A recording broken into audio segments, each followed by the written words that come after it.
G'day gamers, we are back with more of my, excuse me, my 7 Days to Die Down Under playthrough, where we are doing my Ned Kelly run. For those who don't know or didn't see my last stream or the VOD that I put on YouTube, Ned Kelly was Australia's most famous bushranger, outlaw cowboy. What's the term that they used in England? Why can I not think of it?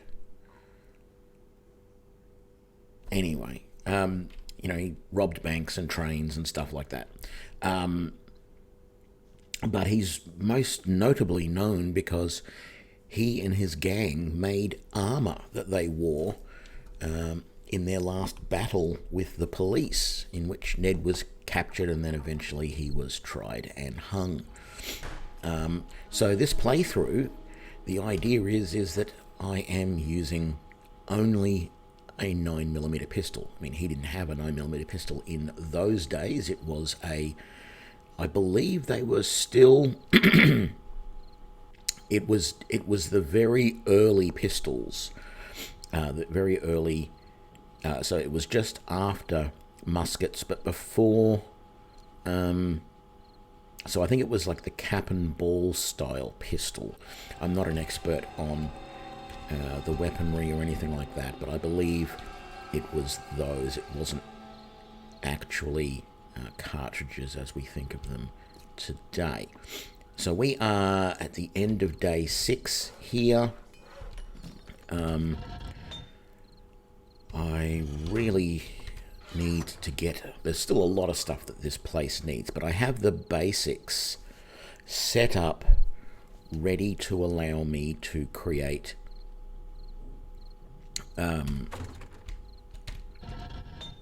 let's just get this going. We have the basics of a base. This is my horde base area, so I've just taken over this house.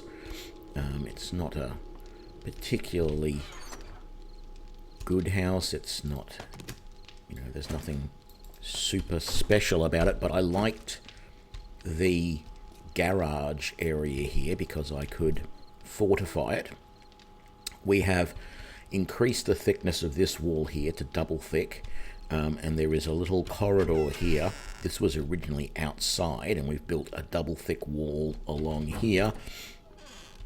That's double thick as there as well, and then this leads out into the front of the garage and outside.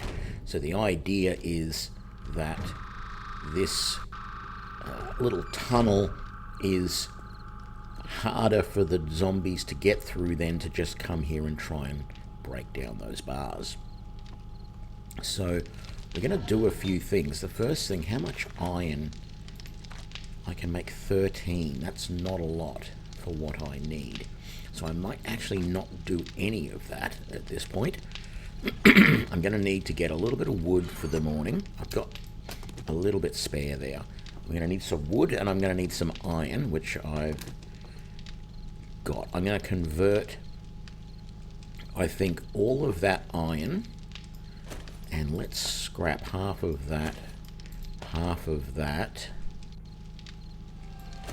That I'm going to scrap for the brass, and right now I'm going to scrap that for the lead.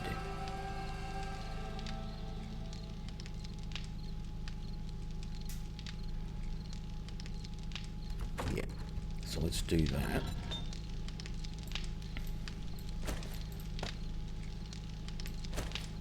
I'll just chuck that in there. So I want to scrap that and that. Now, with all of the iron that I get from that, I want, excuse me, to make some more junk turret ammo. The idea is that these two junk turrets are going to do most of my work for me, or at least a significant portion of it.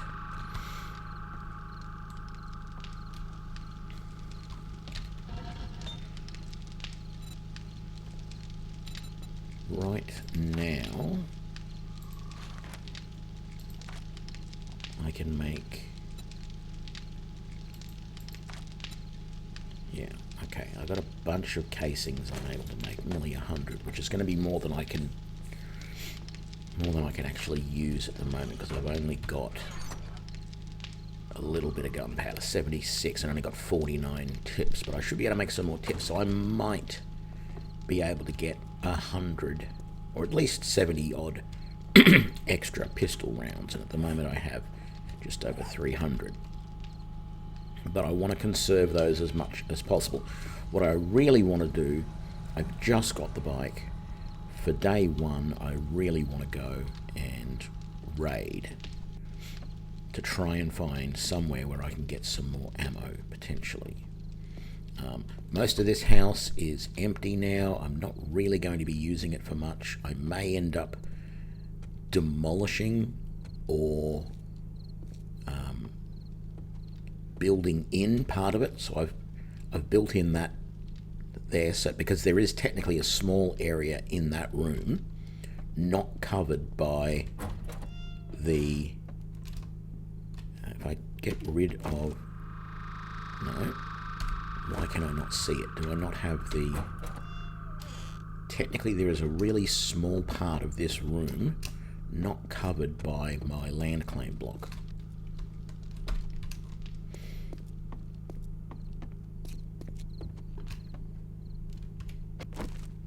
I don't know why I can't see it. Normally you can see the green line running through here, along here, and because this is not covered by the land claim block, I keep this door closed at all times, but I may end up completely bricking that in at some point as well. There is a good storage area out here, but I really don't need it. I don't need much living space. I really took this house over purely because of the garage that I could build into my defensive area. The rest of this, this was the laundry room. This is a bonus. This has now become my little crafting area. And then of course we've got the kitchen here, which I do have set up for some food storage, medical storage, things like that. I need to get some better recipes going, so I need to get some more food as well. I probably should eat something before morning. I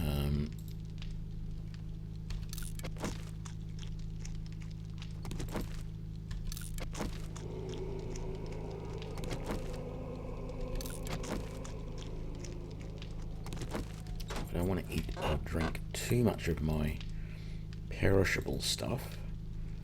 That does give water, so we'll drink that. I don't need a lot of water at the moment. It's mostly food that I needed. Scrap that. Put those in there.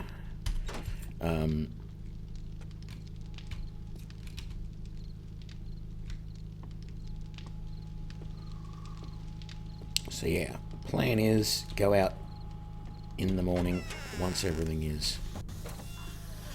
Whoop. Small Indian horde coming through there.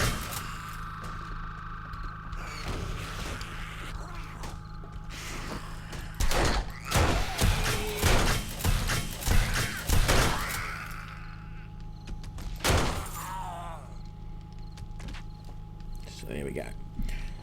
So yeah, the plan is to go out and raid in the morning, try and get some more ammo and maybe some more food, but I don't want to spend too long out and about in the world because I do have to get things finalized for the raid. So let's make up all of these and all of these that we can.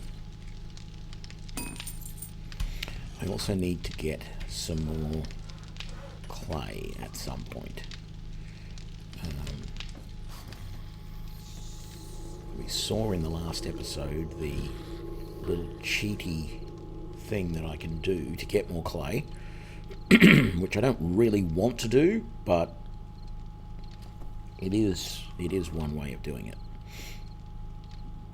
And that is, if you make dirt blocks, place them down, and then dig them back up, you end up getting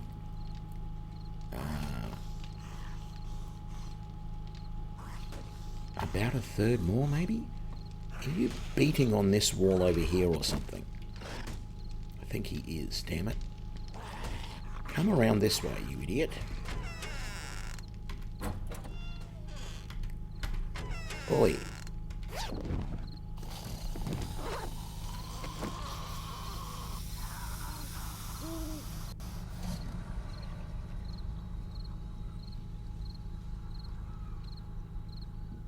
Don't hear him beating on anything, but he's not moving very fast. Oh, it's a crawler. Of course.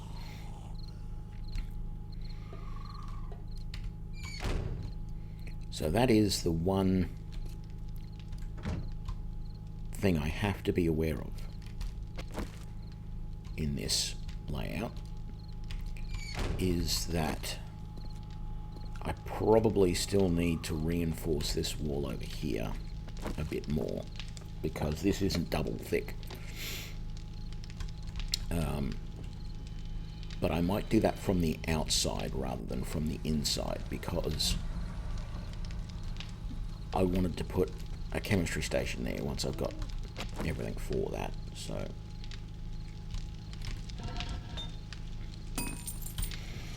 let's get all of the stuff we're going to need here. That.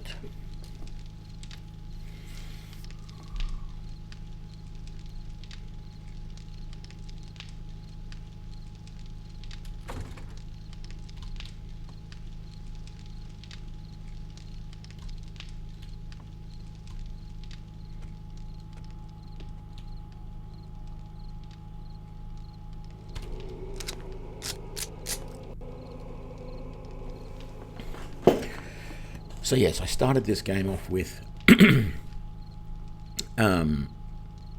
I gave myself a level 1 pistol and 200 rounds of ammunition, and I've managed to craft the rest of this and find this slightly better level pistol, and I'm basically just going to find and equip the heaviest armor I can. So that will not be military armor, it will eventually be steel. And I did get a recipe for constructing steel armor, so let's have a look. Did that give me all of the steel armor? It did. Oh, very nice. So steel armor parts and forged steel. I do have some forged steel at the moment. I have 11 pieces, and I do have some steel armor parts. So can I actually make anything with that yet?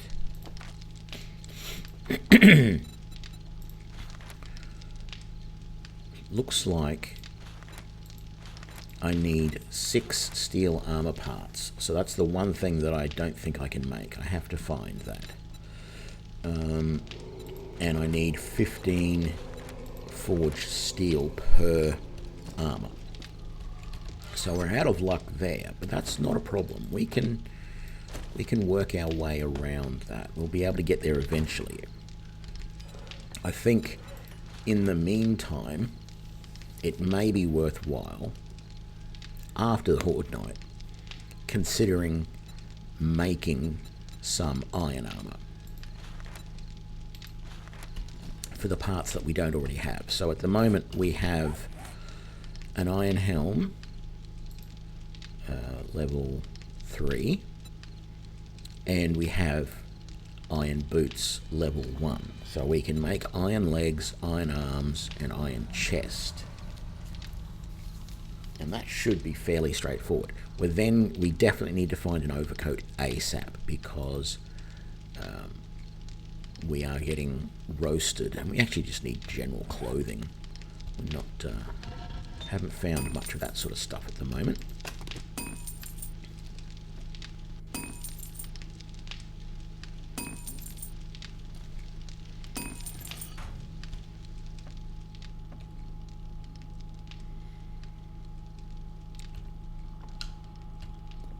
Just move away from the forge because that's a little bit warm.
think I'm going to get this stuff starting to craft because I want to be sure that I've got as much ammo on the go as possible. So I'm going to want to go out and raid as quickly as possible here. Oh, actually, that's the other thing. The first thing I'm going to do when I go out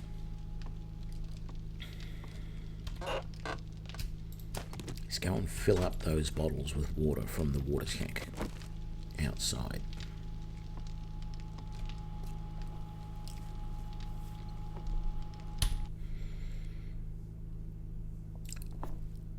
I'm going to take a 5-minute break. There's a couple of things I should have done before I started.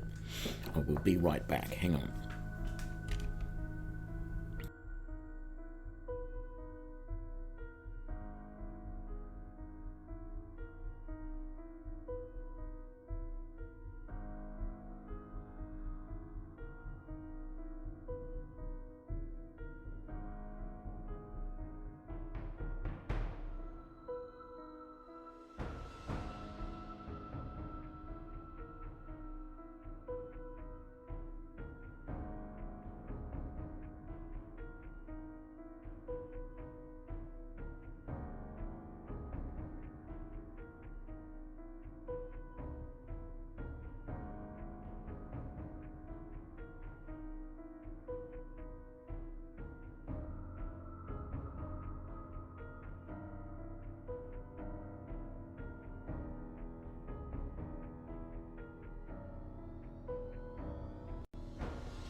Okay, sorry about that.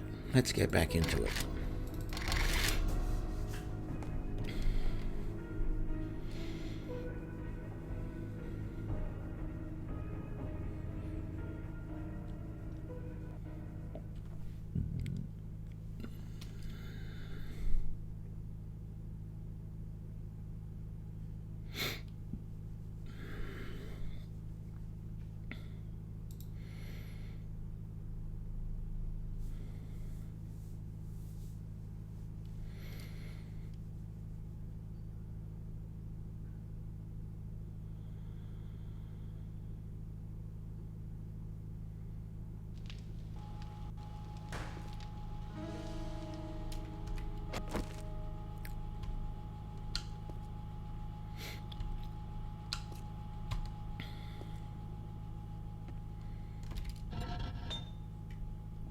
Oh, good, that's done. Oh, it is done, but it's out of wood. That's okay, we don't need to worry about that for right now. Let's make up the rest of this ammo that we can, another 27, and put the rest away here. Maybe we can find some more gunpowder, or fixings for gunpowder tonight. Why do we have 3 beers on us? I think we got those out of the... Actually, let's just throw them away. We don't need them. So, I said really quickly over to the water tank. See if we can't get up there and get some water going.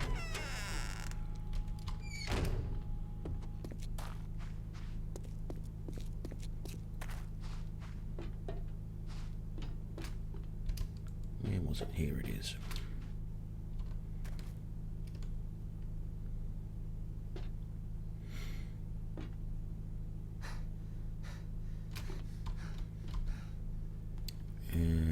Seven? No.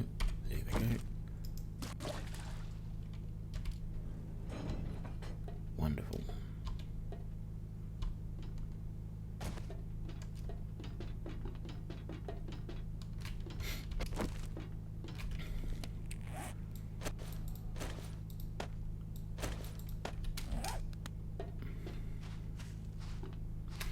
I might as well make up all of this junk turret ammo that I can do as of right now as well.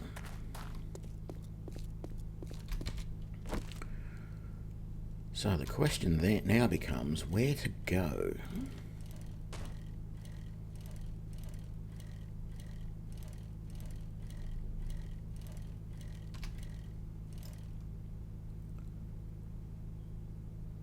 Those abandoned buildings down that way aren't really going to have a lot of stuff in them. I don't feel. Excuse me. The Poopy Pants daycare won't have a huge amount of stuff, but we could just cheese it, which I think is what I will do.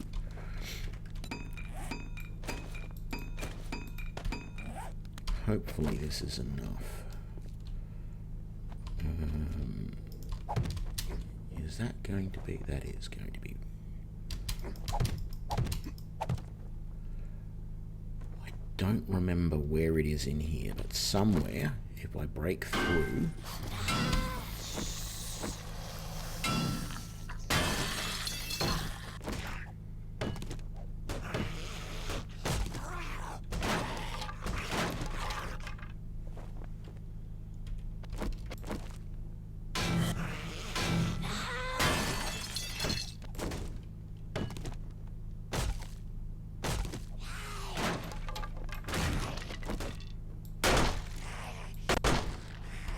Let me get that pile before they destroy it. We've got some 9mm ammo out of that.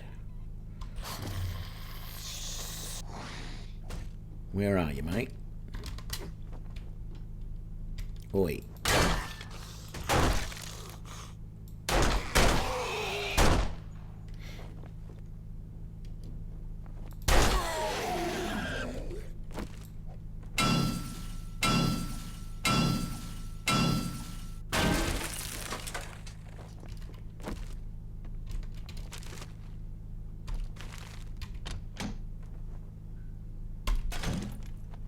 nothing great there, although I think technically that armor might be... No, it's actually not any better. I'm going to scrap that, and scrap that, and scrap that.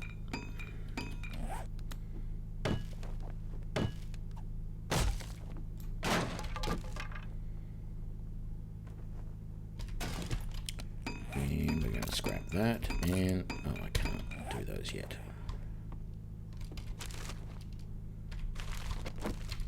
Don't know whether it's worthwhile going through the rest of this place up here.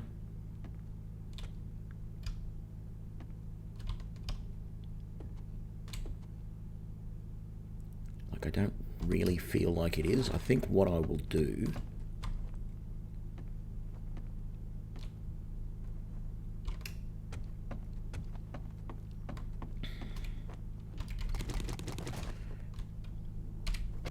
is I'll leave that there to indicate I started that place but didn't finish it.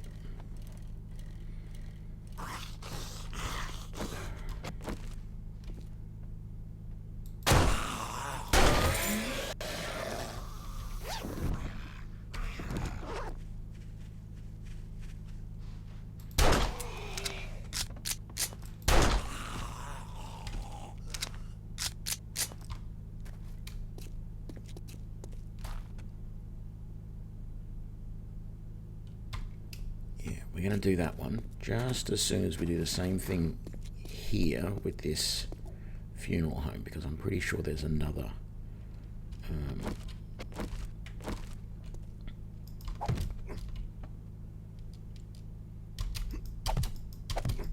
another area in here. So let's just search these coffins first.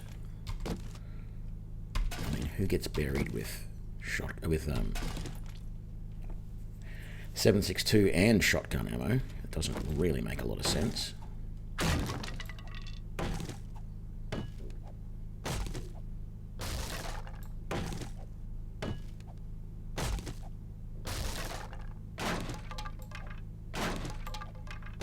I remember now. This is a pain to get into because there's that silly metal conduit there.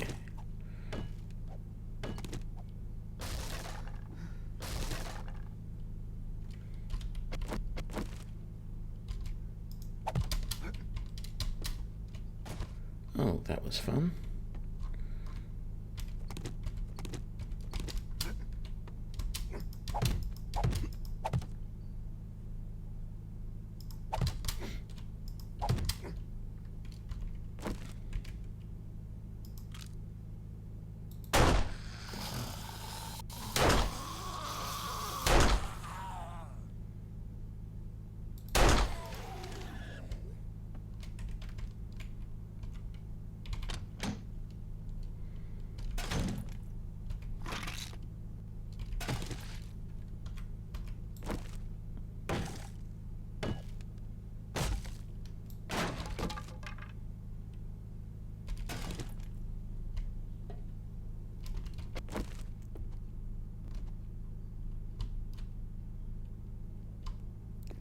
We'll do the same here. We'll mark it as started.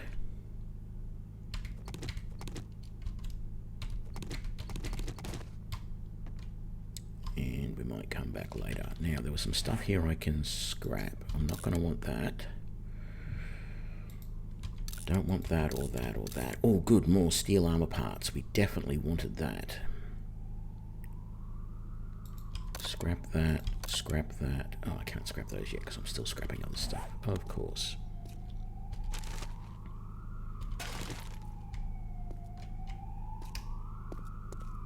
So I think we'll do this building, or this POI. Not that I actually expect to find a huge amount of ammo in here.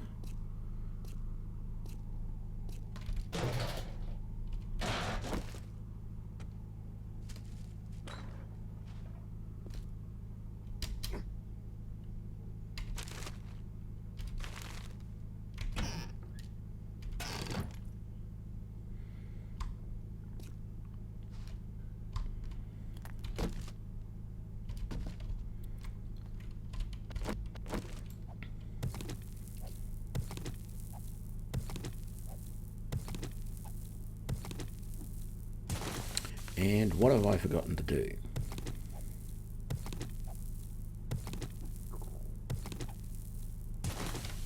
There's actually two things I could do here. Let's go and put that out the front. And then let's look at the storage of the bike and get rid of some stuff. Turret ammo we don't need. That we don't need with us. That we don't need with us. That we don't need with us. Definitely want to make sure I don't forget that. I'm going to scrap that. We can get rid of that. We're going to scrap that, and we're going to scrap that.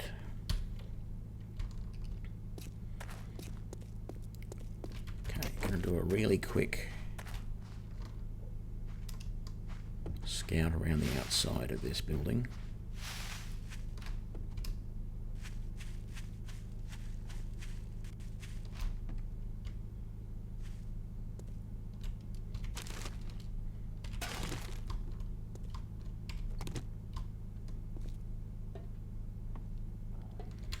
Another barbecue.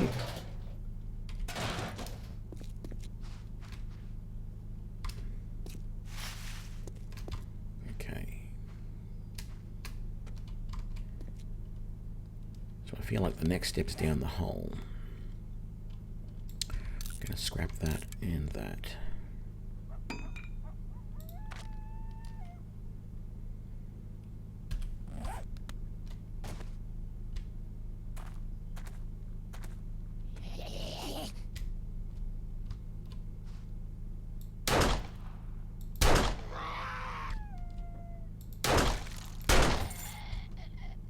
I haven't heard a coyote in this game in a long time.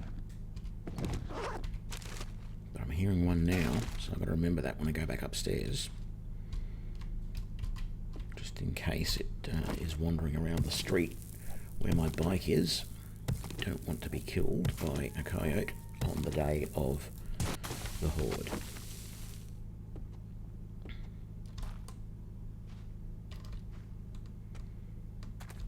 Why am I sweltering? I'm underground, for crying out loud.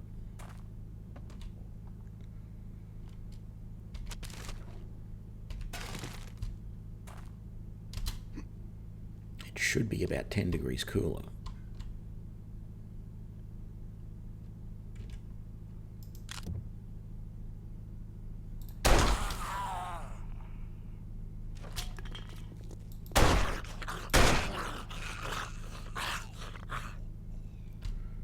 Wow, I didn't even think I hit her that well, but obviously I did. I don't really want this stuff. It just seems like I need to get it out of the way.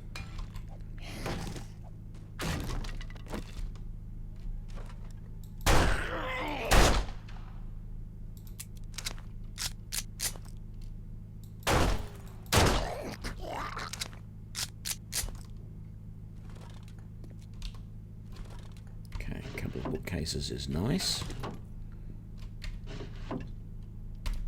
Wow, lots of good recipes there. Not that I'm going to use the crossbow, the compound bow, of course. Imagine me not knowing the difference between a crossbow and a compound bow. I used to own 2 compound bows.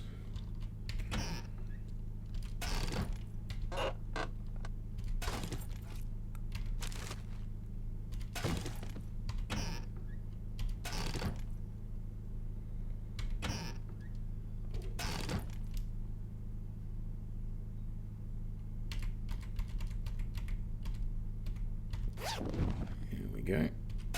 Just water, but water's good. We need water. So not going to complain about that.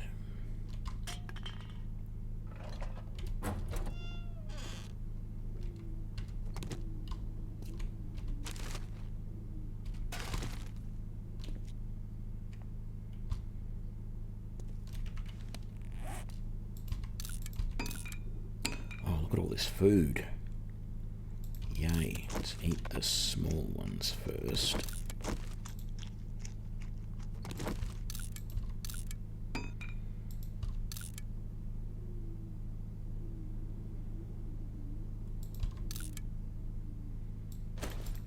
Don't want the coffee poppy seeds, I don't think. Oh, we still got more ammo to scrap.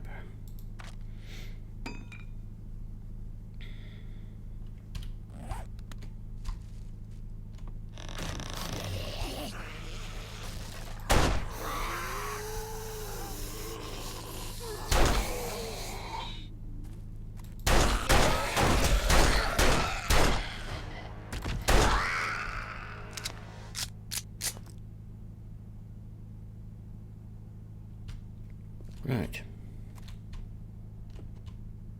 Oh, I didn't realise this was a loot room. Garbage. Mostly garbage. Plate legs. I'll take that. Scrap that. We're not going to use any of that. Scrap that. Scrap that.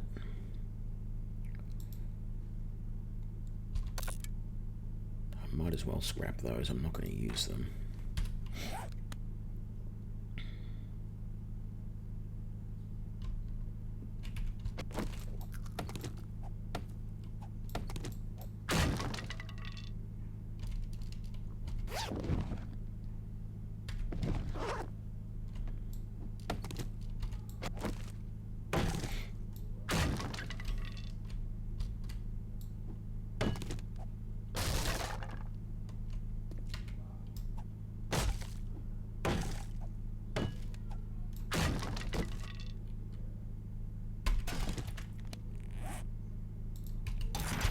4x4 accessories. Yeah, don't really want those.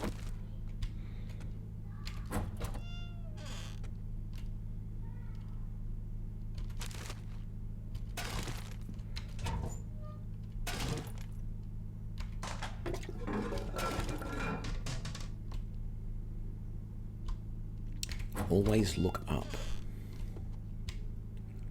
You never know, like that. You never know what you'll find when you look up in these buildings. Pretty sure that's the door out.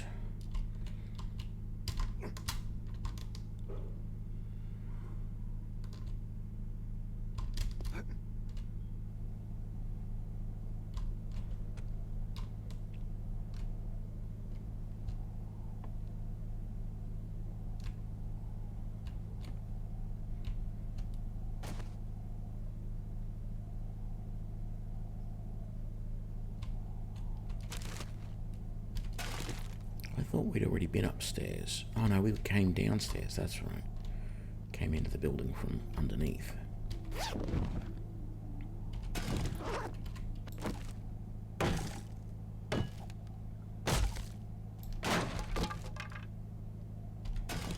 Ooh, good shovel. Not going to complain about that at all.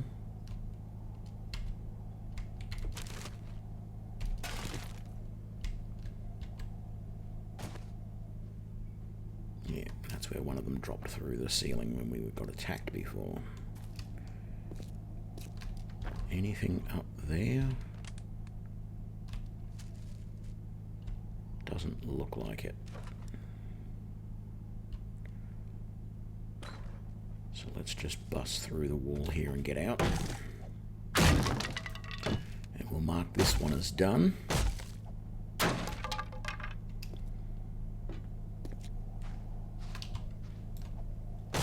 More wood can't hurt.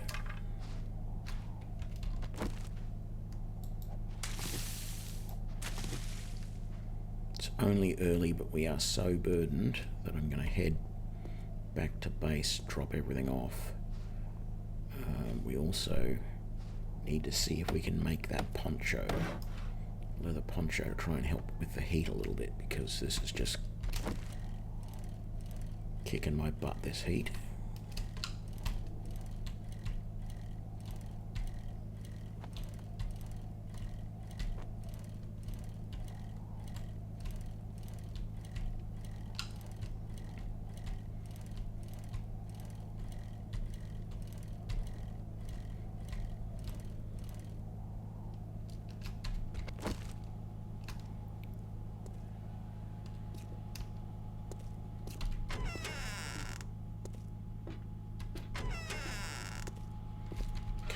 Stuff that we can sell.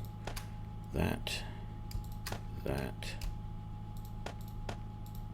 those.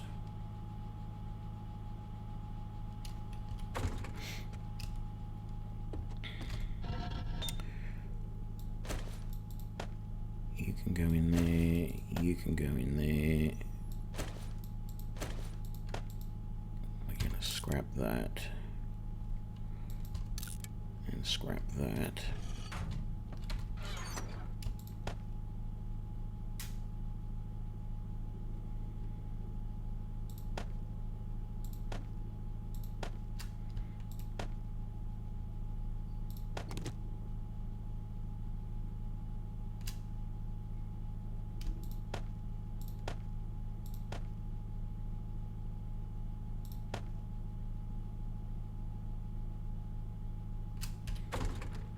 Shotgun shells in here.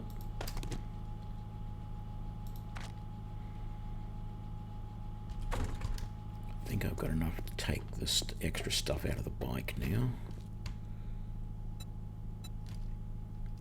So that.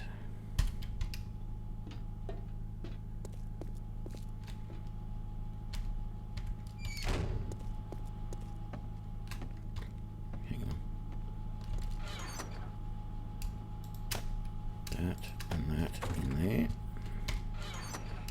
That and that in there. Very good.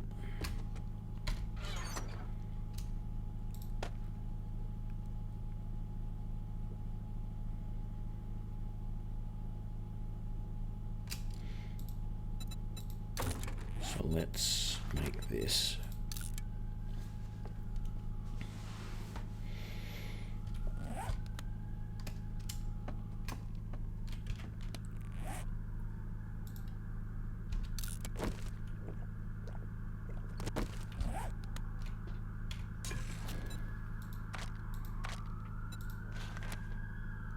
Let's just make, say, oh no, just 20 bottled water for now.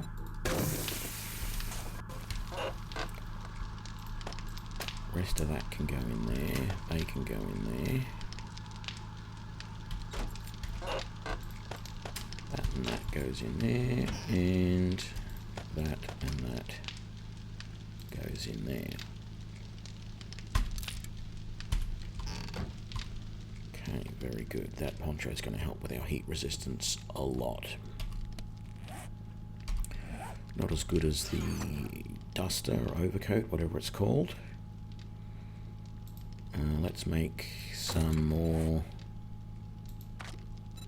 junk turret ammo. As I said previously, we want as much of that as we can. Is there anything else? Any other blocks around here that I need to upgrade?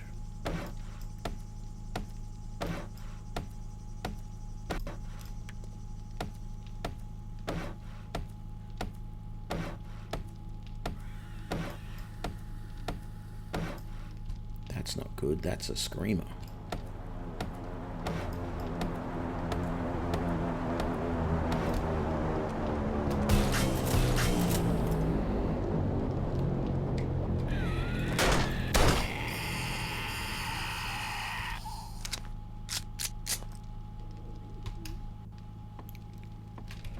Okay, I want to make sure that all of these blocks are as good as possible along this wall.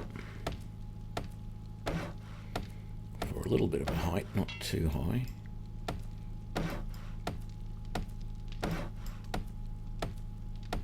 There we go. And then let's just pop outside.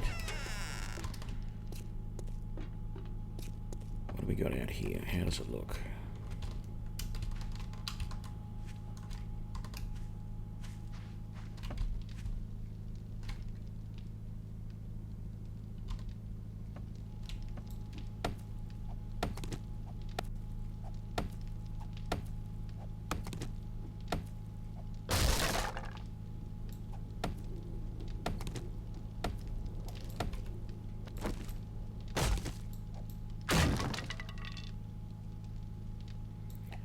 How ironic is that? The minute we get the leather poncho set up, the temperature has dropped by, a good 15 degrees Celsius.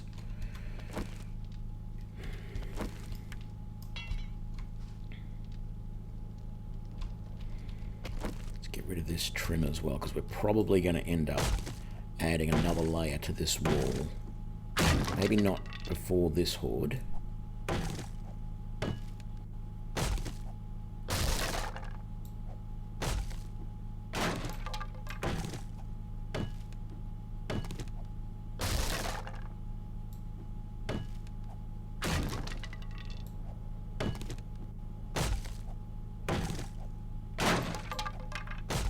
Concerned that that's just not going to be strong enough,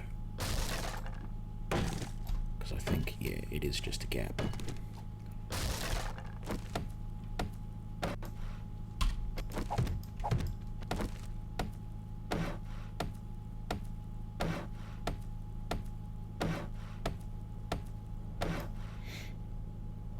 Okay,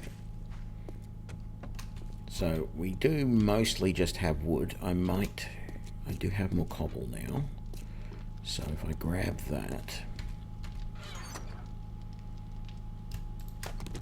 it's not a huge amount, but let's come out here and just upgrade these.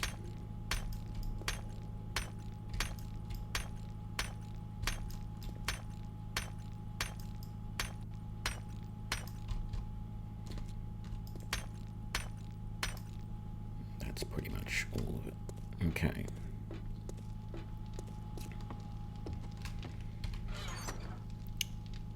Put that back. Put that. Oh no, keep that on me. Let's put this junk turret ammo. Well, actually, let's.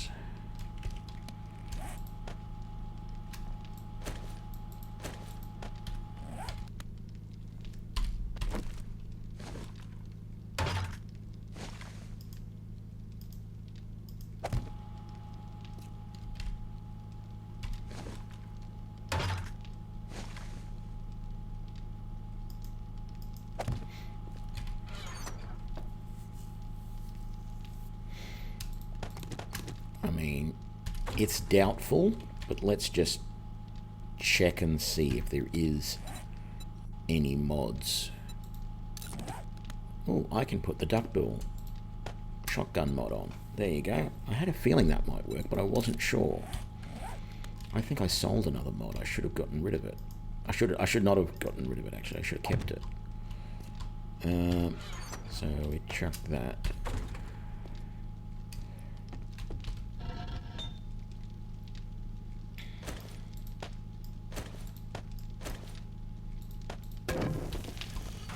How are we doing for that ammo? We've got all of that now.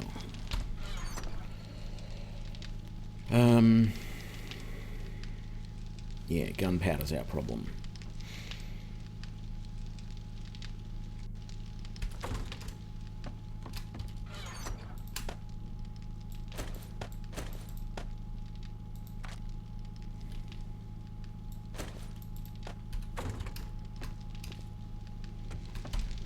Actually, I don't think it's worthwhile running that at the moment.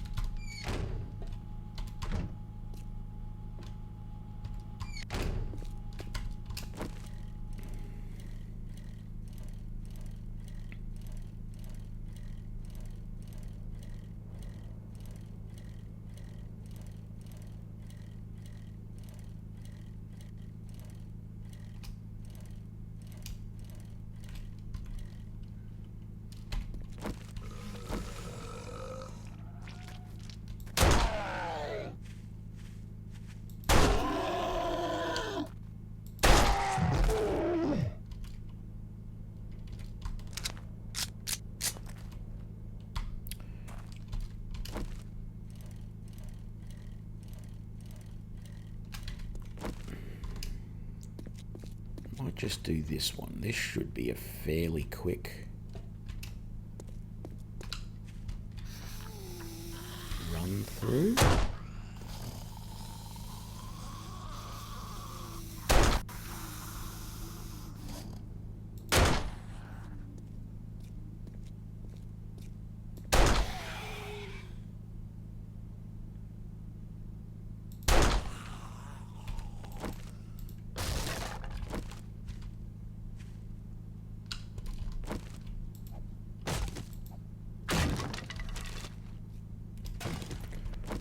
That's good. We can make some more candles.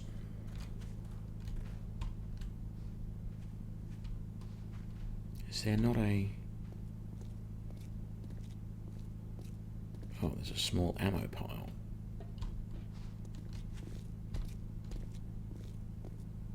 Where's the zombie that's coming for me? I can hear it. There it is.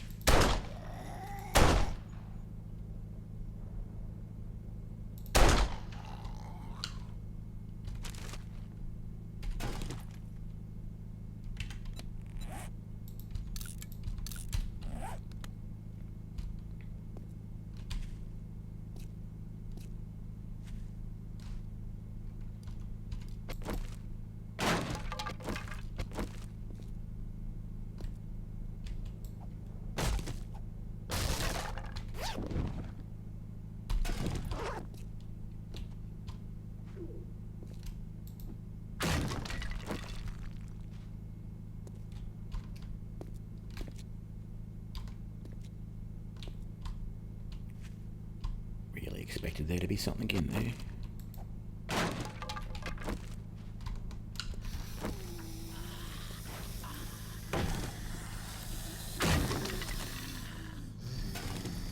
Now we find a poncho.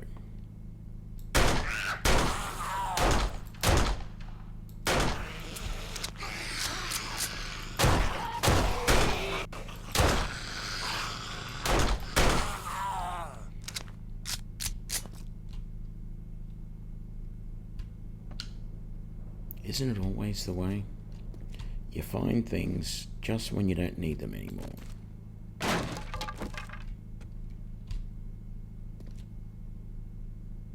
Is there nothing in that hole? There doesn't appear to be anything in that hole.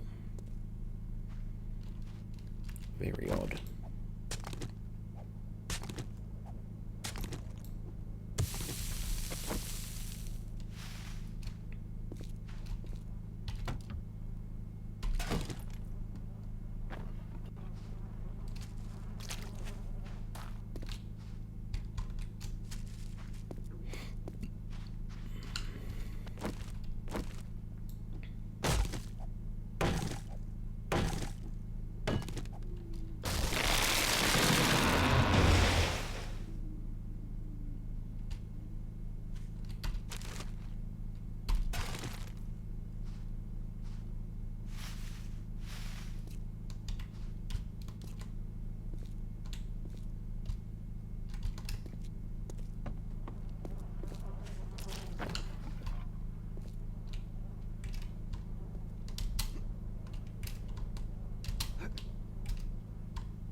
Hello up there.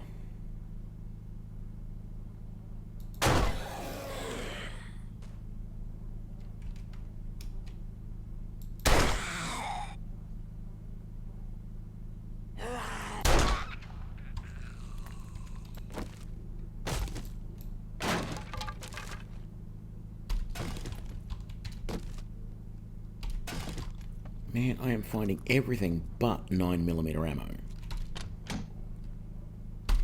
That's all I want. 7.62 for days. I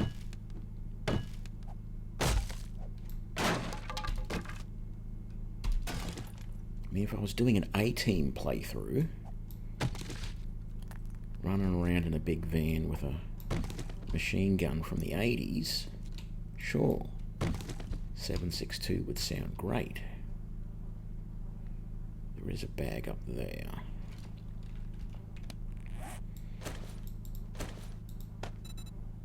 Let's make another.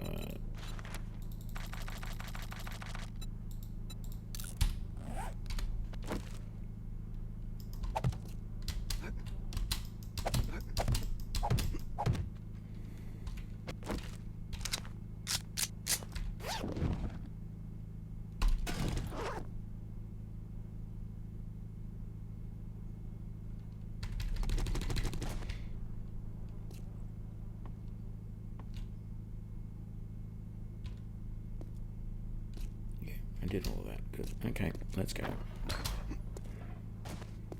quickly check around this side to make sure there wasn't anything hidden around here that I didn't notice. And there was another ammo pile with nothing that I want. Okay, I don't think I put my block outside to say that I'd... No, I keep forgetting to do that. There we go, done. Let's just check this dumpster. Nothing special.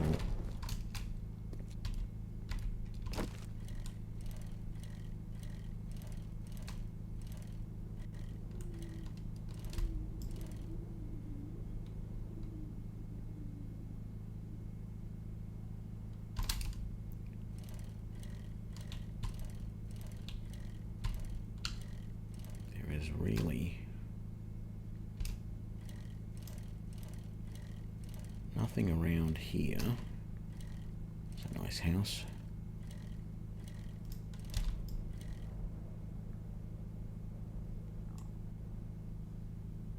I wish there was something reasonably small that I could raid. How far away is that drop? Too far. I'm not going all that way.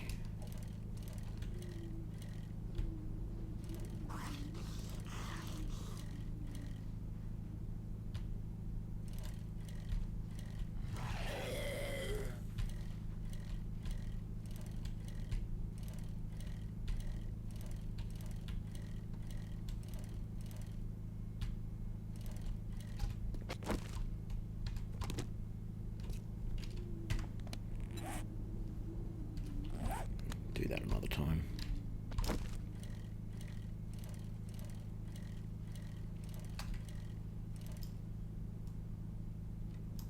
No, not going to waste all my ammo taking on a bear right before the horde, I think. That would just be foolish.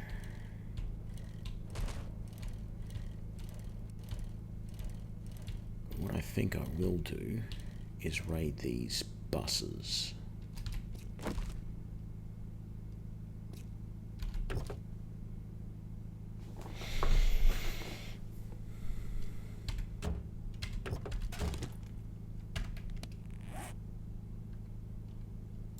Actually, we want to wear that, don't we? Scrap that, scrap that. I can't scrap that. Scrap that.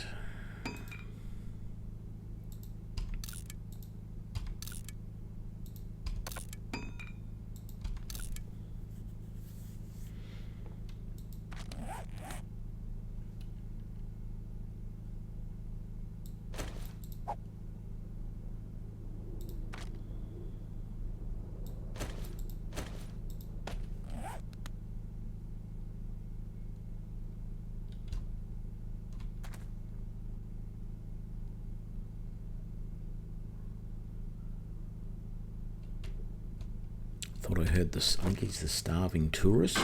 Oi. There we go.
could stay longer, but let's head back.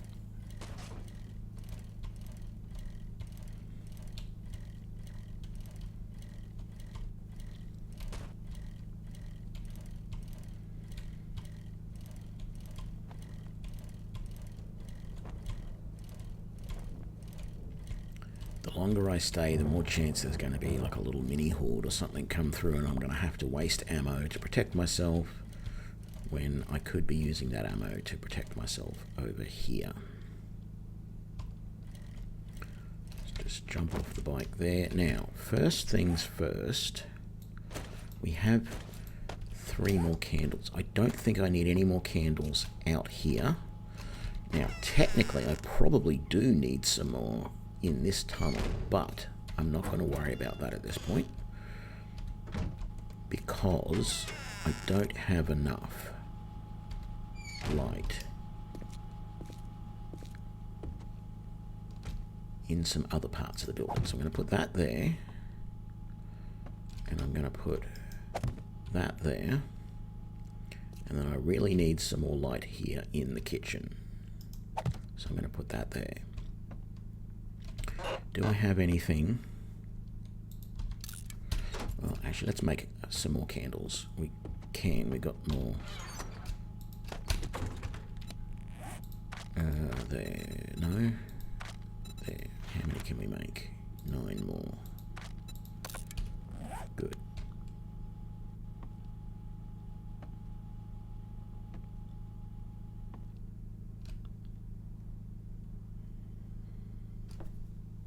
Did I not press it? Or, oh, I've got to, first of all, I've got to wait for that other stuff to finish.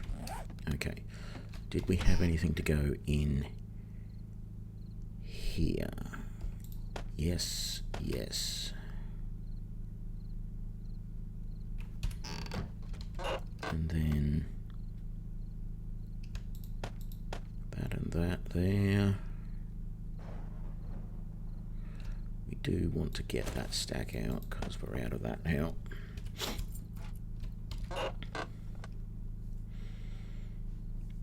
Nothing to go in there at the moment, but I might take, let's use that, which doesn't really give me much food, but we'll take all of that for now and carry that with us. I might just put one on the table there like that, and that might be enough in this room, really. This should be enough out here. We've already got that light out here, so there's plenty of light in that area.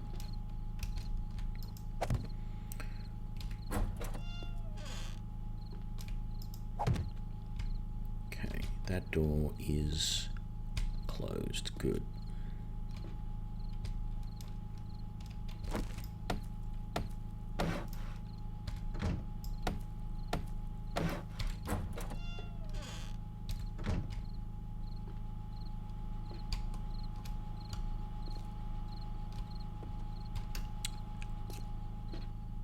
Silly me.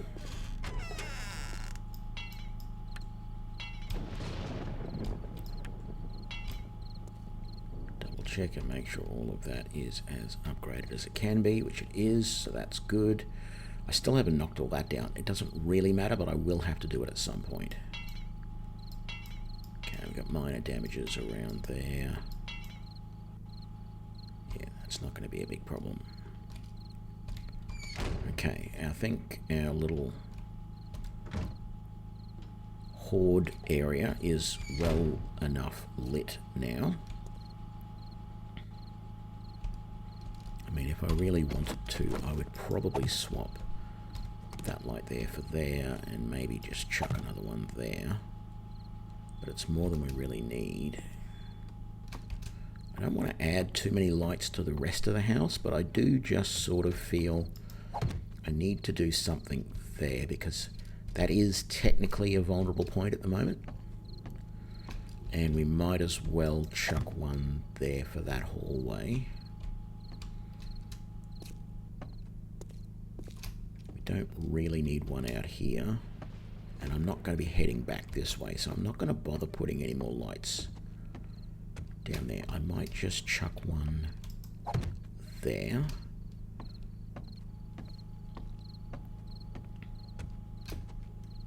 And really, since we've got them spare, we don't need huge amounts of light in this room, but keeping this area as lit as possible is a good idea. Let's get rid of everything here we don't need. That.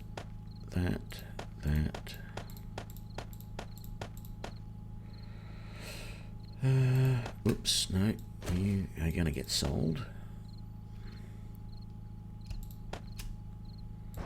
You're going to get sold. You're going to be used for probably repairs, actually. You're going to get... And actually, that battery being so low level, we're going to scrap that as well. We don't need that on us. And we're going to end up selling that, and we're going to put that away. And let's put these in here, because we don't need those, because we've also got our headlamp now too, to remember. So we're going to scrap that, and we're going to scrap that eventually. We are going to be selling that and that and that. Shotgun ammo in there, and we don't actually want that or that, so we're going to sell those as well.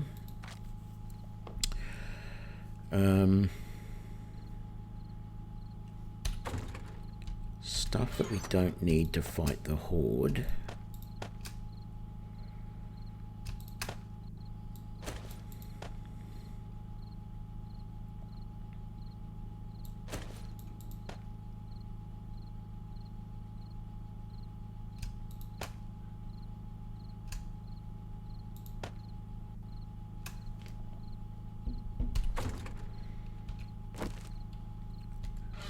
No, we do need that. Technically, we don't need that either, or that. But we don't want that breaking down during any potential repairs.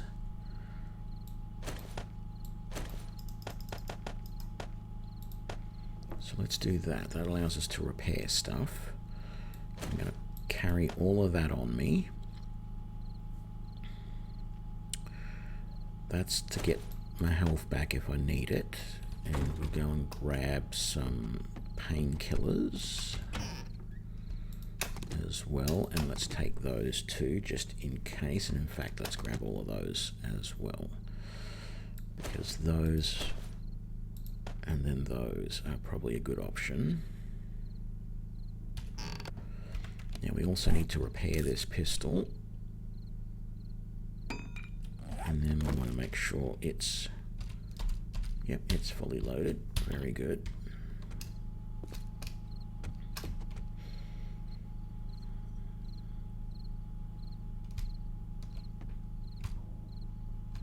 I should knock that wall down later.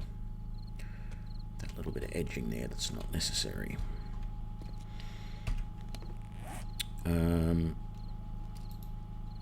It's probably a good idea to eat something straight away, and let's get our health as high as possible.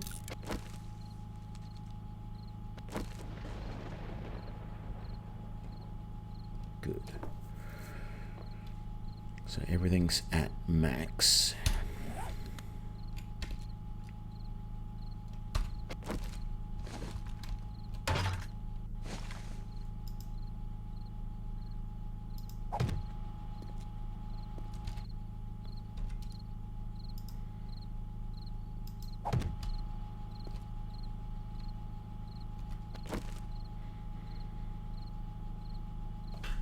So at this point, the first row of bars is sacrificial.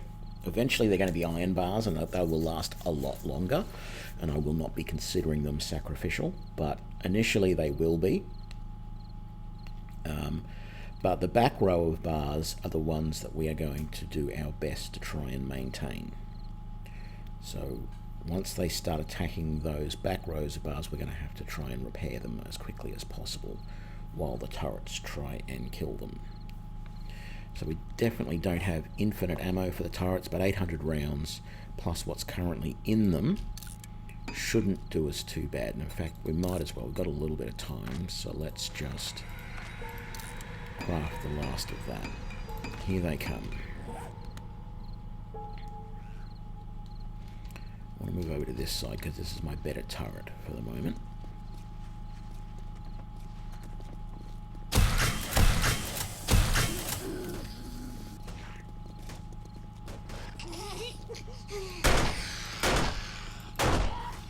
Okay, this isn't working. They are beating on the wall rather than coming around to us.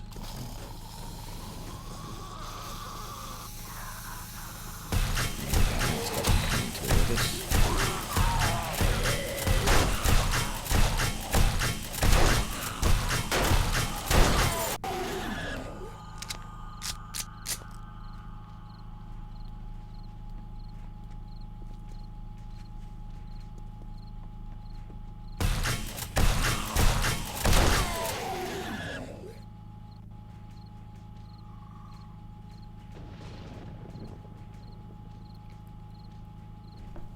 I can hear some beating, and it definitely sounds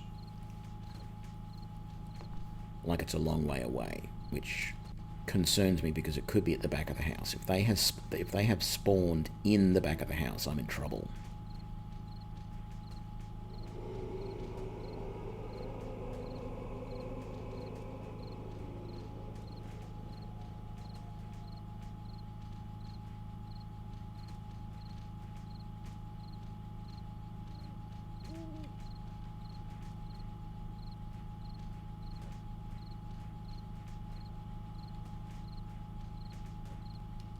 Can I get that bag from here? Damn it, I can't. What if I crouch? No. Because that's going to despawn before I get there. Unless I take the chance.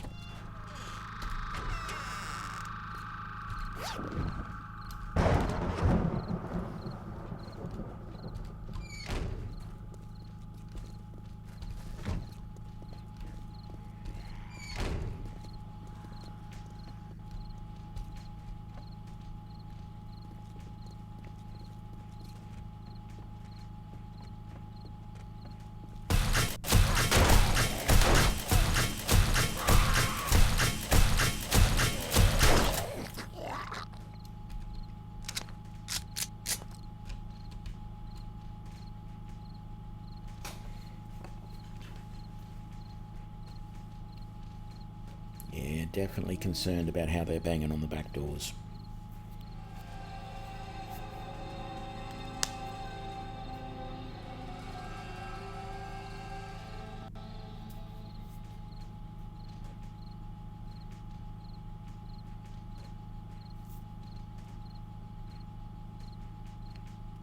When I've used a base build like this before, I've actually built it into the side of a hill, which meant there really was no way for them to come at me except through the front or through the ceiling, and they would sometimes try and dig down through the ceiling.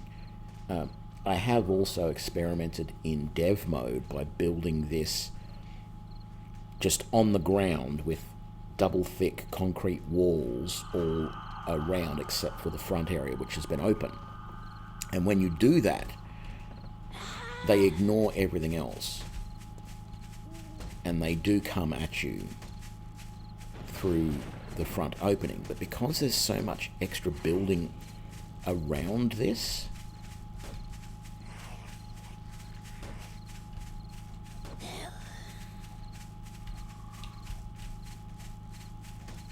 like if they spawn way over...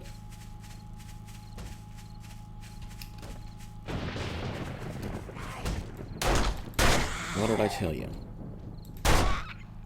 One of the bastards spawned inside the house, or they came in through one of the back walls. This is why I may need to actually knock down a large portion of this house and just end up with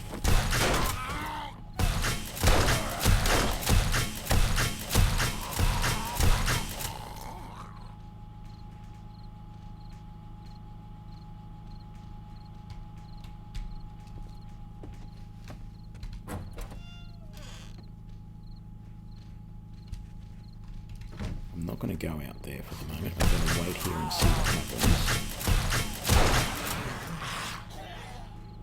But I may need to either do one of two things. I might need to knock down a lot of the house, or I could just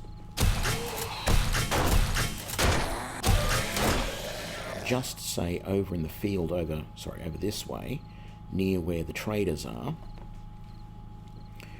I could start to build a new little horde base and then just abandon this later.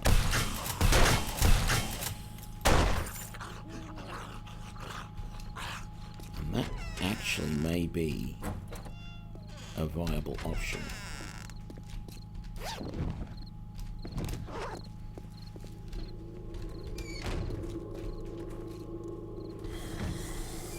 Oops, I need to go through that door, not close it in front of me.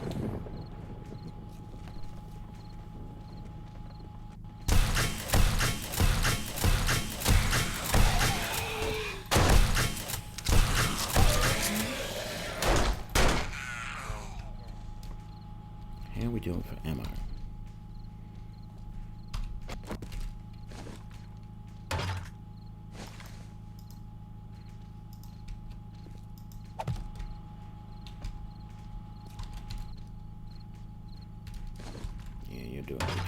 Used any.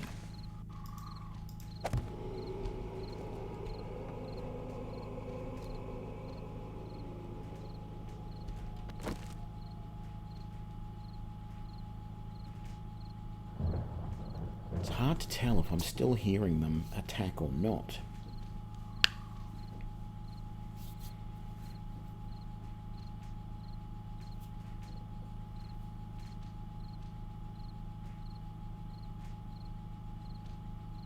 I think I'm hearing someone smacking against stone or concrete somewhere.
Don't need those, scrap that.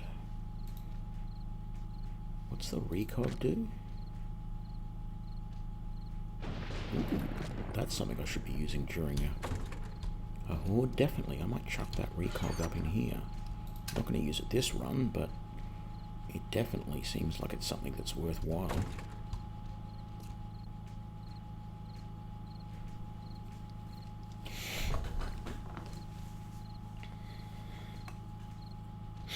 Okay, so yeah, I'm positive that this is not the best. This is not the best situation. This base.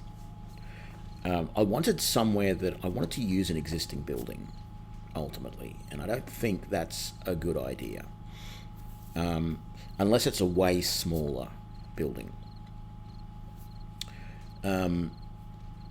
Because it's too big an area. The problem is that the zombies will spawn outside a certain range, and then they will try and come to me. And during the horde, they know exactly where you are, so their pathing does sort of look at it and go, is there an obstacle in my path? Should I just beat the obstacle down, or should I try moving around it? And so in some cases, they will just sit there and beat against walls because they think that's the quickest and easiest way to get to you, even though there is this nice big open thing there. I mean, frankly, I could go and open all of that up. don't know if they will now stop whatever they're attacking and come this way.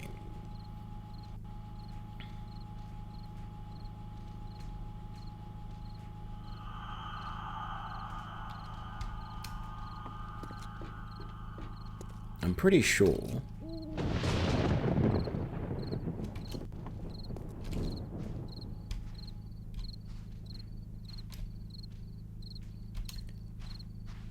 that most of the guys in the Horde are dead. The Horde is basically done. But out there somewhere, either in my backyard or actually in the building itself, there is one or more zombies. And they're beating on stuff at the moment.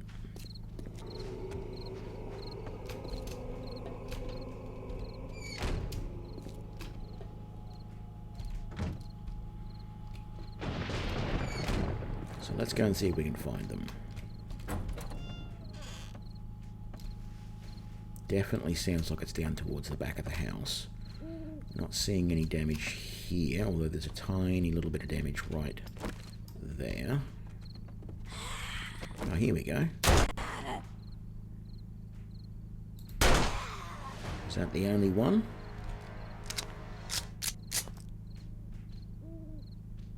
Nope. I still hear something smacking. So there we can see they beat a hole in the back wall. So they spawned out in the backyard.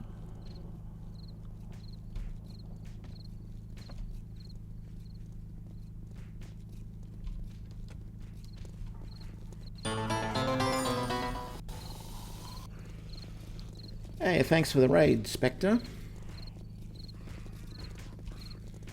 I think this is where it's happening at the moment. Two guys out there. Oh, and someone out here along the back wall as well. Okay, they can bash at that for hours on end before they do any real significant damage, so I'm not too worried. I might as well just wait until the Horde is over and then go out and clean up those guys. But yeah, this house is too big is the problem. And the biggest part of that, or the hardest part to resolving that, is just the amount of stuff I would have to destroy to make this workable for a Horde base. I just don't think it's worth the effort.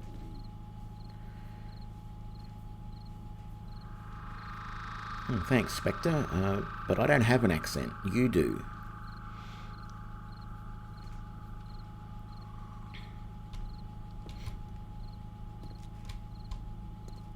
I just speak normally. It's everybody else who has an accent.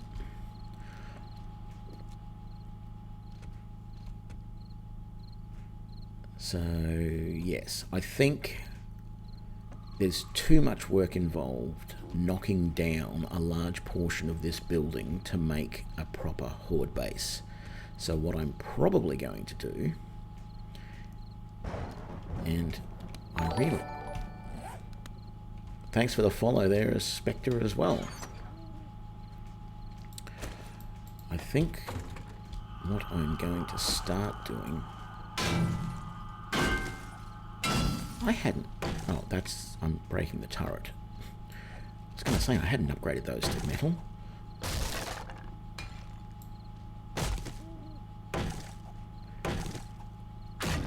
So I'm going to start breaking down these bars, because I'm going to have to move this Horde base. I need to find either a smaller house, a significantly smaller house, to make my base in, or I will build something just in some empty area that approximates what I was building here. The annoying thing is that I have done some upgrades here. I have, put down those reinforced concrete blocks there. I've upgraded a lot of this wall here by doubling its thickness, and I've put all this stuff in, and built this whole section out here. This was all just outside of the building. So a lot of resources have gone into that, But I think ultimately this building is not workable as a home slash horde base in one piece, because it's just too big and the zombies are spawning outside and so far away that they can't see any easy way to get to me, so they smash through the back of the building or whatever until they can get close to me, and then they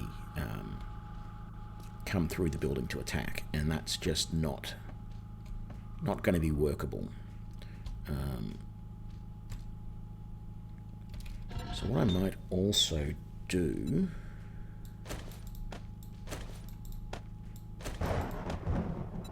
is get everything out of this forge.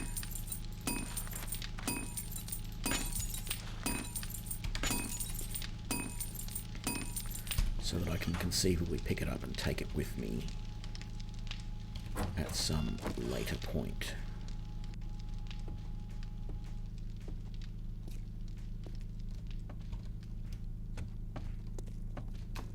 How are things going out here? None of you guys have broken through yet.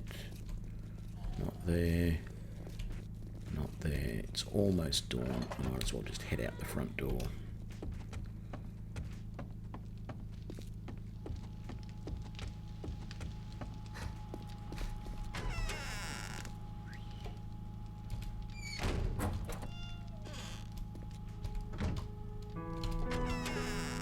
There we go. So we've survived the first horde, if you want to call it a horde. It was pretty small.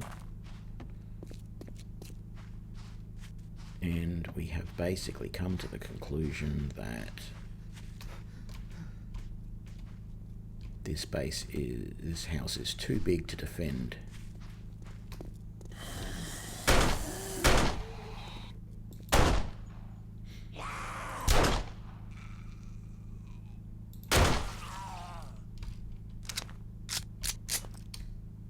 So I could build something new just out here, is what I could do.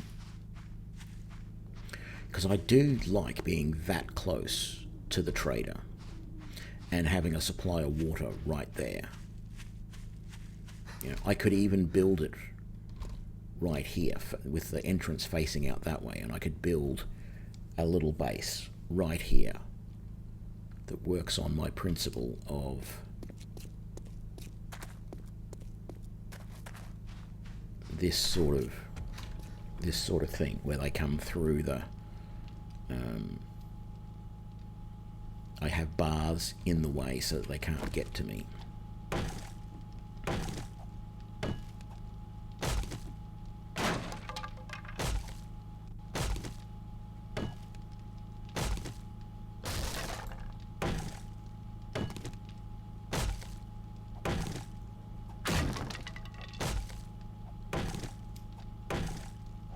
The problem is that when I have built these bases just by themselves on the flat of the ground, you do have a problem with how you get in and out. And I'll point this out in a sec.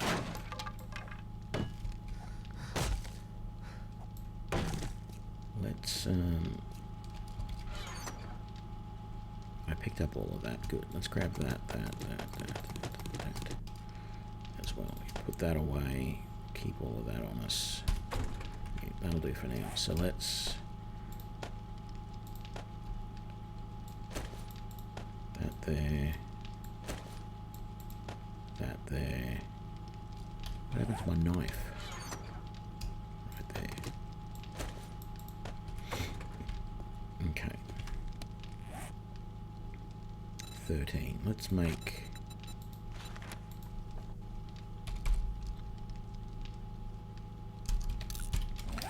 a whole bunch more of these. So let me just point something out down here. So let's say I wanted to make a base out here using this same principle. So let's say we started there. What is that? 1, 2, 3, 4. Yeah, even that, only like 4 wide of bars is doable. I mean, it doesn't give me a lot of space internally, but what I would do is I would have, say, 2 or 3 blocks there, and then my bars would come across here.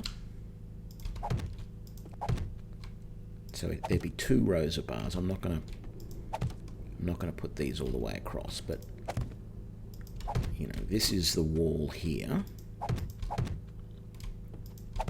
So I will build that up so we can see. And then I need an area back here where I can A, stand and fight, and B, put things. So I really need to be able to, I need to be able to put put multiple turrets down here and shoot. So I usually put them on this line here. Did I pick up my turrets? I didn't. Let me just go and grab the turrets as an example.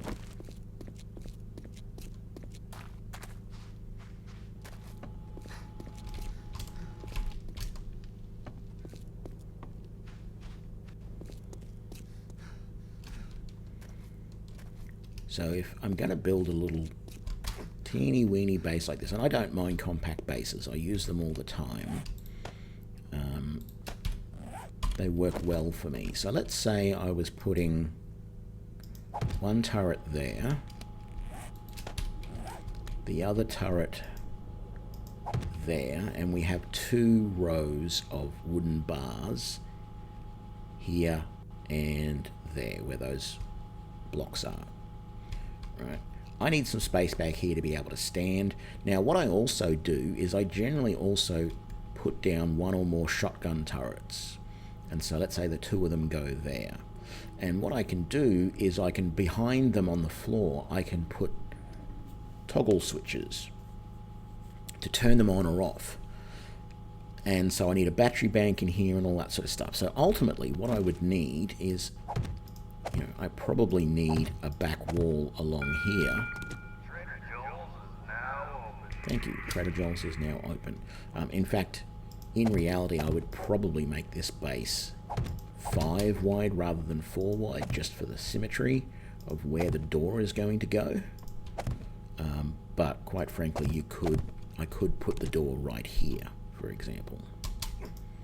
So let's say this was going to be the walls of the base, and what I would do then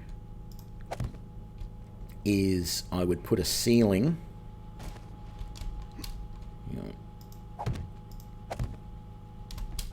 so there would be a ceiling covering everything, so going all the way to the front here, so a ceiling across there, running low on blocks now. So this level would be a ceiling level, and then on top of that I would have a second story where that would be my living area. By that I mean where I can put my forges and my workbench, chem station, cooking area, storage boxes, and all that sort of stuff. And you put a ladder down here, for example, or something to allow you to get up. The problem with this base is that you have to put a door right here. Any zombies that spawn back here are going to eventually come and attack this door. Maybe not initially. If you're able to build it strong enough from the start, then if I do this in debug mode or creative mode or whatever, and I create all of this from day 1 out of concrete or reinforced concrete, and I build this structure up, right? I can put a vault door here, and you can make these walls too wide all the way around as well, at least on the bottom level. And I do that, and I often slope the bottom level up using the steeply inclined slope so that they can't jump up it, right? So you can go too wide in the walls on those 3 sides. And you put a vault door here. In fact, you can put 2 vault doors in if you really want to, if you make all your walls wide enough. And it will work for a while. The zombies will find that it's easier for them to come around the front. Then even if they spawn back there, they will detect that it's easier for them to come around this way and attack rather than trying to bash in the door. But eventually, they will try and bash in the door. So I don't think that this is really a very viable layout. It works well if you dig this out into the side of a hill.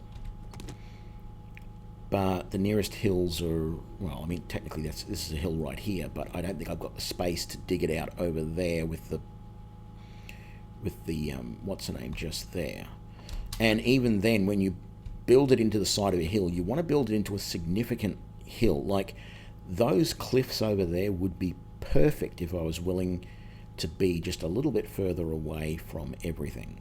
Because if I built it into the side of those cliffs over there, first of all, I could build it up the side of the cliff a little bit, and they couldn't even get up to me most of the time. But even if I didn't do that, even if I let them get close to me and I just fought as they came in the front entrance.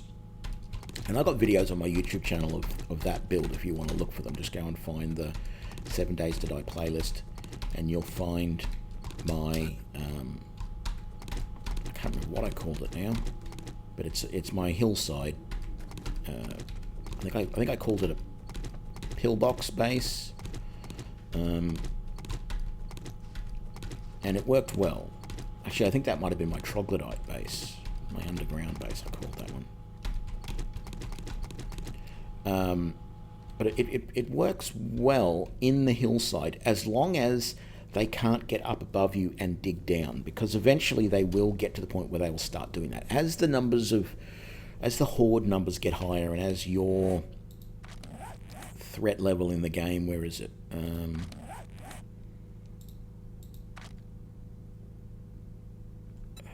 It's this thing, isn't it?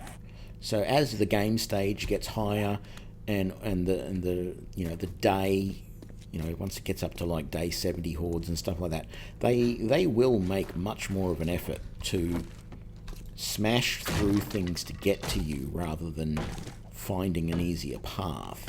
And so they will try and dig down through the hilltop above you and stuff like that. So I don't think this is going to work. I would love to have made this base work, but I just don't think it is. Which means that the other option is to go back to the tried and tested way of doing things. My next thought is to go with a stilt base, which I've done multiple times before. I don't know whether to go with a killing corridor. So I build up on stilts, on poles, which the zombies won't attack, and then have a killing corridor, which they come up a set of stairs, they run down a corridor with walls on either side so that they run right down the middle, and I shoot them as they come along, and I have some turrets there to help me.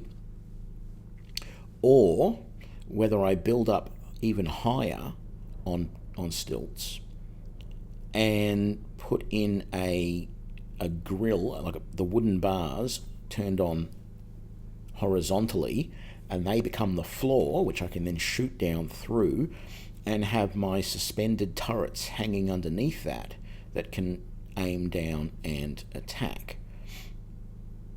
And that way they can't get up to me, because I will use a staircase around the edge with hatches for floor panels, which I can just open up and they will fall through. And at worst, they will destroy my staircase, but they won't destroy me.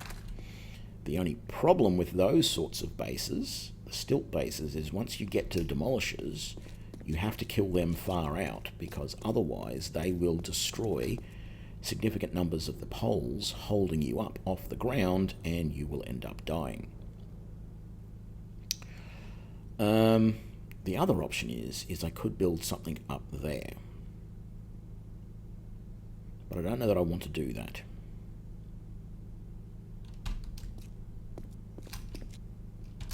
Right now, my temptation right at this minute is to dig into a hillside again. And I'm not going to be able to do it as effectively as I would like right here, because I can't build there. Okay.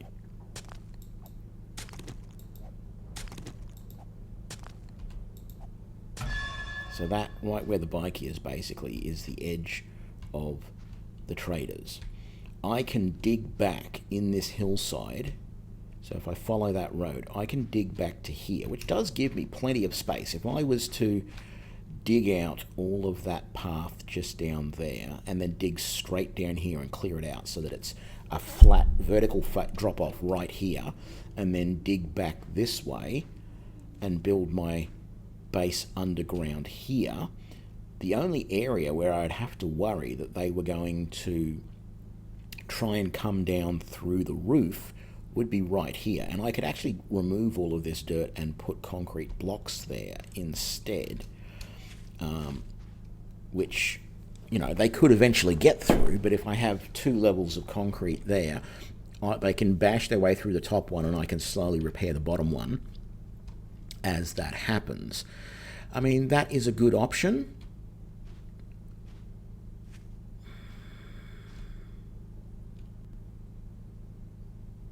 But if I build into the hillside, into the hill of this cliff over here,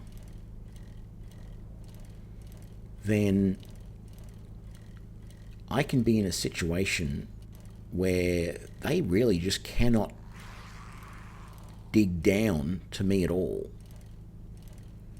Like, if I come, because this part just over here looked very promising, what I need to do is find a face that is, you know, almost entirely vertical. And this face right here, that is very, very steep. If I dug out starting here and dug back until I got to the point, say here, where it's even more vertical, and I took out all of that, and that became the front, and then you dig in, you know, 2 or 3 blocks and then put your bars in and then dig in even further from there to make the rest of your base.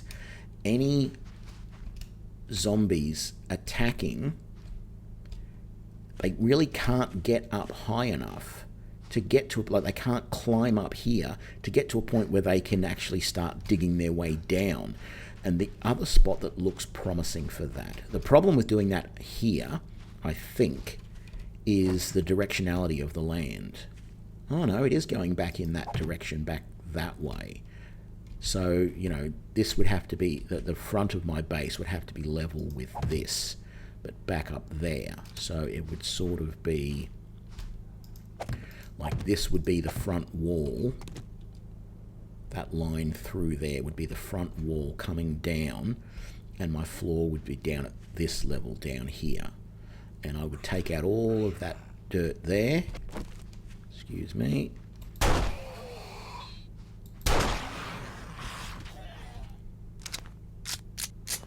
Alright, and build my base back into the hill there. So that is definitely a possibility. The other place that I think it's really possible is around the corner here. Where did I leave my bike? Right there.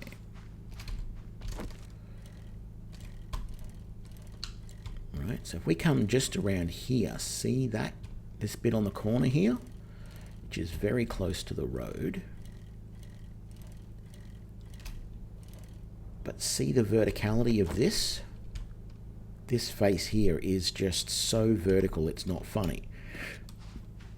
And so somewhere around on this face might be a really good place as well. I mean, look at the verticality there. dig into this face right here, and you don't have to worry too much at all that they're going to come through the ceiling, because there's just nowhere. They can't get up there and dig all the way down from up there. Sure, they can probably get to some of these points around here and try digging in this way, but the amount of time it's going to take them, and I would probably take out most of this wall here and make it a vertical face along this way, and then another face along here, which is the front of the base. And then from here, it's a short-ish trip into town. I mean, it's not ideal. I'd like to be a lot closer to town. Is that another Trader's over there? I think that is. I've got to go and have a look at that. But building into the hillsides around here would be a good option. It would provide a better base than the house that I'm in over there at the moment. So I just got to work out which of those I want to do. What is this building over here? It sort of looks like something that would be a trader's, but at the same time it doesn't look like any trader I remember seeing before.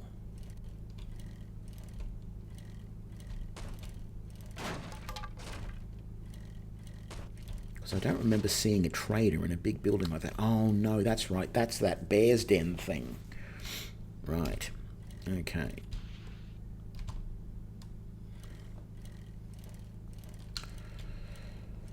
So, I don't know, chat. I am extremely tempted to build it on this face just here in front of us, of this really tall, almost vertical cliff face. And build into that and make that the base. But it's just that little bit outside of town. You know, everything felt so perfect over there. I was on the edge of town, water right in front of me, traders right next door. It was great. So maybe building it into the hill over here. Like if I build it over here, I have to do almost nothing. Like technically, I would hollow the area out, and I would hollow it all out one block more than I absolutely need to on each side, and make those blocks concrete and reinforce them so that I have a nice looking base. I wouldn't really need to do it as protection from the zombies. I would just do it so that it looks nice more than anything, but it would protect the walls a little bit. Otherwise you've just got bare rock walls that looks so primitive and what have you.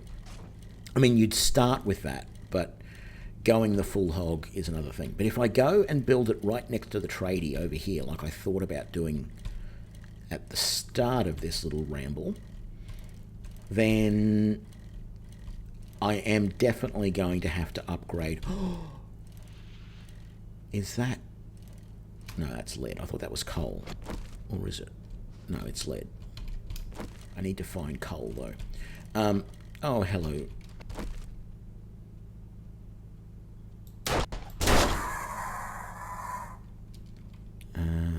I don't really need anything that you've got, so I'm not going to bother doing anything about you at the moment. I could. I mean, the body will still be there later if I want to come back and dig it up, chop it up. If I come back here and build my base out from the end of the road, out of this house where I am, so the advantages are, I can keep living in the house here while I'm digging this out. And I dig out all of this section here, and then all of this here, so that I've got a vertical face that's, say, 5 wide, coming off that road. And the end of the vertical face is right at the tip of this here. And then I build back into there, and if I need more space, I go down. That's what I've done in my other bases. I've built down a second level, and that second level down is where I put all of my construction material, all of my construction stuff. So forge, workbench, etc. And, you know, decent storage, cooking, all that sort of stuff goes down there. And the top level is just used as my defensive area.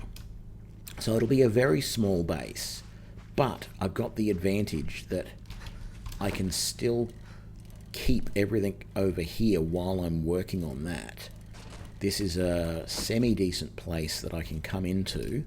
I can also start chopping a lot of this down and getting back resources if I need it. But in the meantime, if I come straight back from here,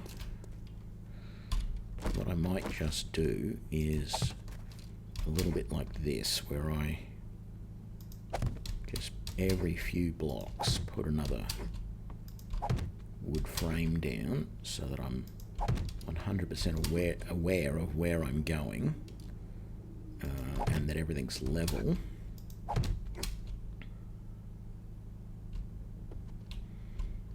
So right there.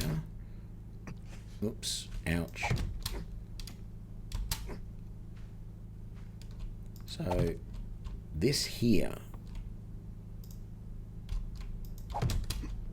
this would be the edge. I would be starting to dig down here and digging all of that out, and probably end up replacing all of those blocks. And then 1, 2, 3, 4, 5, and then that's the other edge there, which technically is a little bit off that road.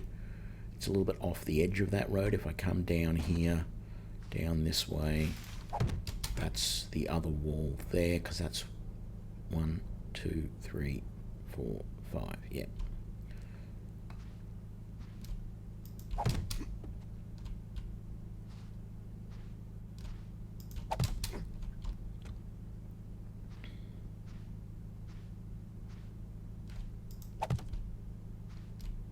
Oh no, that's not too bad.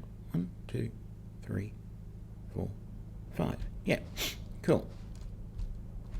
So that's what I need to dig and level out. And ultimately, I would probably, dig up one block all the way through this path along here and concrete it.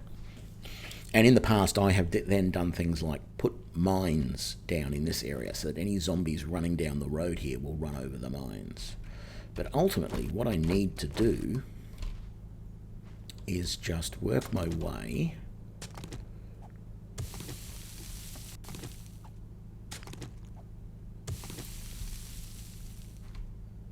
so those actually need to be filled back in. That's not correct. That's floor, and that is floor.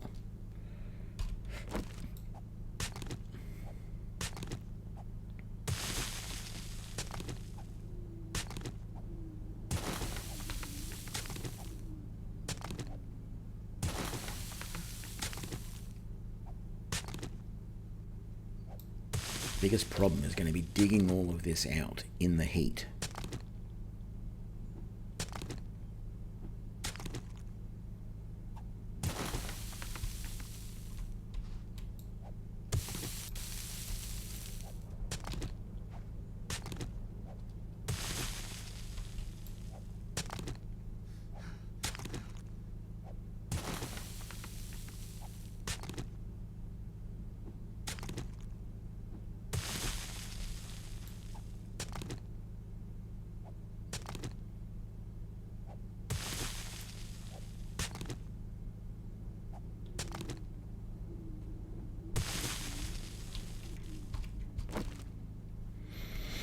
Did I have food and water on me? I do.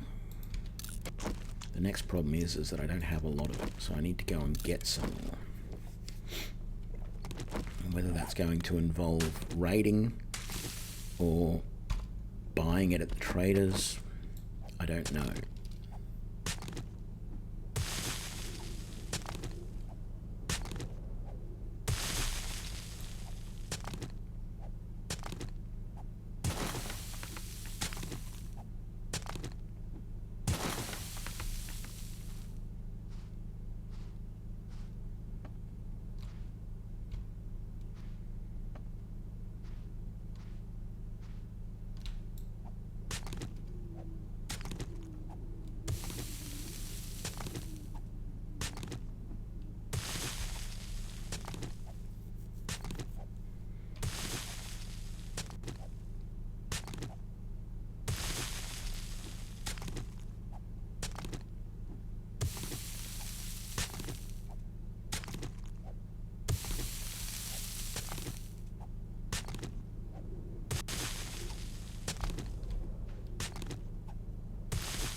Repair. Scrap that. Might as well scrap that while I'm working, and that.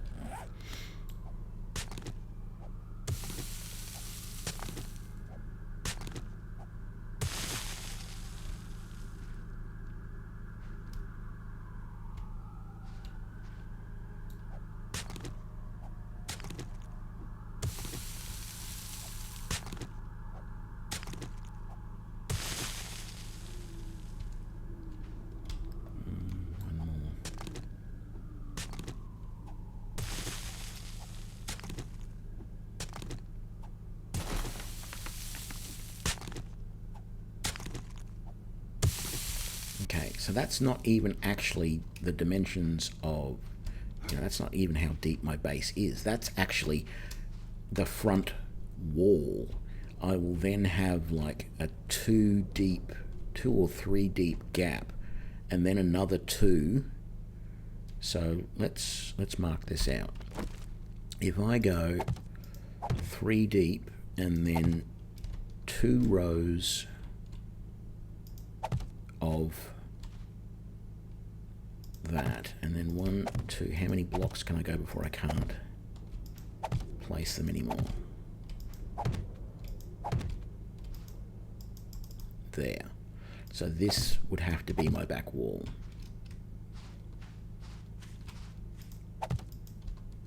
Alright, and so the idea then is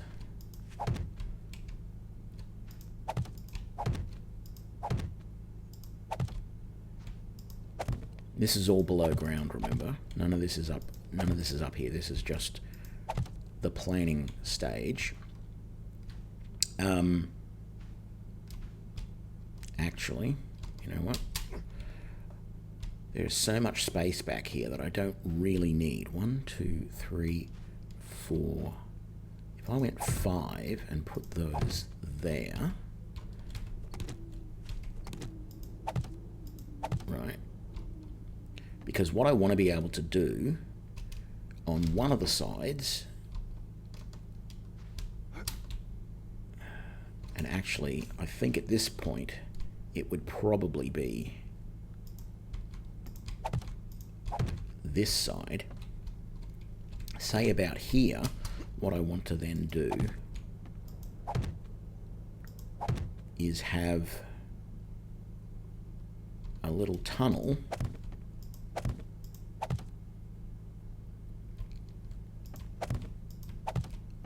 that goes along here.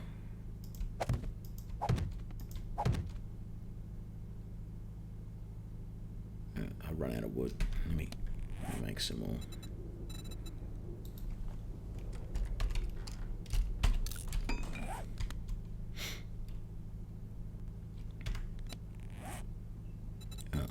Cancel that. And scrap that. There we go. So yeah. It's not quite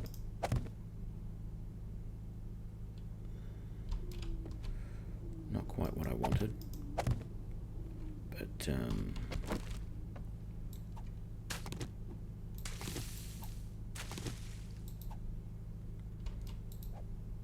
whoops,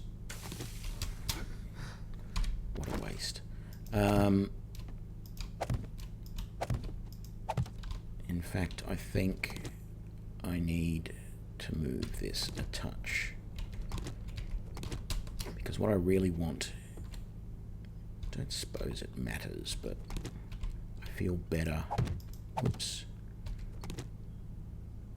with a 5x5 in there rather than a 5x4.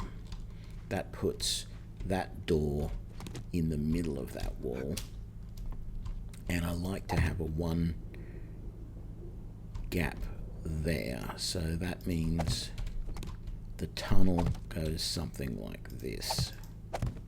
The concern I have with this, and it doesn't matter which side I do it on, is that they could dig through here to get to the tunnel. The tunnel's going to be down a little bit, and I'm going to concrete in the edges of the tunnel. So all of this area up to, well, all of this area all the way back to here gets dug out. All right. And then you've got your rows of bars across here, and then there's a door here. You go through this, you come around here, there's another door here, you go down here, you go around here, there's the final door here. This is your working area. You have a ladder back here that goes down to the level below, and you can make that level below come all the way up here if you need it to, but I find a 5x5 is big enough down below for me to put all the stuff that I really need to use. So it's a very compact base. It's a very simple base, but it's very defensible as well. So that is sort of the plan. I've just got to finish implementing it. And that's going to be a lot of work to dig out all of this stuff, particularly in the heat. It's not going to be so bad once I get underground. And in fact, the good thing is that with the progress I've just done, the very next thing that I normally do in this situation, let's get rid of all of these because we don't need these down here. We'll leave those two. We'll put one more there like that. Just pick up that one. We'll leave those ones there, and all that up there. So what I can actually do now is, now that I know based on what I've got up here, I can count this out. I can go, okay, 1, 2, 3, 4, 5. So I've got to go 5 blocks in down there. And I only really want this to be too high. I don't need to go overboard with anything in here. It's a small, oh, and that's now rock. It's a small compact base. So I can just dig out a tunnel here that is 5 deep going back and 2 high, and I know that beyond that is where my bars are going to be. And then I can dig, so that will, so I'll dig back here till I get to here. Then I dig over this way, and I dig out sort of all of this section here. So it's just a big opening, but there's only just this little hole down here. So I can chuck a wooden door on that down there, and that gives me minimal protection. So I dig out all of that area there. And then what I do is I go the one step further, and I dig out this path here, dig it out over to here, and then dig back through to here, and then dig out this little room back here and put the doors in there. And then once I'm done, I start to dig out this 2-block section here and put the bars up. And at that point, the only way the zombies can get to me is through the door right there. Actually, I'd probably put the door just forward a little bit. And then I can shovel out the rest of this approach landing here and be ready. And I can defend this little area, this little bit here from a horde for as long as I need to. Like that's easy. If they break that door down, I've still got my section in here where they can run in, they can come against the bars, and I can kill them, blah, blah, blah. So that is going to be the way I build this base. The question is how quickly I can do that, and whether I can do that without running out of food and water, because I still have this problem at the moment where I don't have enough resources. Is that? No. Okay, so we are back at stone again.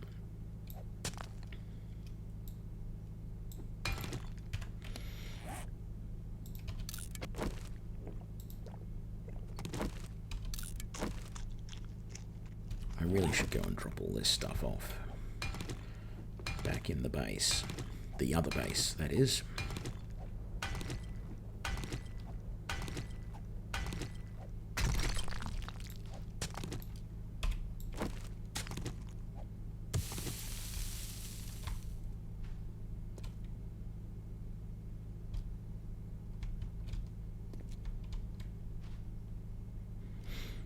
Sometimes I'm just not clear. See, I didn't realise that I hadn't taken out that one at the back there. So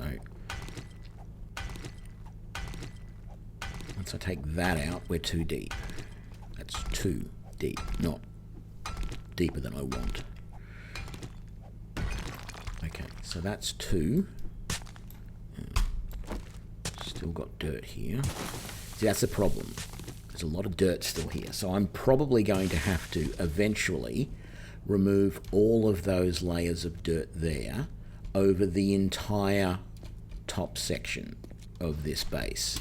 I'm probably going to end up coming up here and just digging down and removing all of that topsoil and replacing it with concrete. Because then I know that the zombies are not going to come and bash their way through that. If they do, fine. It will take them forever. Short of a couple of demos blowing up there, they're not going to get down to me. So that the easy way for them will be to come through the front entrance, where I will proceed to kill them.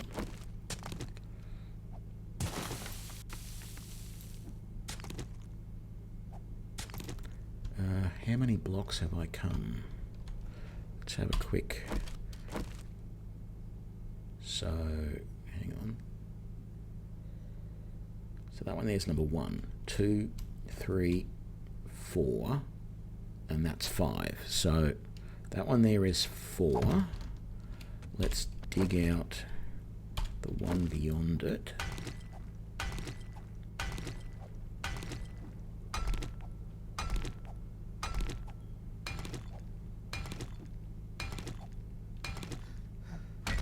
And I'm probably going to end up digging out these walls as well.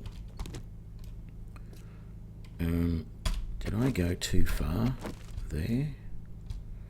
1, 2, 3, 4, 5.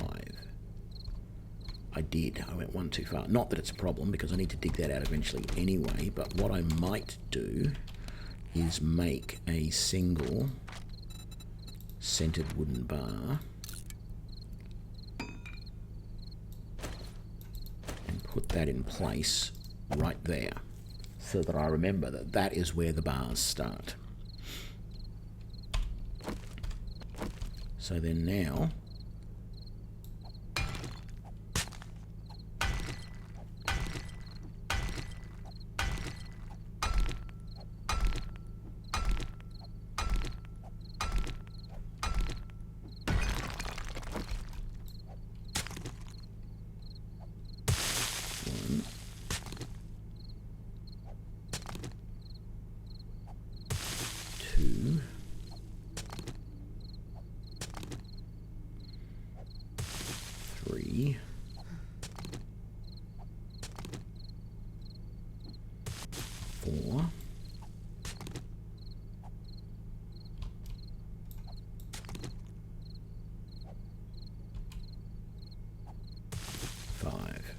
okay.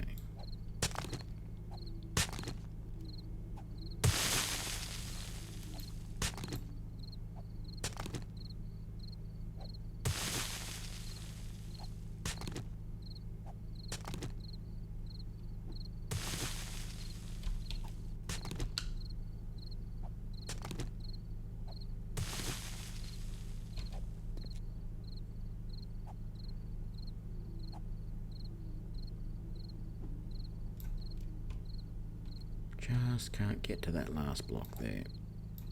Okay.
Okay, I said I was going to have to replace all of that roof. It looks like I definitely have to replace all of that roof. I'm going to want those resources, so let's pick them up right now. Okay, that's fine. I didn't really want to have to do that straight away. But on the upside, it looks like my planning is going well for the general construction of everything.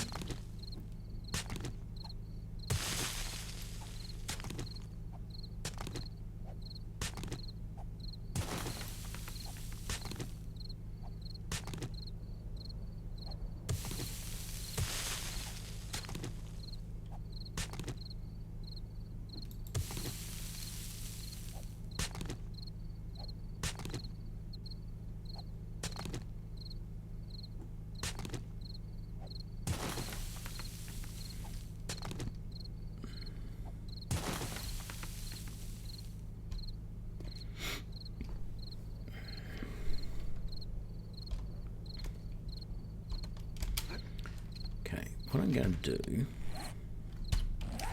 it's probably a good idea to head back into the other base, the house, and do some stuff over here. So we do have this concern that they can get in the back door. And I almost feel like I should put these bars back up, but I won't. Was there anything that I need to chuck in there? There was not. Let's put the turrets back in there.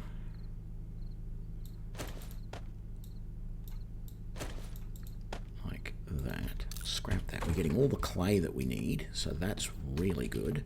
Although we've also got all of this stuff. Although I'm tempted to put all that back into the forge and start producing stuff again, because I am going to need... Wow, is that all we've got in the way of cobblestone? See, that's a problem. So that and that. I need to create a bunch of cobblestone. Yeah, it's tempting to go and put all that stuff back in the forge so that I can start producing more ammo, because I need to start getting more ammo going. Actually, I need to use one of these, don't I?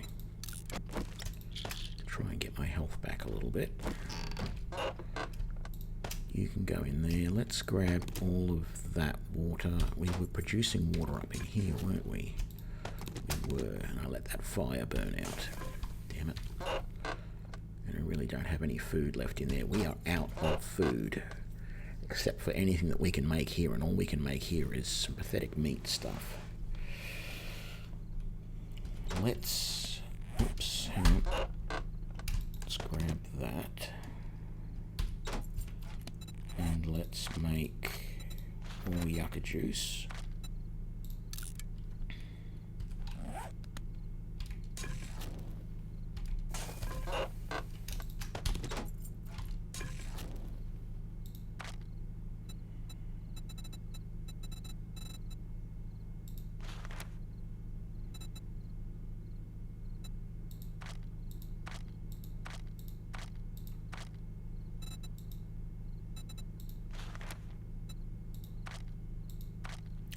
Can't remember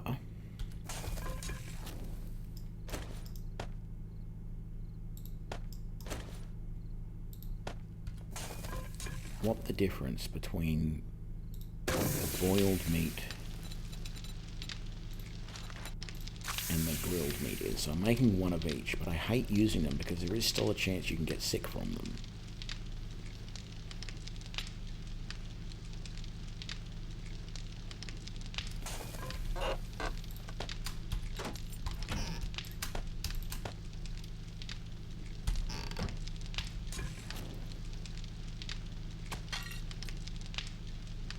So that gives you 10 stamina, 15 health, and 10 water. I think this grilled meat just gives you 10, 15, and 0. 10 and 5, so this gives you more health. Personally, I cannot stand boiled meat. Like, seriously, it is the worst thing ever invented. Why would you ever want to boil meat? It's not a case of want, it's a case of must. What did Blackadder say? Needs must when the devil vomits in your kettle? Which is a very strange thing to say, but, you know, these things do happen. Let's turn that off.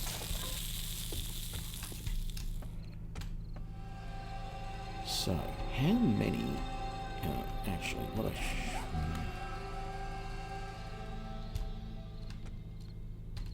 Just close that door. There's the problem solved for the moment. How many cobblestone can I make with all of that stone and clay that I've currently got?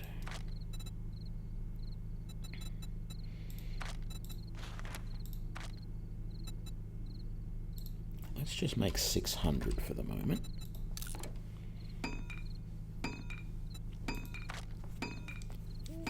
And that's going to make quite a few flagstone blocks because you only need 4. So I can make at least 100 of those straight up and have some cobblestone left over to upgrade.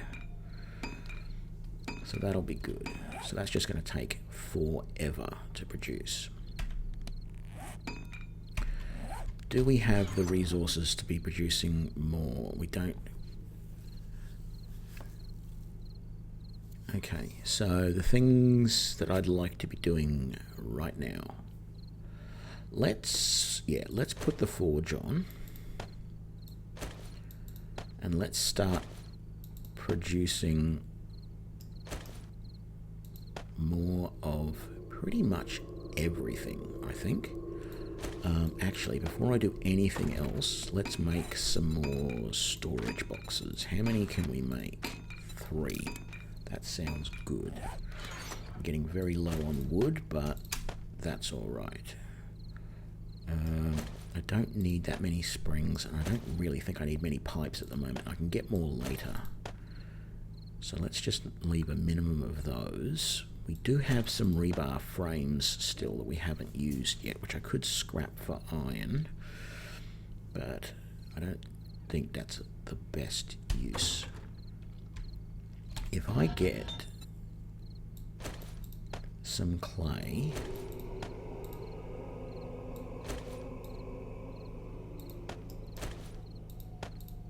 and some iron on the craft, and we also want to get all of this stuff going, I can start making iron ingots. I need to eat too, don't I? Let's not take the chance. Well, actually, if we're going to do this, if we're going, because that gives you 28 stamina. If we're going to use that, then I might as well eat, say, all of these,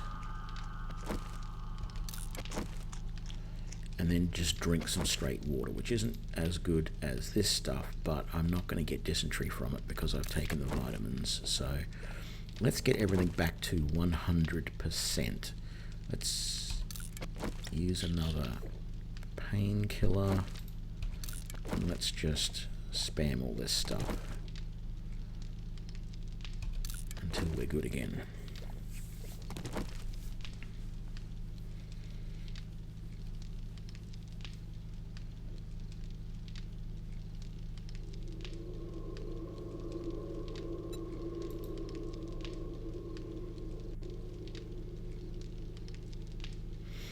In the morning, I should consider going to the trader and seeing if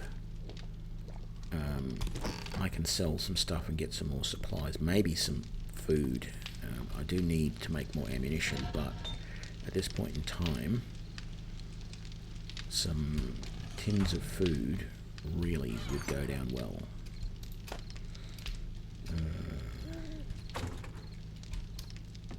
Let's put those bandages over in here for the moment.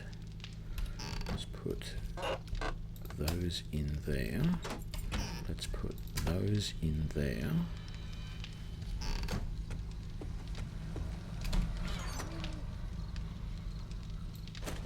Really not using the knife much at the moment, so let's just leave it out.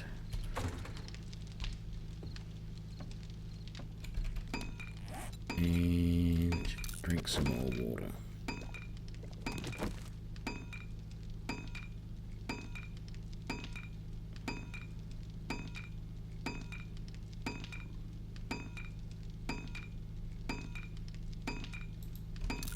Maybe one more.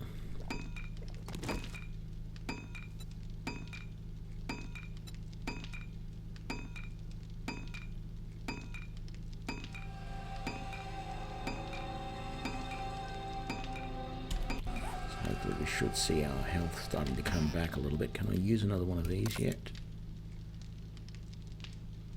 No. I don't know whether it's 1 minute or 10 minutes before I can use it again. It's probably 10 minutes, knowing my luck.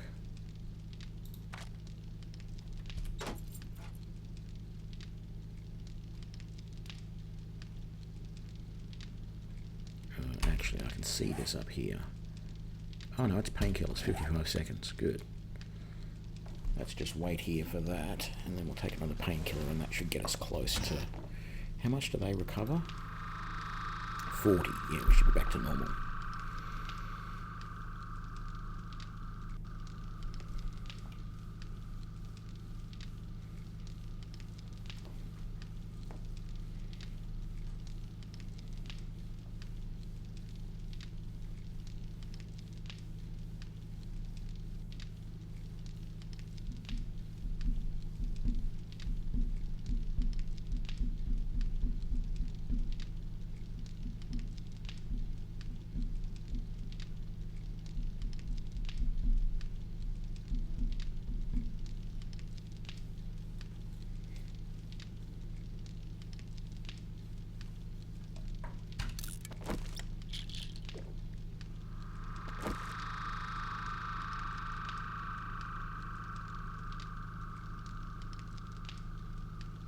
That didn't do anything.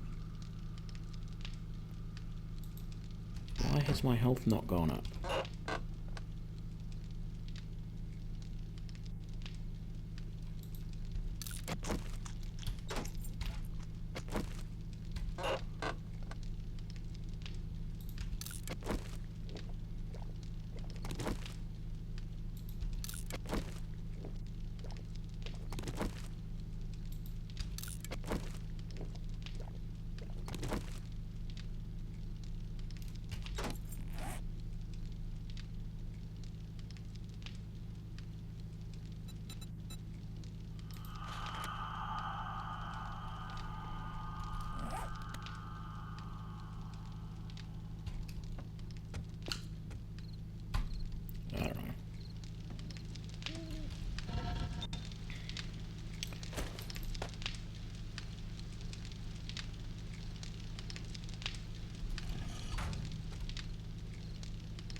I'm not getting a huge amount of wood for doing this, but I need some wood, so it's a way to kill the time during the night while I'm waiting for other things.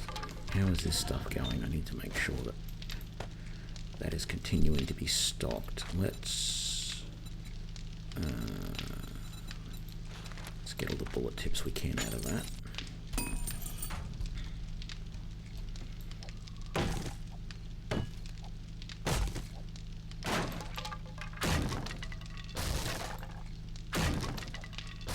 Don't worry, I'm not going to be pulling down the entire place, but I just thought taking out some unnecessary walls would give me back some resources while I'm waiting for other things. I don't know what's going on with my health though, because I had a painkiller and my health did not go up at all, and it should have. So that seems actually a little bit buggy somehow.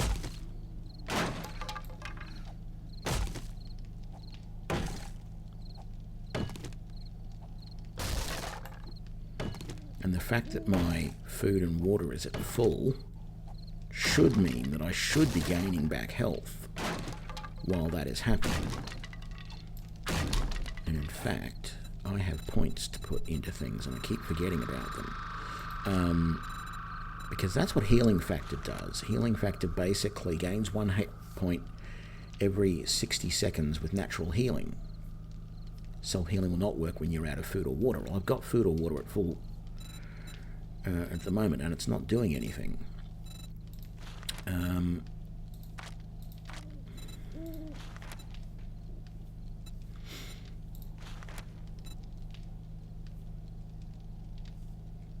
What level do I have to be at? I've got to be at intellect 4. So I could get myself to intellect 4 so that I could then get...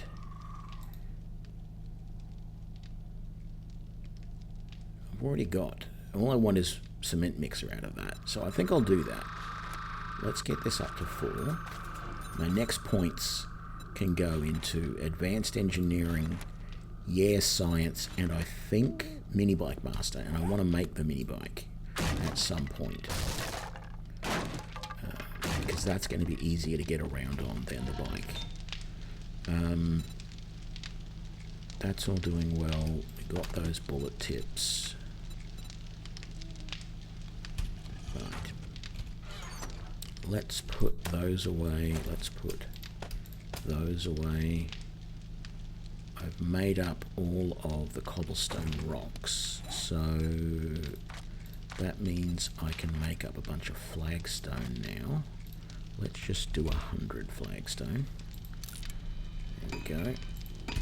As I said earlier, and the rest will be used later. Let's get this strip out. It now needs to be repaired, and that's going to take a while.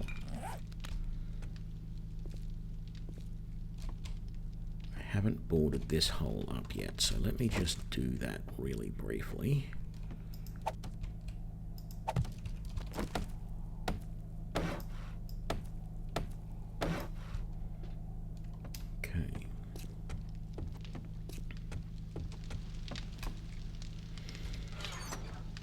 It's nearly dawn. I feel like I have to go raiding because I need food, I need resources, which I just don't have at the moment.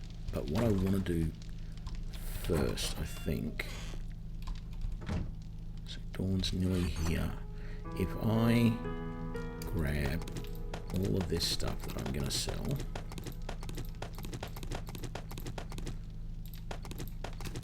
and we'll go over to the trader. On the way,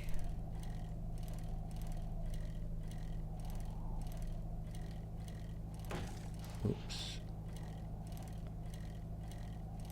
how can it be supposedly this hot at dawn? I've only ever once seen things as bad as this game is making them out. What do I mean by that? Well, how many years ago was that now? Wow. It was probably 20 years ago. We had a heat wave in the city I live in Brisbane. And it was so bad that I had been broken into a couple of years earlier. Someone had broken into my apartment, and while I was... It's not going to stick to that rock.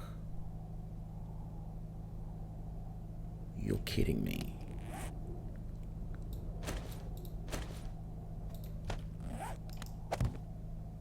That will.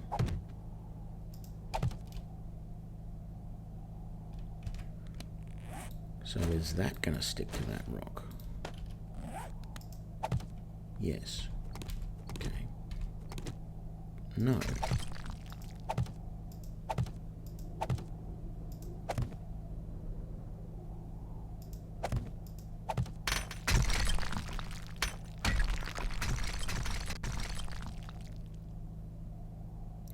You know what? We're going to do that later. Damn it, how am I going to get that roof in properly? I'm going to have to probably dig out the walls first. As I was saying, I was living in a unit 20 years ago, and I had been broken into previously where someone had come into the house, into the unit, climbed up the balconies and got into the unit. It's not open yet. Trade is not open yet. And they had stolen my wallet off my bedside table, like a metre away from my face, while I was asleep, which isn't fun. You know, that's pretty scary that someone can do that and you didn't wake up. So I'd asked the real estate who was managing the unit if they would put more security in, and they refused to. I was like, okay, so what are my options? So I went to this electronics store that was nearby and bought a pre-made motion detector, this little infrared motion detector. And as soon as I said the words infrared, some of you will probably pick up where this story is going, because what happened was I bought the infrared motion detector and went, great, I can now detect if there is anyone moving in my apartment. So I will turn that on overnight, and I can leave the balcony door open a little bit to allow some breeze to come through, and everything will be hunky-dory.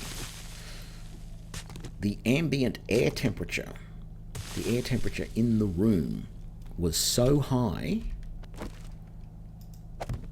that it wasn't able to distinguish between body temperature and the air temperature. So it was absolutely pointless. There was absolutely no point in using this motion detector, because it just went, I don't know what you're talking about. There's nothing here. There's no body here, because all I'm detecting is air temperature at 32 degrees, which is natural body heat temperature.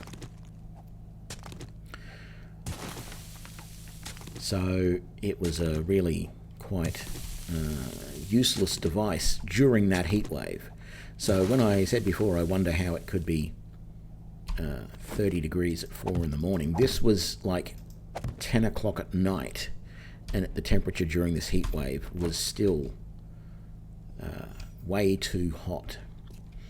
And basically air temperature was normal human body temperature, therefore the infrared motion detector could not detect motion correctly. 1, 2, 3, 4, 5. So I do need that one there. That's going to be above the door. The door is going to be right there. Oh, actually, no, the door is going to be right. No,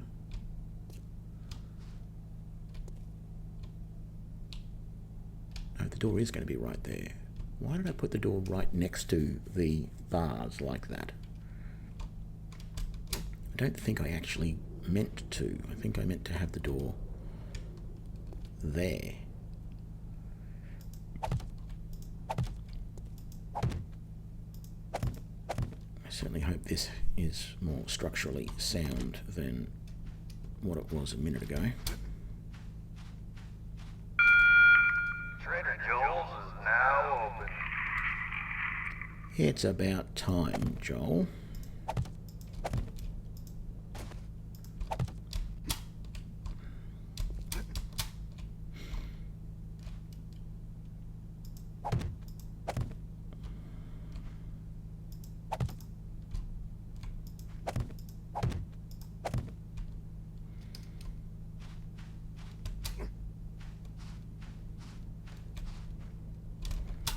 Damn it.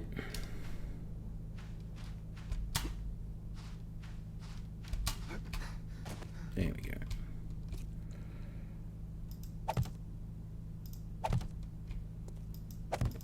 So I'm still going to have to dig out more here, there's no doubt about that. But for right now, that is the start of the roof of the entry area. I'm going to have to keep replacing the roof as I dig around, because without it, it's going to just keep caving in on me. Upgrade all that to concrete, probably another layer of flagstone and then concrete on top. Let's go to the traders, sell up, see what we can buy. And there are food vending machines just there as well. I think some of them have food, some of them might have other things in them. And that one doesn't really have anything. All prices are fair here.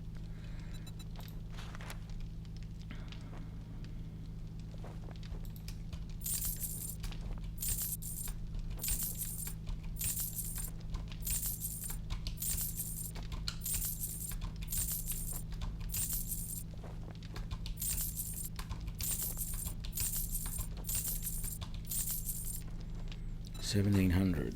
So, I definitely want gunpowder, although I'd like more than that, but I'll take it. The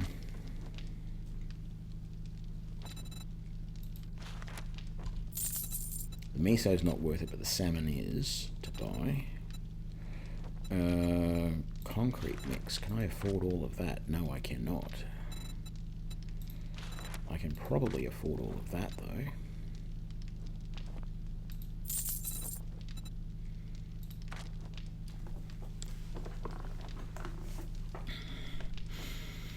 While I do need more 9mm ammo, I can't afford that. And there's probably other things that I could better spend my remaining money on. Thanks for shopping here. Come again. Okay, that vending machine does have stuff in it, so that's actually a really good price. As is that. They both do decent amounts. Most of these do really small, so they're not actually worth. What do these vending machines have in them? Oh, this is the ones where you can vend stuff. Yeah. Okay. So that's about the best I can do with food at the moment.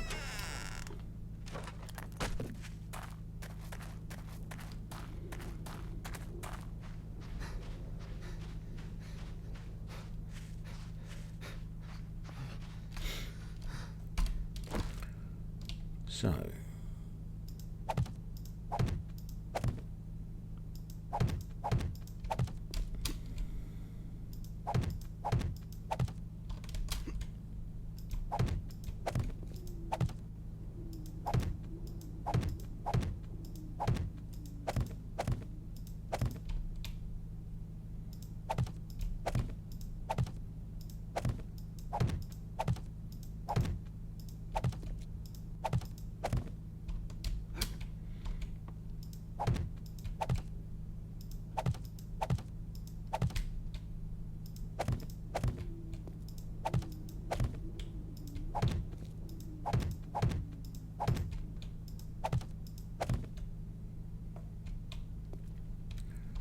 right.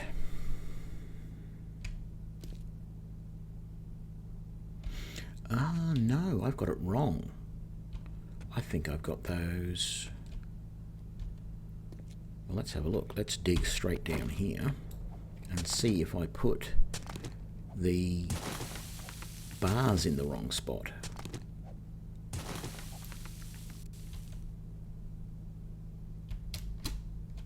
Oops.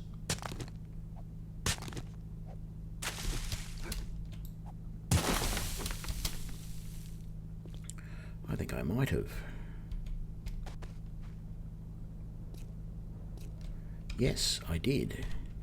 The bars are not there. They are one further back.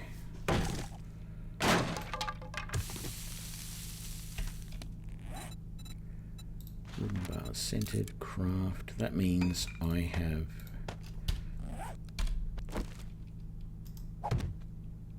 have to dig out. No. This block here as well.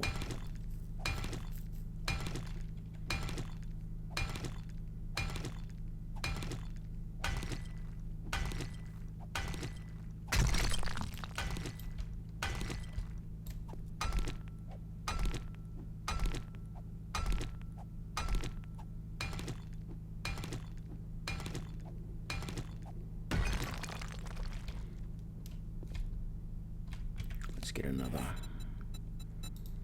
one of those. Put that there. There we go.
So I need 8 more.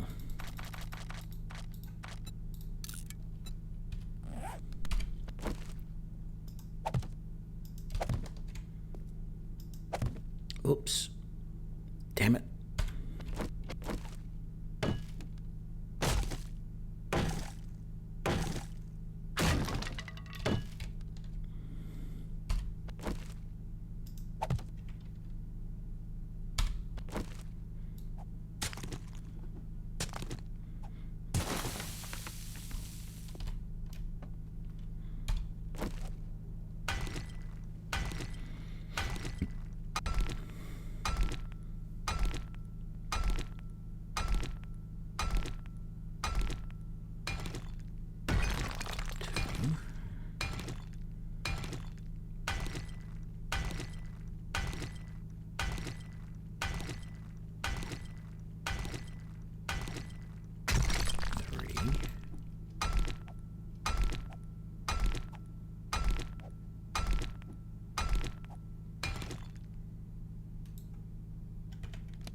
Okay, that is the extent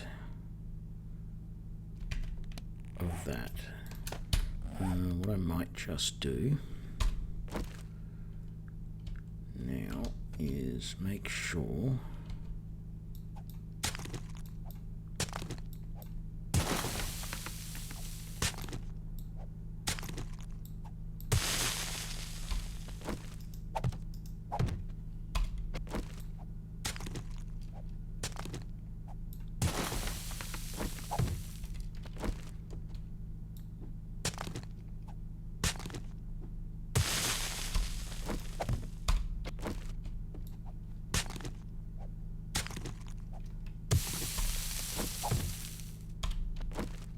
okay.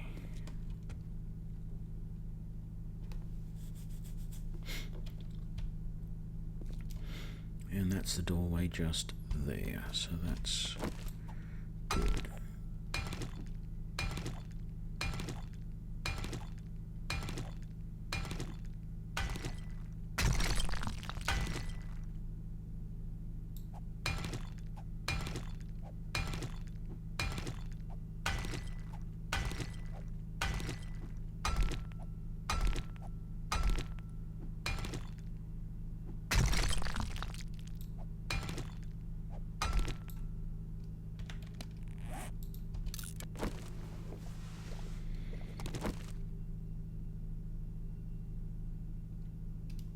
Okay, there's something buggy going on here. My food hasn't gone down in ages. My water is going down and my health hasn't gone up.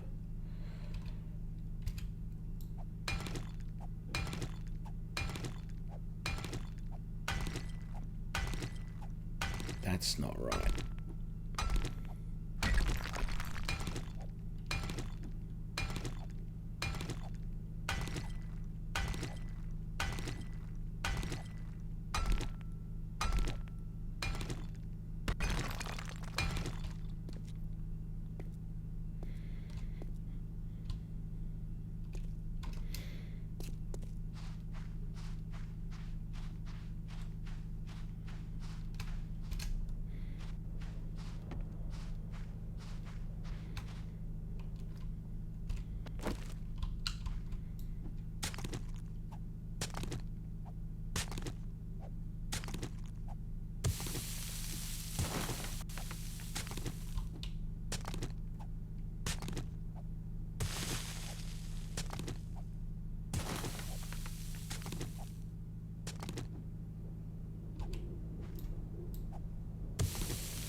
Where's my bike's up there?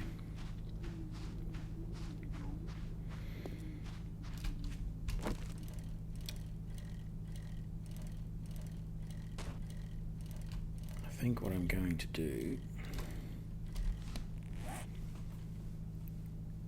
is two things. One, I'm going to very briefly stop here at the house.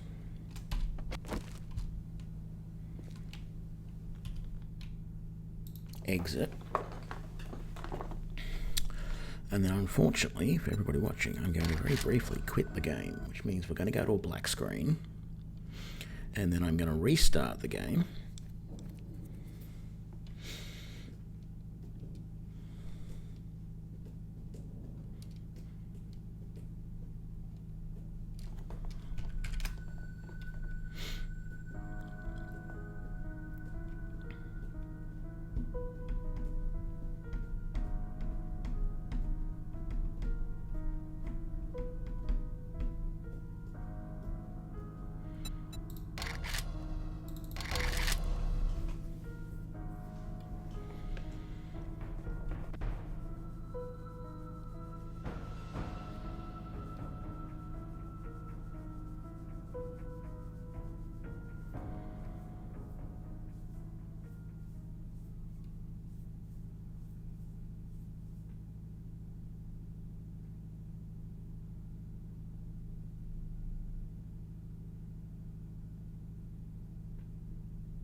Come on, hurry up.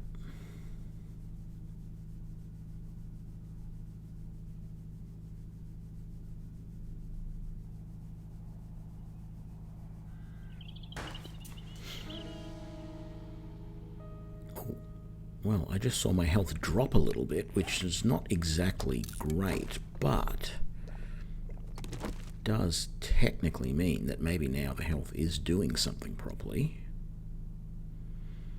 As soon as I get back to full water, like now, we should slowly see the health starting to come back up again. So let's see what happens with that. Why can I not pick up my bike? There we go.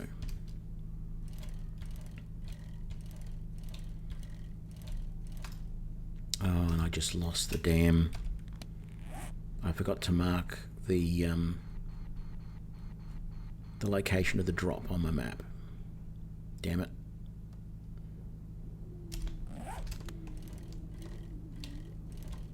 Okay, let's finish raiding the Poopy Pants daycare then.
My health still isn't going up, although admittedly my food has just gone down a touch.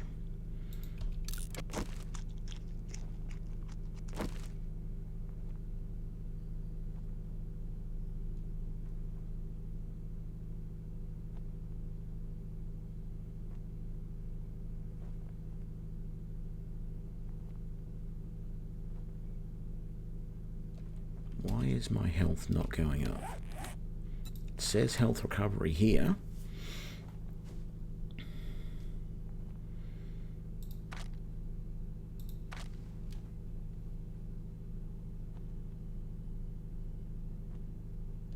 Something is definitely broken. And it's not even just...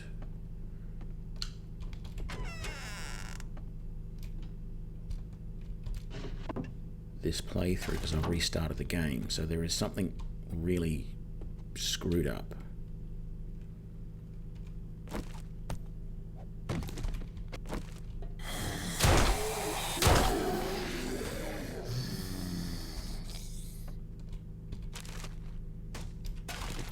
Okay, here's some more painkillers. That didn't do jack. That should have given me 40 health recovery. I should be at full health.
This is not good. My health is screwed up in some way, and it doesn't make sense.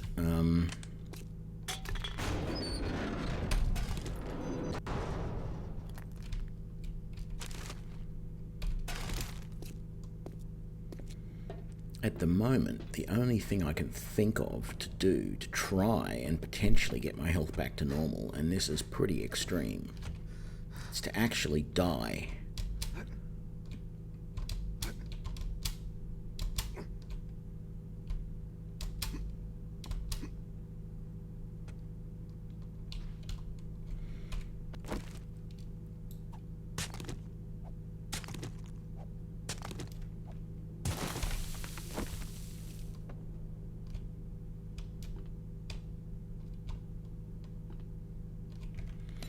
Am I really carrying all that stuff?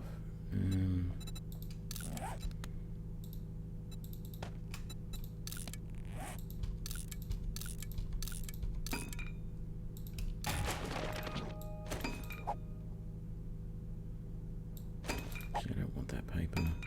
Scrap that.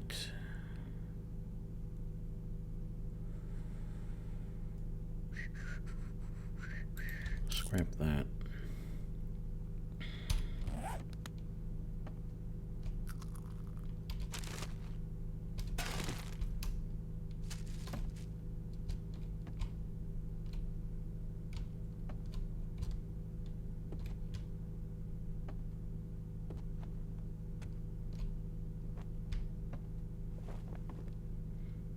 So that's the stuff I've already raided. So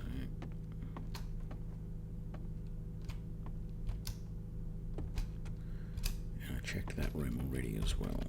Let's get these cobblestones.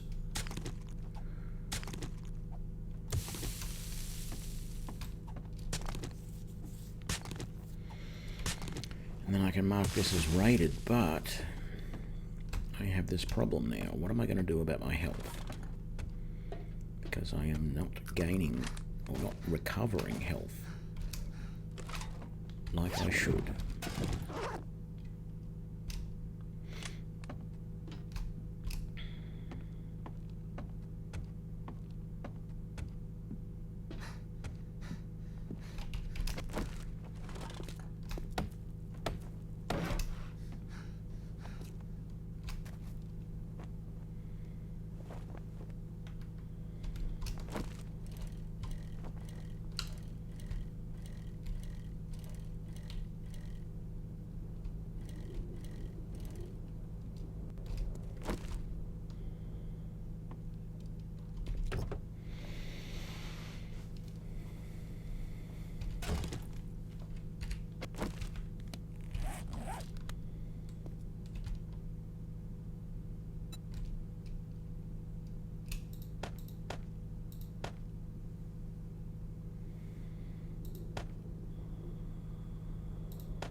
Now that's interesting. I had nothing that needed to be bandaged, and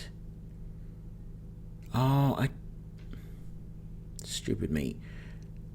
I don't think painkillers fix your max health. That's what the problem was. So I do need to use bandages to get my max health back to 109. That's why my health wasn't going up. Silly me. I keep forgetting that that's the use for the bandages.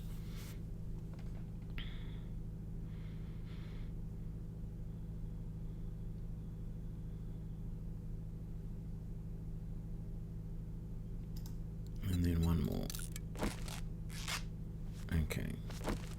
Now, if I use this painkiller, there we go. Right, silly me.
amazing. You can do all this other stuff and the zombies barely hear you.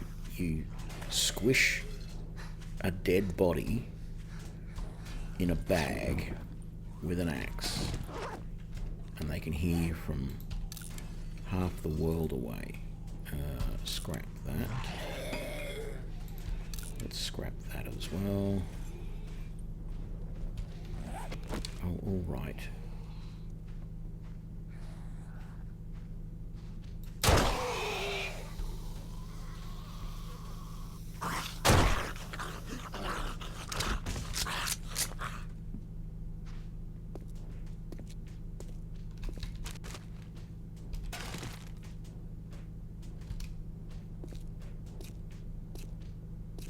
What's going to be the easiest way to get in here? First of all, how much of this have they bashed down wherever they're trying to get through? Oh, they're trying to get through these doors here, these windows here. Let's give them a hand.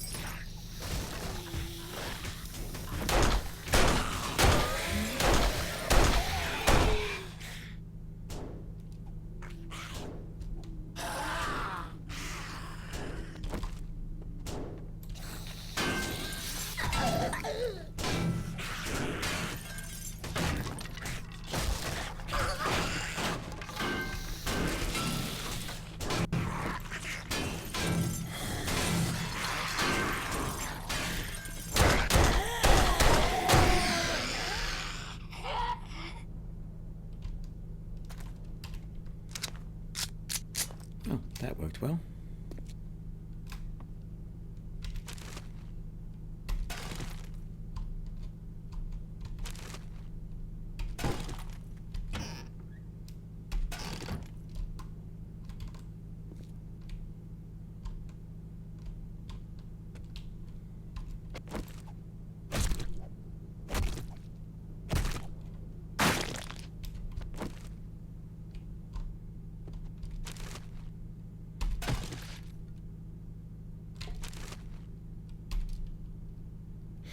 No room.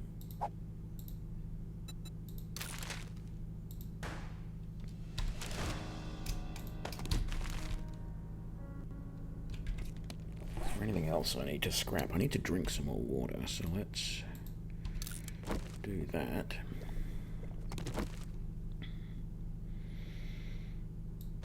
We can drop that. I don't need that. Yucca seeds I will keep. Let's scrap that, and that, and that. Drop that.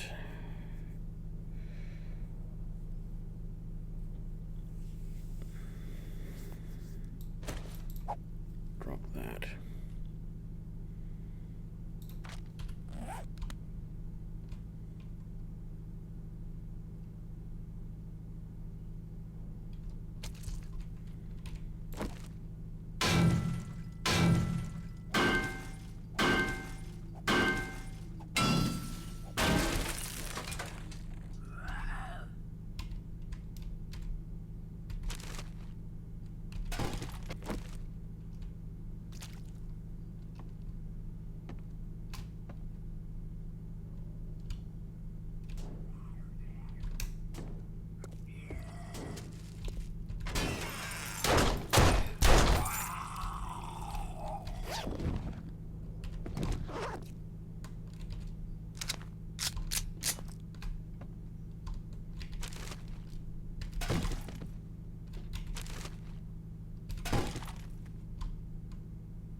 chrysanthemum, though. I haven't been able to make the red tea yet, so that will be good.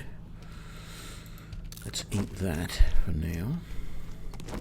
And let's drink some of that and hope we don't get dysentery.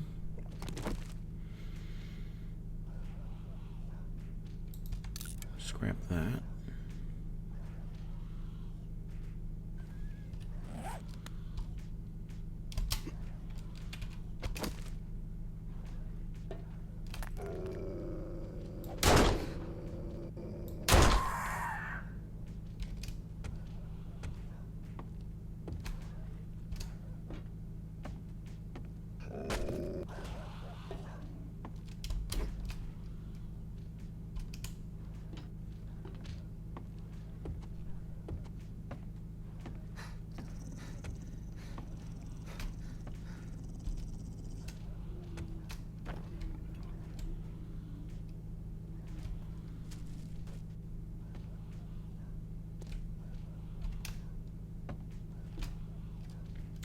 That's right, I've already done those.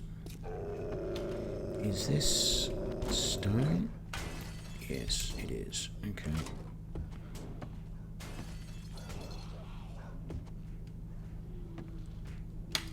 Is...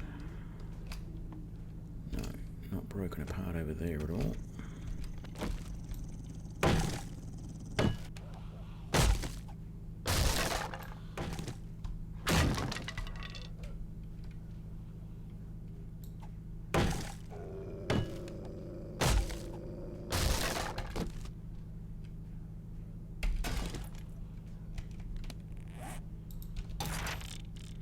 What was the other one? Full auto mod schematic. Okay. Medium ammo pile. Oh yes, good. More 9mm and another level 3 junk turret. Very happy about that. What's down below me here? That's a big drop.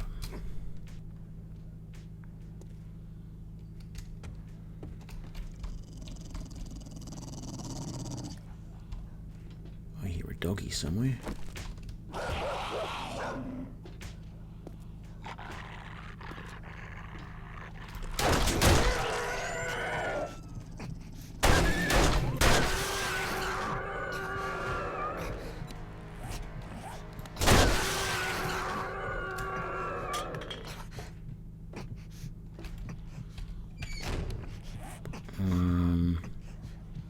Damn it, I'm gonna have to use that one. I didn't want to, but I got rid of all my other bandages.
Ooh, medkit. Very nice.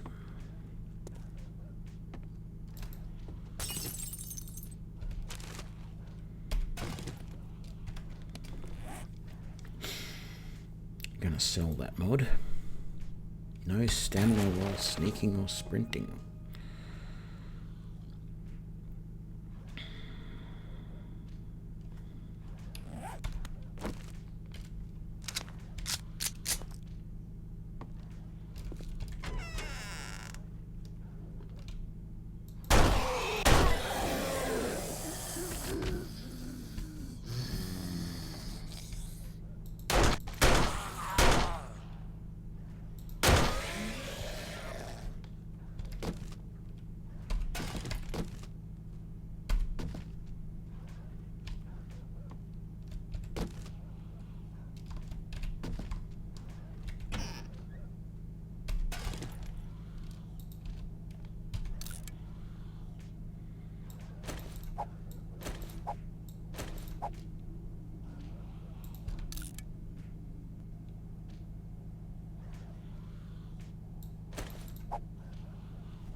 There we go.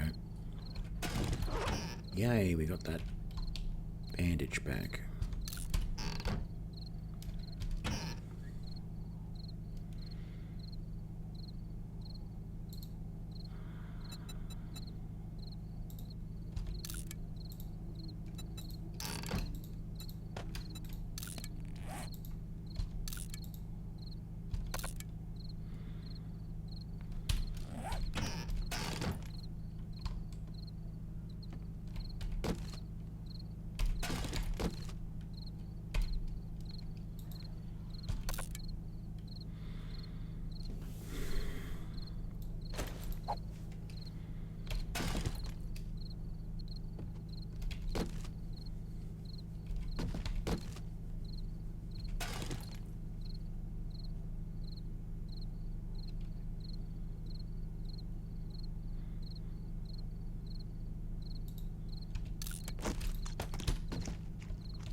Okay, that goes in there. Is there anything else?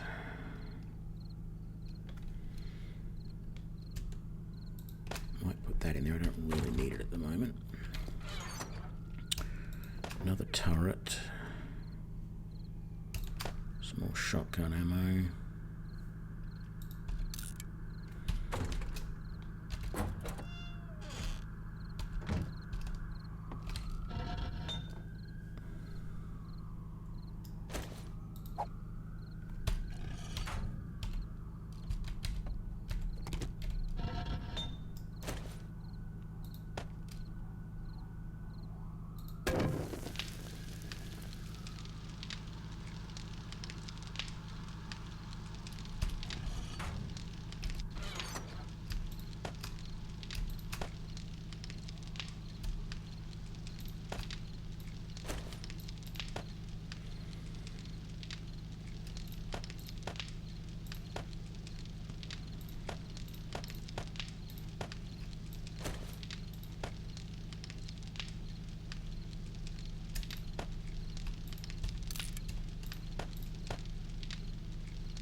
Down there.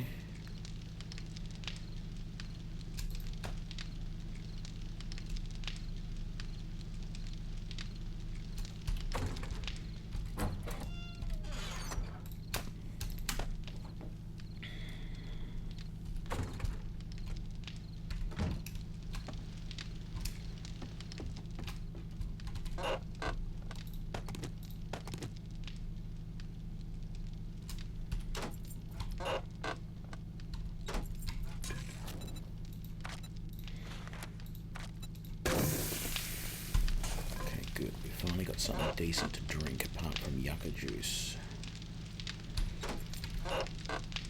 Let's put all of our drinks in this one, I think. That, and our spare glasses, and our dirty water.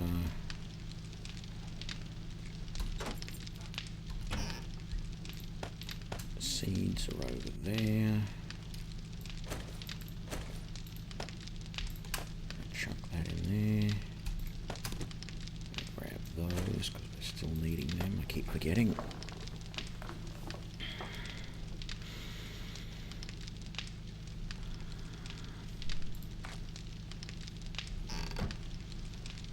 Let's put that in there, that in there.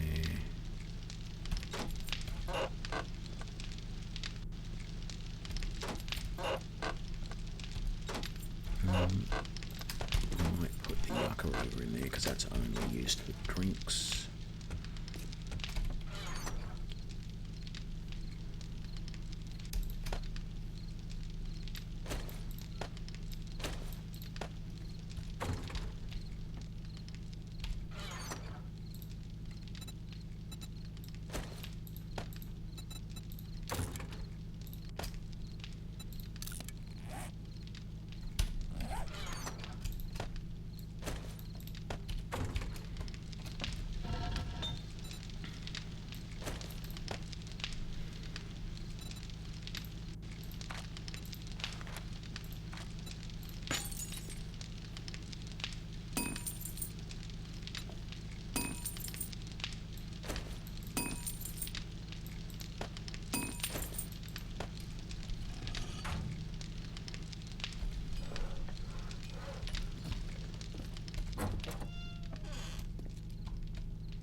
I just realised that there is something I have been wanting to do. So, what I need is forged iron, and there's not a lot of it. Okay. I don't have any forged iron in here. I don't have enough parts. So I have iron leg armor and iron boots. I have iron gloves and I have an iron helmet. What I need is iron chest armor. That's it. Okay. That's not too bad then. Iron chest armor. I need 22 iron ingots, 7 leather, a duct tape and a sewing kit.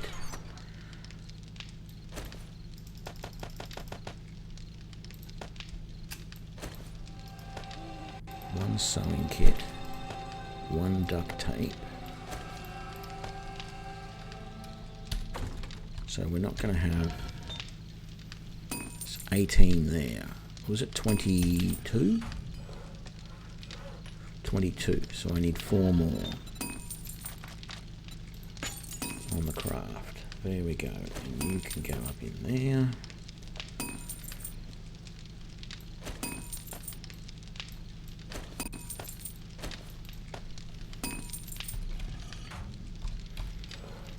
Is there anything in the way of normal clothing that I can craft at the moment? Because I'm not happy with the fact that I've got plant fibre pants and shirt and everything.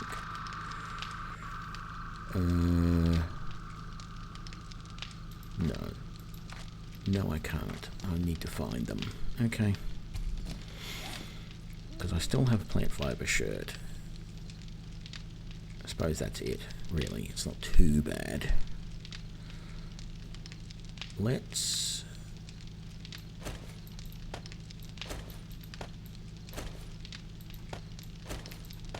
take all of this armour off. Not that, but that. And let's repair all of these.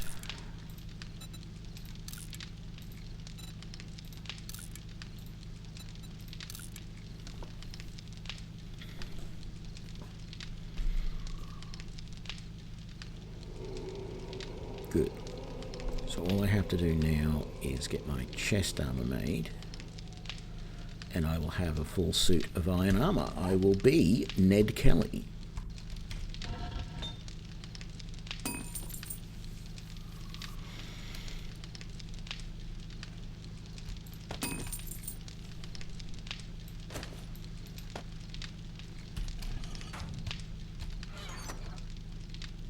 Put that away, and I really need to find more coal. That's the thing that's holding me back at the moment, because without coal I can't make gunpowder. Without gunpowder I can't make ammunition. And while I'm finding a little bit of ammo, I'm not finding enough. We should have made all of that, so let's turn that off. And let's put those in there like that. As far as this light goes, this candle goes, let's just chuck it up on the wall there. That'll do. Doesn't have to be perfect.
2.5 minutes. What to do for 2.5 minutes while I wait for my armor to cook.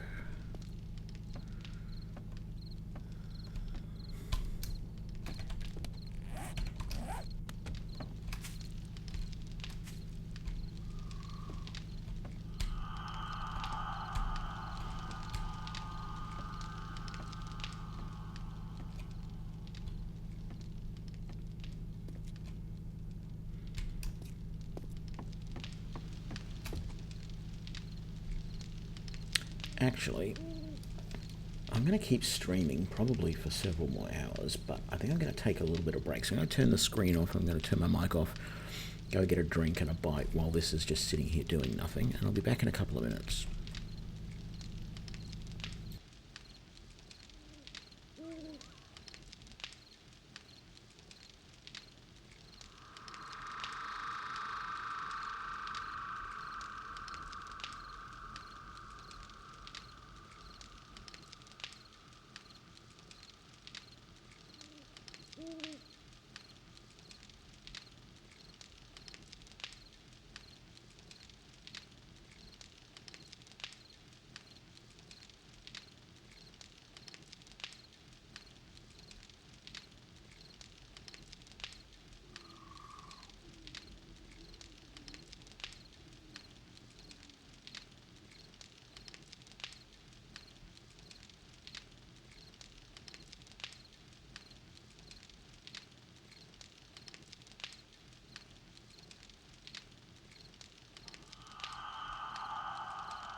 Okay, so how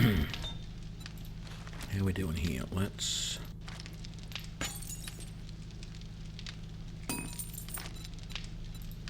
get all those forged iron out of there as well.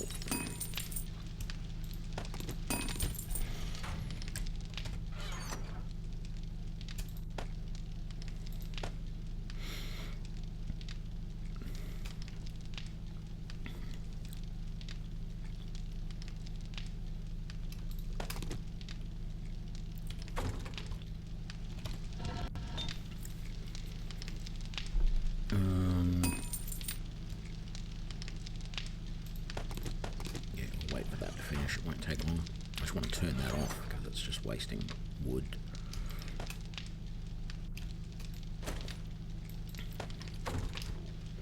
We got this. Yeah, that fire's off. Good.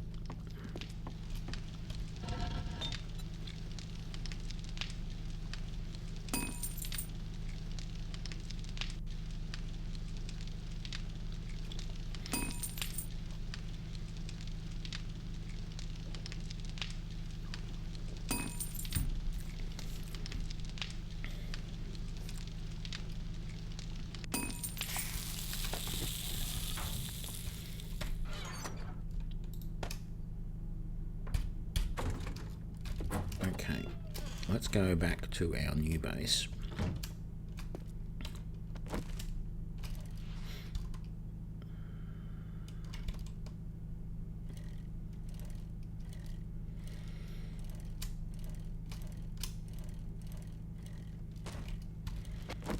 And have a look.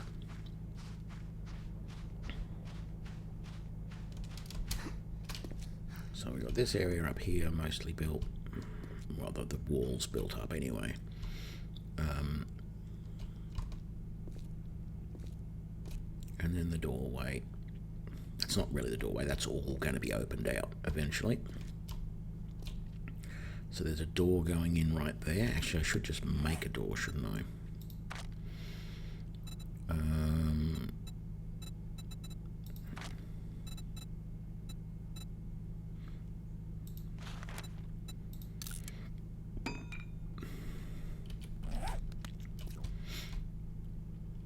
So what I'm actually going to do, now that I think about it,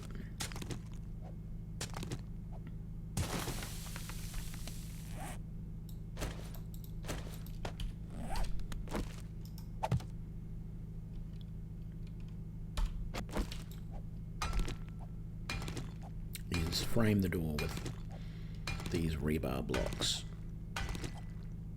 which will just make it nice and secure right now. In fact, I've got enough that I'm going to do the other side of where these bars are as well. So we're going to have to build those walls in and make them as strong as possible on both sides.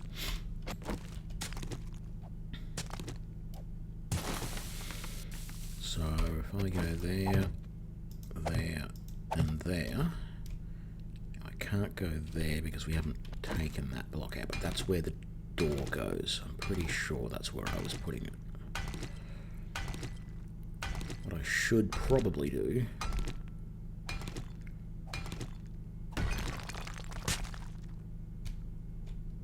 I can't dig down from up top.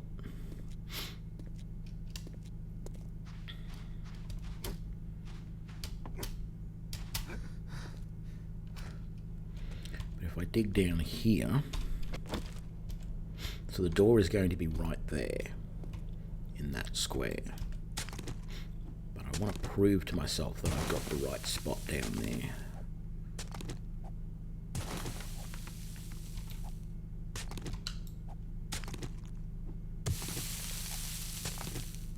Yeah, I do.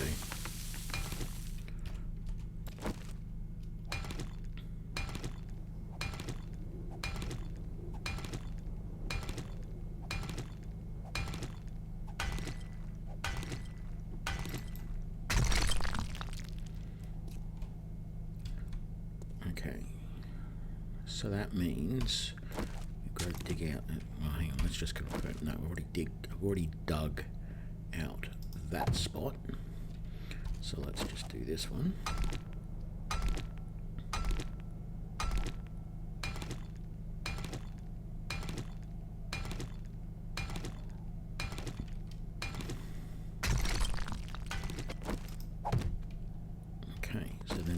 technically...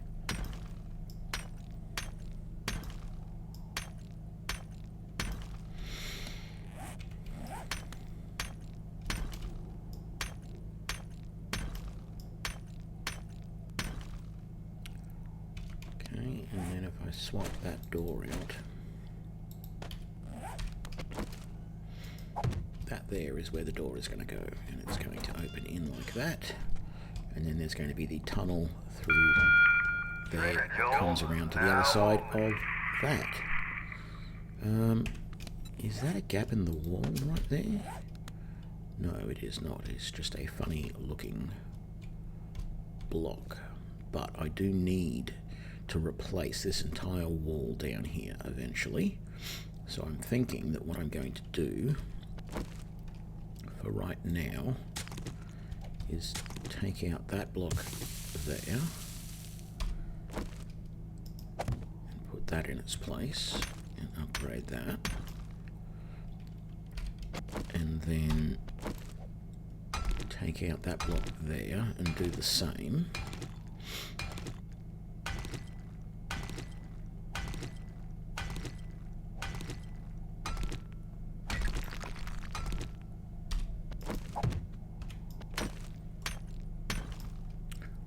Right. So that is our defensible perimeter right there. We've got to take out all of this. I might as well do that now, but it's actually not all that urgent that we take this out.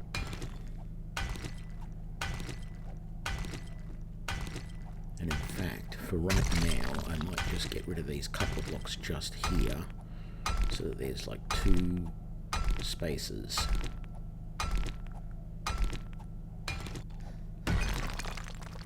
Like that. Now, what I want to do is I've got to work out how far I planned to go that way. So let's just pop out.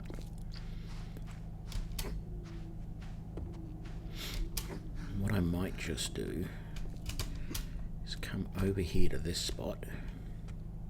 See, I've got to build that up too, don't I? So I don't have any more cobblestone blocks.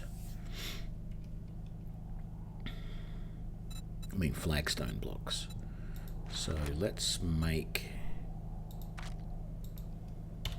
just do 20 for the moment. I don't need a huge amount.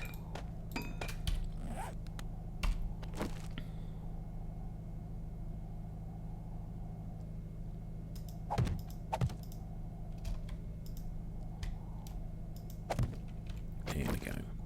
So what I also want to do is that's 3, 4, 5 down. Okay, I had a feeling that was right. So if I go down,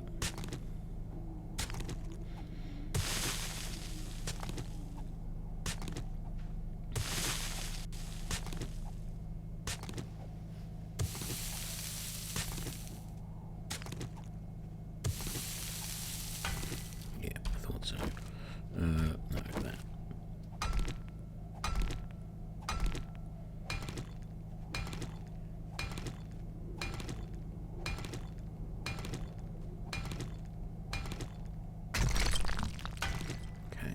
Pretty sure it's back to the south.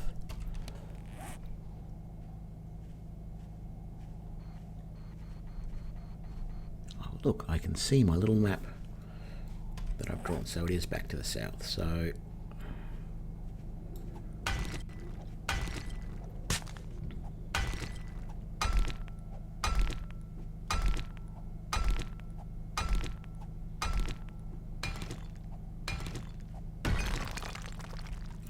see the tunnel right there that I made. So there we go. That is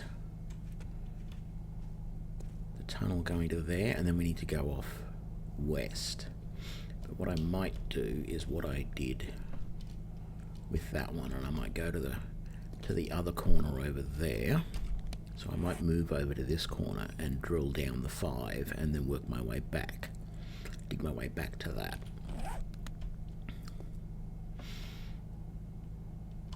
Leave that open for the moment.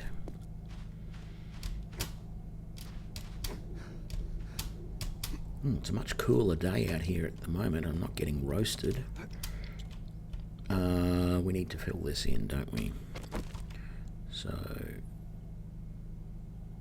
1, 2, and 3. And look, I might as well.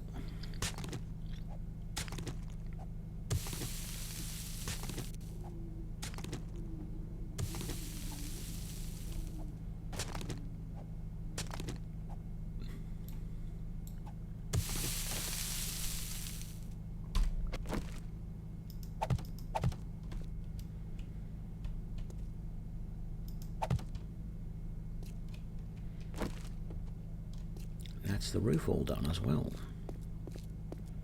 We will upgrade it later to full cobblestone and then cement it. While we're here, let's fill those 2 holes. And we're basically going to dig out each of these walls and fill them with cobblestone and cement them as well, all the way along that tunnel, and basically all the way along the entire base. But it doesn't need to be done immediately, as long as we have the base basically usable, i.e.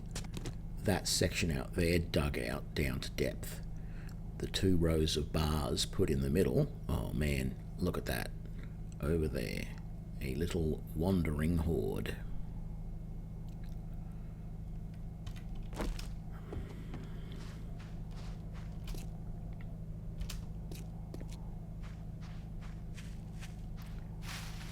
Get the big guy over here first. Oops.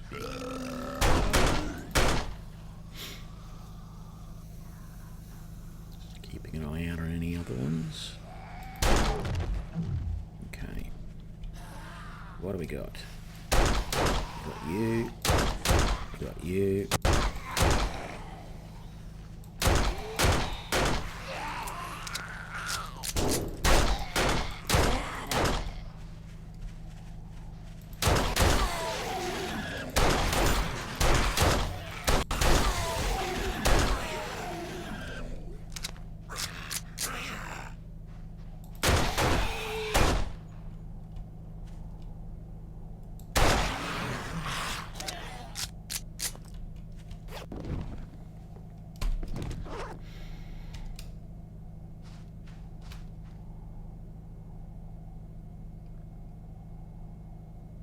Yep, that's all of them. Okay. Don't need those blocks there. I don't need those blocks there, because I've got that started to be done downstairs already. Let's continue digging down here. That's 1, 2. In fact, what I might do,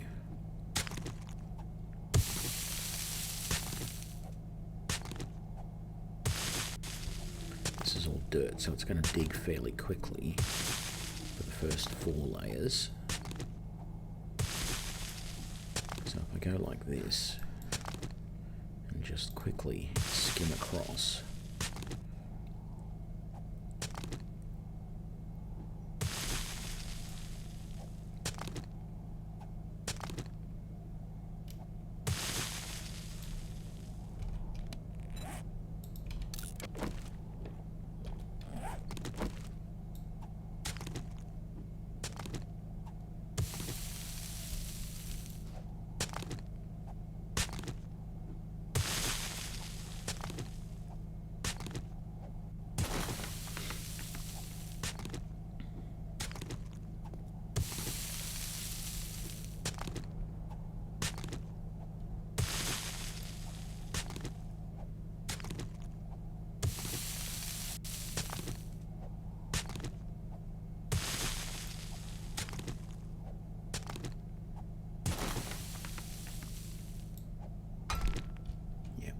okay, so then what I can do,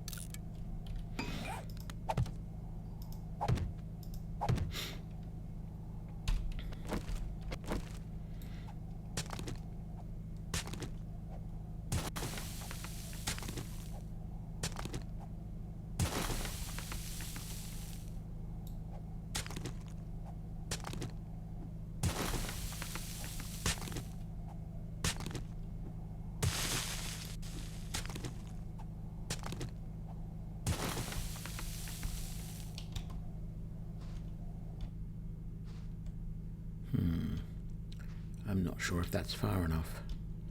That was the one problem with what I just did. Okay, so that...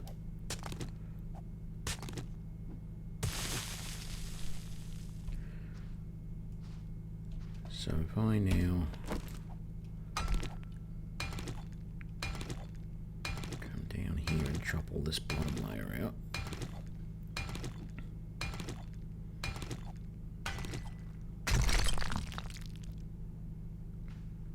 What I can do is I can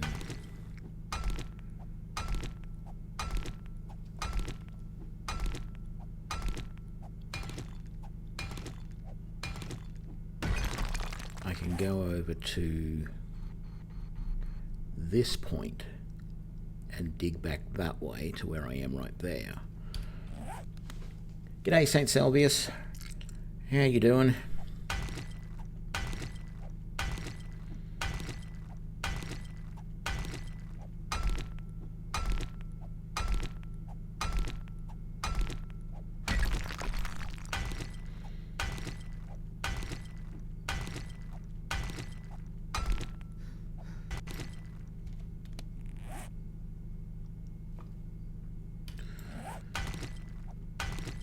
Go and get some food, but I don't really have much at the moment.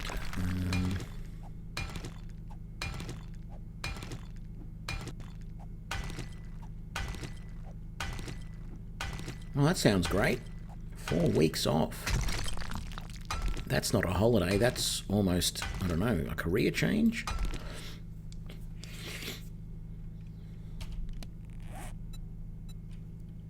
Oh, okay. So we're still thirsty. Fine.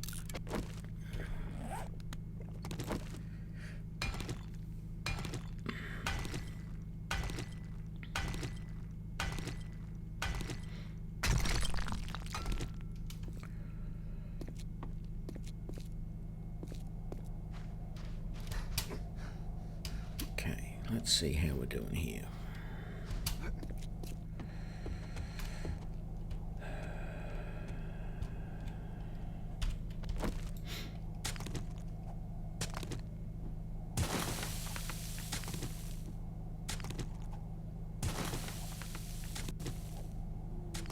Oh, good. We did dig far enough.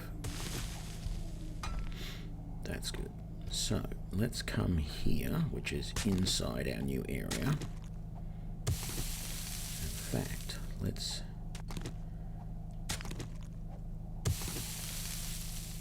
Hang on. Let's do this right. Let's dig down in each 3 corners. Yeah, so I had built a base over in this house over here. So first of all, this is my Ned Kelly playthrough. And if you're not sure who Ned Kelly is, he was an Australian, he was the last of the Australian bushrangers, and probably our most notable one. And a bushranger is a highwayman, a bit like a outlaw cowboy type of thing. I don't remember exactly what time frame, it was somewhere in the 1800s, but I don't remember if it was early or late in the 1800s. And Ned Kelly is famous, or infamous. He had a gang, which was mostly his brothers and brother-in-laws, and they had a gang, and they robbed a few banks and things like that, and they tried to rob a train, and in the end they fought the police at a hotel where they held everybody hostage, and Ned got captured and killed. But when they did it, that the gang had made some armor out of old plow blades, basically.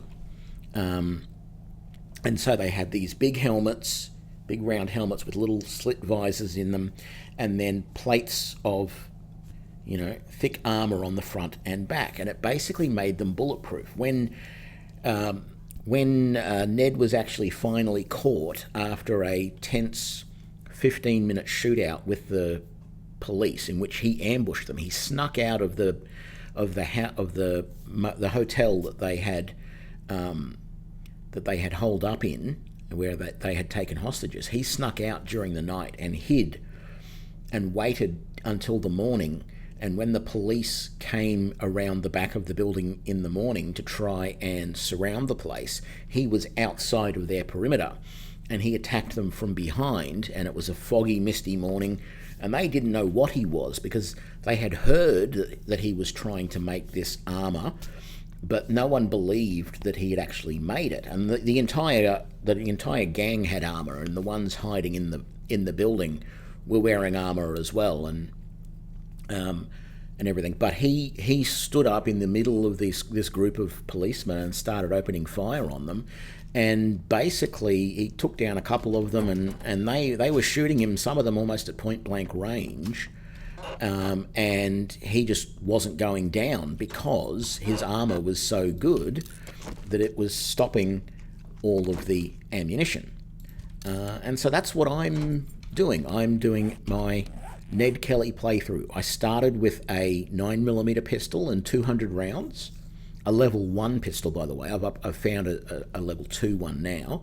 And the only weapon I'm going to use is the 9mm pistol, with the exception of turrets. I'm allowing myself to use turrets, and if I find or make a shotgun turret, I will be using those, but I'm not going to use the semi-auto turrets because they use the same ammunition, and that would make things hard for me. But I'm also going to be wearing, at the moment I've got full iron armor on, and once I can, I'm going to switch that to steel, which I have the recipe for, but I just don't have enough steel to be able to start making it yet.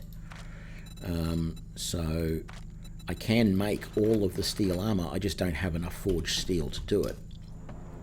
So yeah, this is my Ned Kelly playthrough where I am... Where did I leave my bike? Did I leave it back over here? And I tried to build my base here in this building, right? Where did that drop go? Just over there. I may have to go and get that because I am super low on food. So I've built a bunker base like I'm building at the moment before. I tried to do a similar thing here with 2 lines of wooden bars across here and put turrets behind it and defensible. And we did the first night horde and survived, but the problem is that this house we've got, this building we've got, is so large that technically the claim block doesn't cover even the entirety of the actual building itself. If we go inside, we might be able to see the green line of the edge of the base. So we actually had a couple of zombies, at least one zombie spawn inside the house during the horde. I don't know whether they spawned in the house or if they broke down this barrier here and came from the backyard, but we basically, the line of the edge of the claim runs right through here, so it is technically possible for zombies to spawn in this little spot back here. And so I've realized that this base is not really all that ideal, because the other thing that happened, no, I have to go around. The other thing that happened was some of them spawned, way out there in the outskirts, but then they came in and just tried to bash their way through this wall and through back here. And I really want them to concentrate on the one area. So this base that I'm building is perfectly situated because that right there is the trader. Yeah, I thought of filling the spots with that. I mentioned that in my last stream that I was considering that. But this is a perfect spot. You've got a hill with a trader on top of the hill. I also considered building into those cliffs over there in the distance. But ultimately, I like this place because there's a trader right there. There's a water tower right there. We're in the desert, so I don't have a lot of resources, but there are still enough trees and everything around that I'm getting most of the stuff I need. I need more animals around, though, so that I can start getting more meat, because I'm running low on food. But apart from that, we're doing well. So what I've got here is... that's the edge of the trader right there. If I build my base into the hill and build a back wall down there, so it's 5 blocks down is the floor, if I build my base like that, and this is my little entryway, if I do it like that, then they can't tunnel in from behind me. And if I fill all of this top in with blocks, the top 3 levels are going to be filled in, and they're going to be made, well, the middle level will just be still flagstone, but the top and the bottom, or the top here and the roof down there, will all be concrete. It just won't be feasible for them to dig their way from above into the base. I'll end up making the walls down the sides at least 1, if not 2 blocks thick concrete, and they just won't be able to get in to my base. So the easiest option will be for them to come through the front here, and I'm just going to dig out all of this down to the road base level down there. Just dig all that out, finish digging all that out. But at the moment, they can still get to me. They can just run through here, and they'll be able to get into this little area here, and I'm going to be back there behind that. So I'm just digging my way through to that section at the moment, and hollowing all of that out. But I still have to do raids in the meantime because I'm running low on things like food at the moment, and a little lower on ammunition than I would like. Not doing too bad on keeping up with the amount of ammunition I need, but the biggest problem I'm having is keeping enough food at the moment. So I'm going to head out to, and the fact that it's so hot, I really need to find a trench coat somewhere. That's the other big thing that I need. I need to find a coal vein as well. There's plenty of iron, there's plenty of lead, there's plenty of nitrate around here. What I'm lacking is coal. Where is this drop? It's on the other side of those buildings. Okay. I did consider using this as a base, because this is, you know, all concrete and fairly defensible. If you go downstairs into the thing, you can set up another sort of little area there where they have to come to you, and you can defend yourself quite well. So that would work. But I decided I wanted to try and do up an existing house first. And when I tried that, it just didn't work. So I've decided the hillside near the traders is the best option. I don't know how far away the greenery is. There are a smattering of trees around, so I sort of felt that maybe the greenery wasn't too far off. But I haven't actually seen it yet, so I really need to get up high somewhere. But there aren't too many raised up areas that aren't like those mountains, which are almost impossible to climb. So I haven't explored much yet because I haven't really had the bicycle all that long. I built the bicycle on the day of the first horde, so day 7, and it's only day 10 now, and I've been trying to rebuild my base since the horde, and since I realized it wasn't a good option.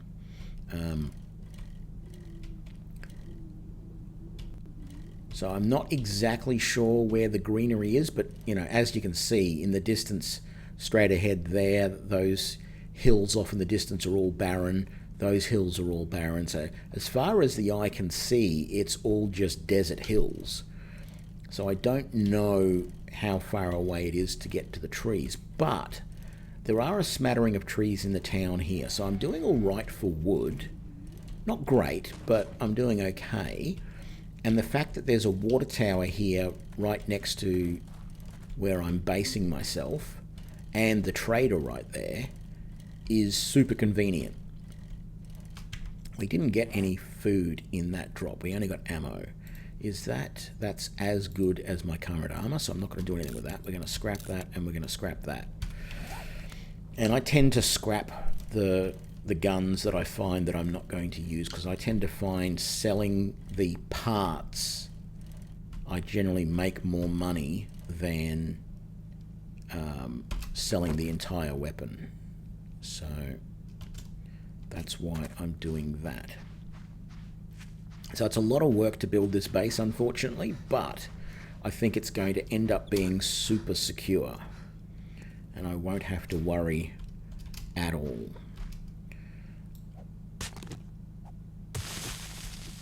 I'm just really quickly working my way down at the moment.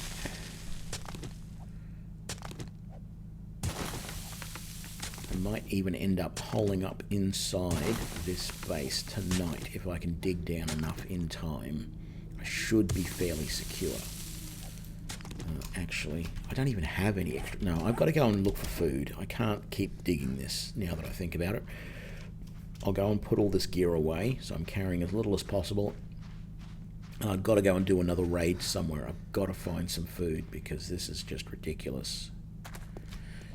Maybe I need to get the bike. I'm going to need the bike. Maybe I need to get some more points in Lucky Looter as well, because at the moment I'm just not finding much food. And it's really weird because in other playthroughs I will go and make a huge effort to... Actually, we'll just scrap that. I make a huge effort in other playthroughs, and scrap that, to get all of the cooking perks so that I can cook my own food, and I find a lot of ingredients, but there's no animals around, so I'm really having a hard time even finding enough ingredients to do much. Let's put that in here, let's put that in here, let's put that in here. Shotgun shells come out here in case I get a shotgun turret.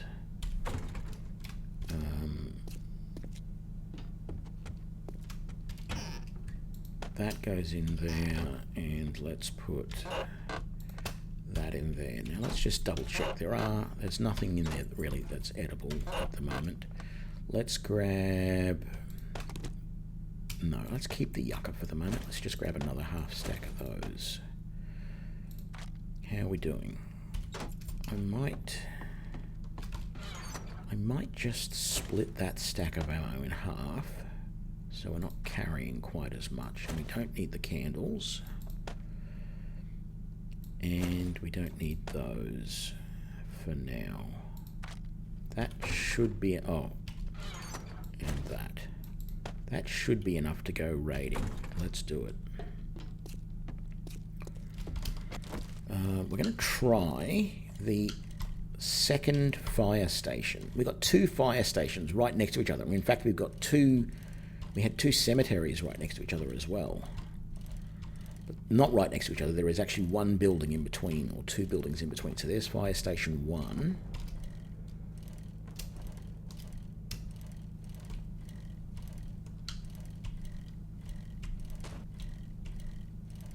Let's get in here and have a look at fire station number 2.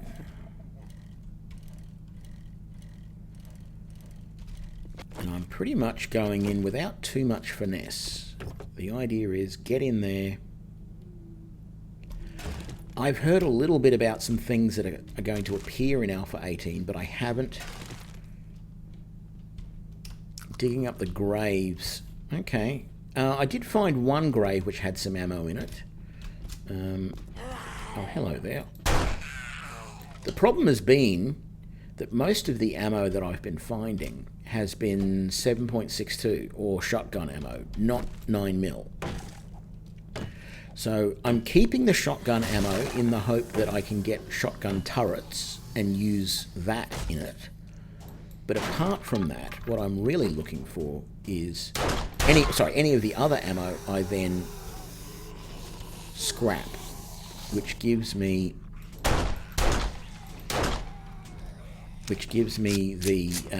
the brass that I can make more ammo.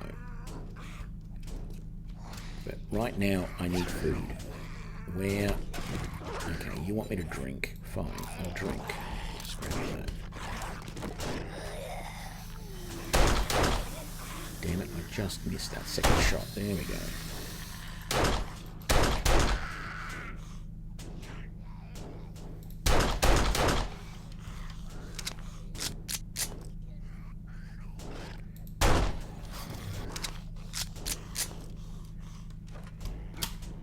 What about here? No, I don't need a schematic to make leather armor because I've already got better than that. I'll read it because it's going to be nice XP, but I don't need it.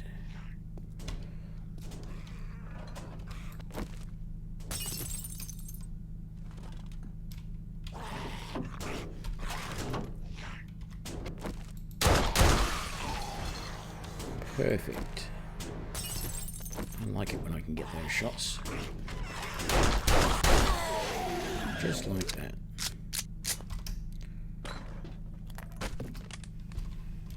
Damn it, nothing in there. What do we got? Ooh, the chowder recipe. And the awesome sauce recipe. The sham chowder. I can't remember what it is to make that, but I don't think I've got everything I need. Ooh!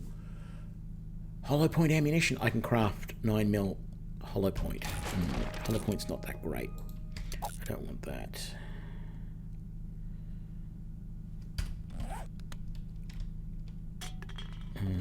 I'm reloaded. Let's have a look. That's the fire pole there. Wow, I wish I had brought stuff I could. I'll have to remember to come back here and buy some stuff from that vending machine.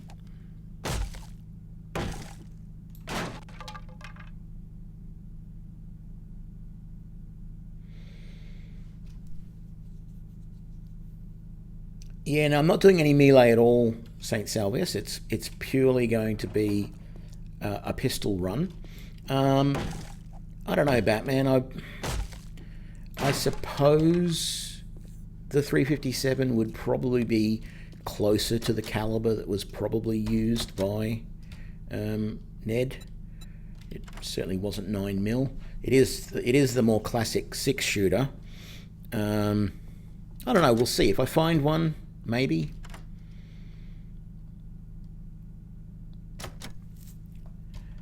Oh man, this is not going to go well.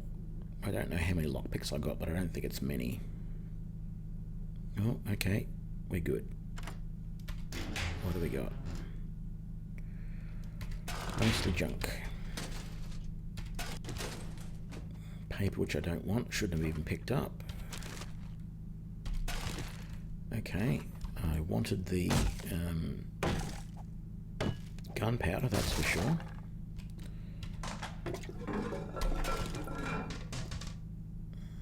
What's in here? Okay.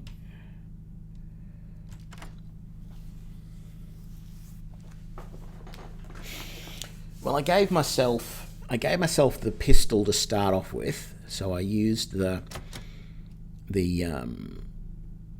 console to spawn myself a pistol and 200 rounds. I've also thought of doing... Yeah, I'm not going to make shotgun shells. I'm just going to use whatever I find. But I've also thought of the other playthrough that I want to do. Oh, good, 9mm. I don't think that pistol is going to be as good as the one I've got, but we'll do a quick check in a sec. The other playthrough that I've thought of doing is the Doom playthrough, where I start with a pump-action shotgun and 150 rounds of shotgun shells, and just go to it from there and see how long I can survive. I did do that. Yes, I did. Let's have a look at this pistol for a start. That's range damage is 28. Oh yeah, 39. So I know this is controversial, but I'm scrapping the pistol, and I'm scrapping that ammo, and I'm scrapping the rifle. I tend to find I get more money for weapons when I scrap them rather than selling them. I know if you look at it here, where is it?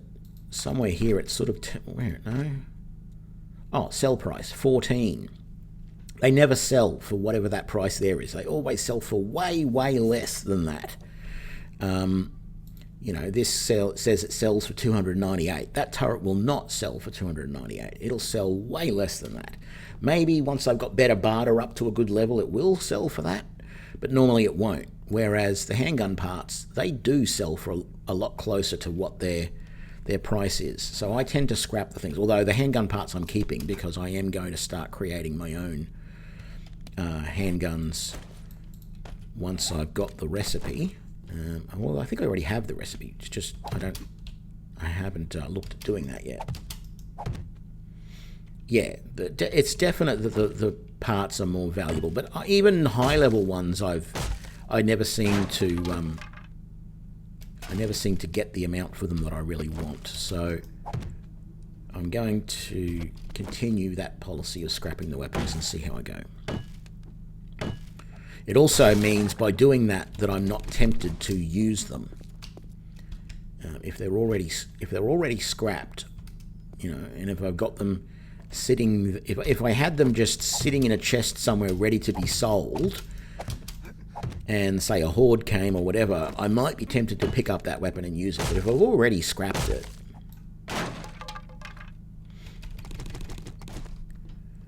then there's nothing I can do about it. It's gone, and all I can do is sell the parts. So it's more just part of my playthrough at the moment. That's what I do. Scrap the weapons, sell the parts.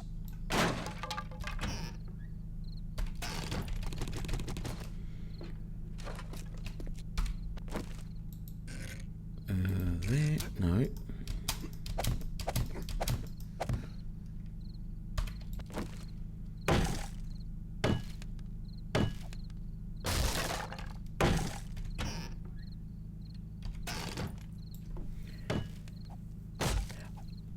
Yeah, but see, I've tried that. I've tried putting mods on weapons and selling them, and quite frankly, it doesn't. To me, it doesn't seem like it is worth it. But maybe I'm just doing it wrong. I don't know.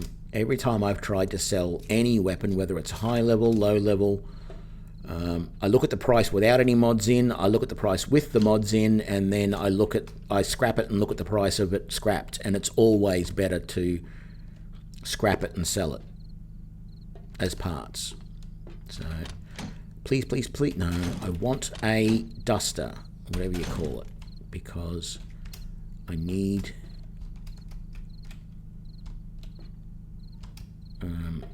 something better than this poncho to protect from the heat. Is there a way up to the outside of the building from the building somewhere? I don't think there is.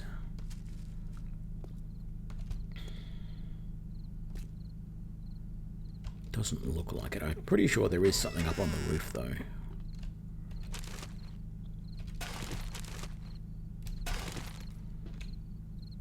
It's not in here.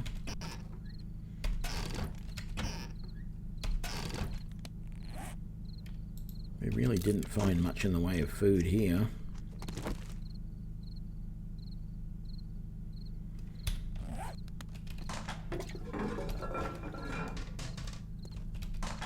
I mean, I don't want to find anything in the way of food from the toilet, that's for sure, but just in general, in this building, there was not much in the way of food. Certainly not enough for my needs.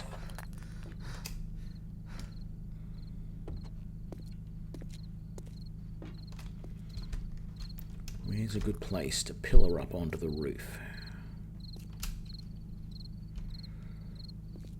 Let's try right here. Okay. Right, so because of that trim around the window,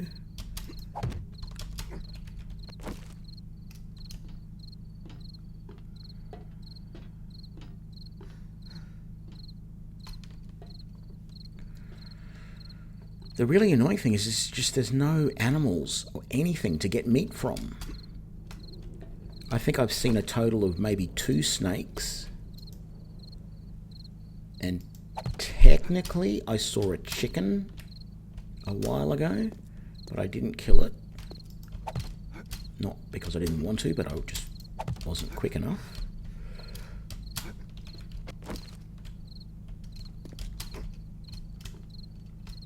There is a ladder there, okay.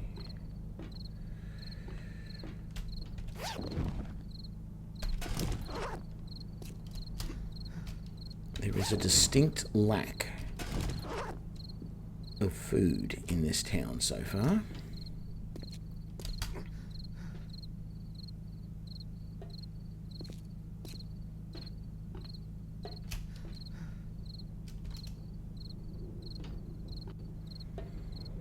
And it's probably going to end up killing me the way things are going at the moment.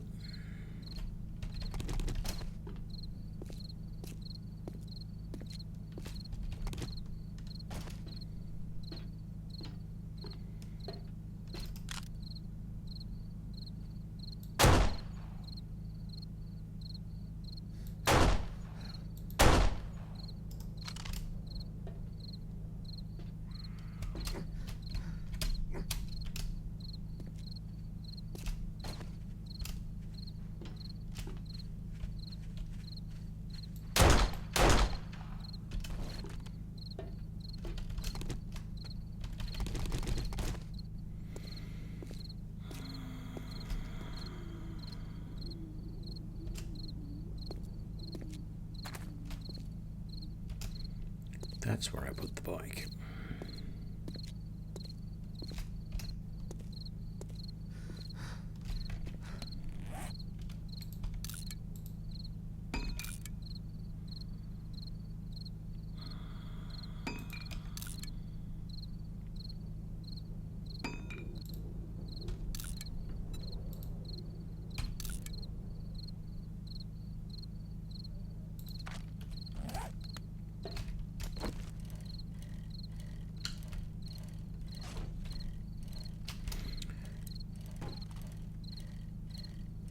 I forgot to mark that I've done this building.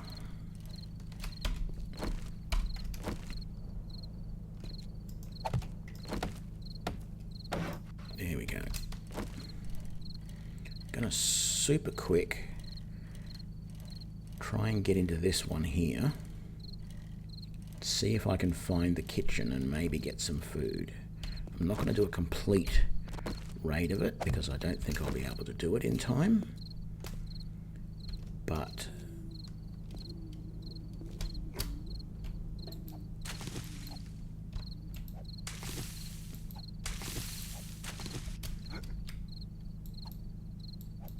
I need to find some food, so get out of the way.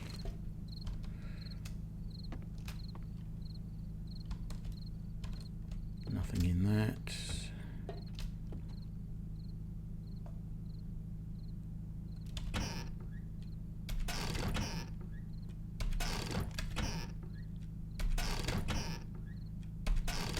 Can of chili and some pasta.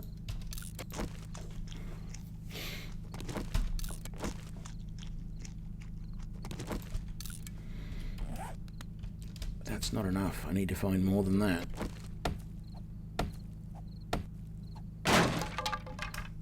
No, 1 point. I put 1 point into the armor.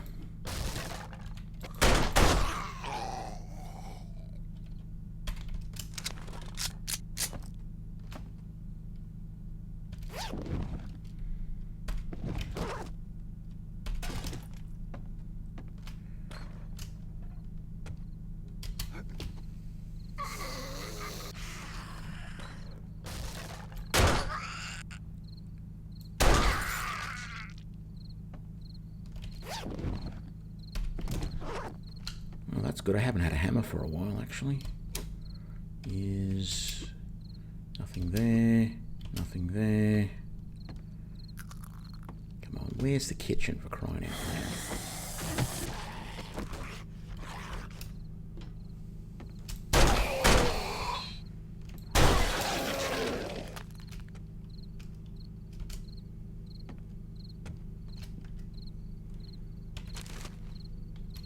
Said I wasn't going to do a full search of this place, but I'm having enough trouble just finding the kitchen, let alone anything else. Don't want that. Yeah, I'll keep that.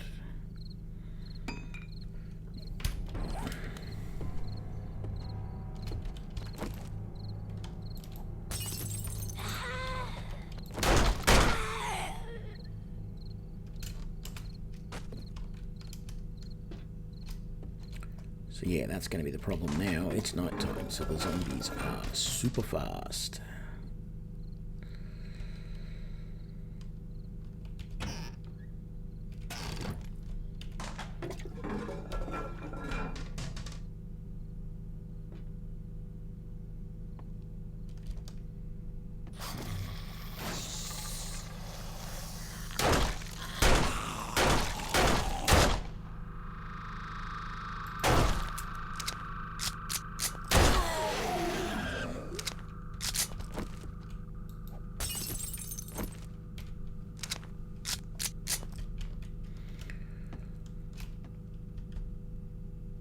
Aha, there's the kitchen there.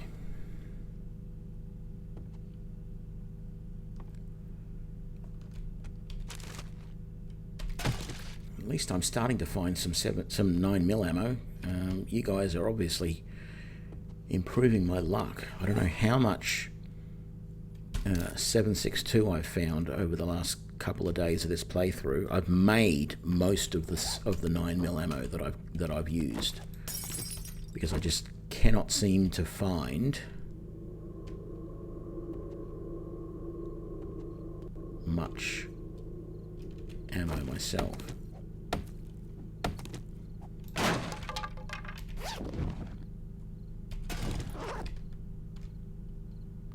And then that's a crate. I thought it looked like it was something.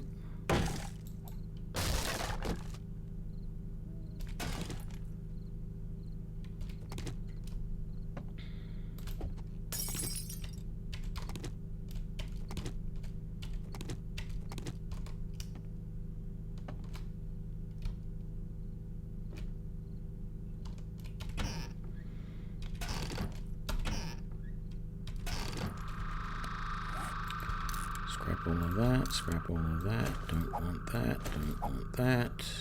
What else? I'll keep the corn seed, I don't really need it. Nerdy glasses, yeah, okay.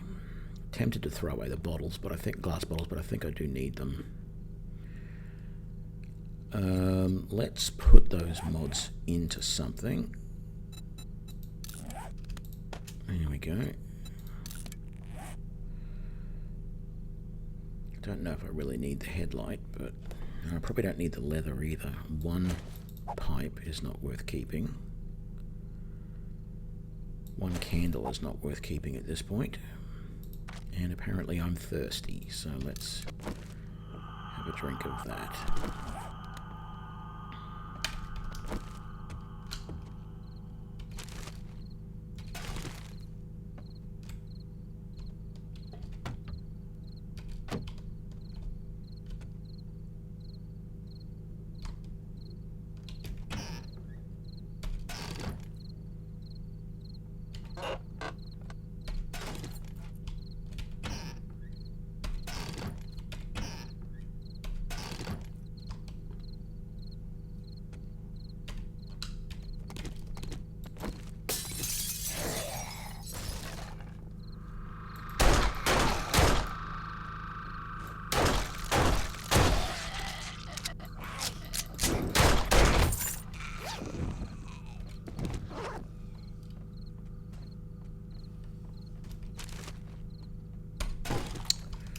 Even that wasn't a good food pile.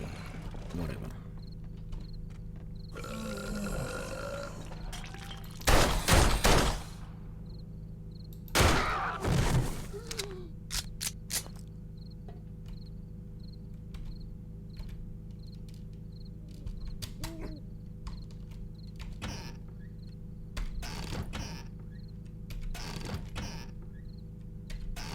Okay, a little bit more food there.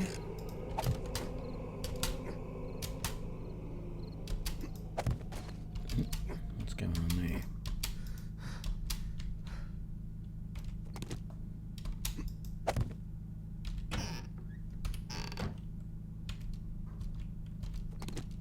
Oh, I can't put it there because of that. No, nothing there. Okay. Ooh. Yeah, nothing there.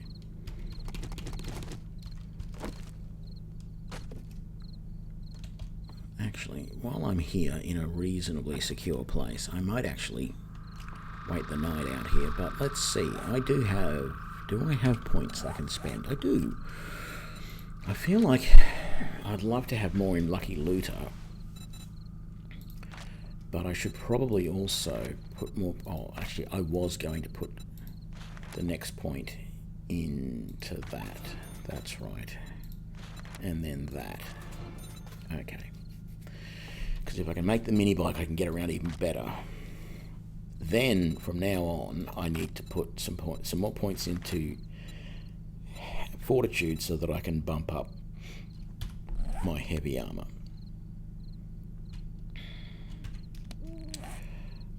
Let's see. Let's eat the garbage stuff first and save the really good stuff for later. Let's scrap that, scrap that. I've already got one of those, so scrap that. Let's just use one of those to get our maximum health up because I forgot that that had to be done previously and wondered why my health wasn't going up. Because my excuse is it's been a few months since I played the game. That didn't help enough, and so I'm going to use that as well. But the problem is that's all the food I've got again. Yeah, I could scrap a wrench. It only just gives me, I suppose it gives me a little bit of space and it gives me some iron. I don't need that. I'm going to scrap those nails.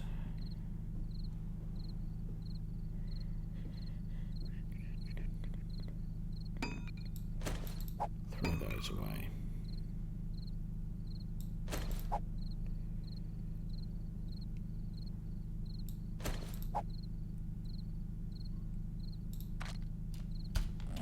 There we go.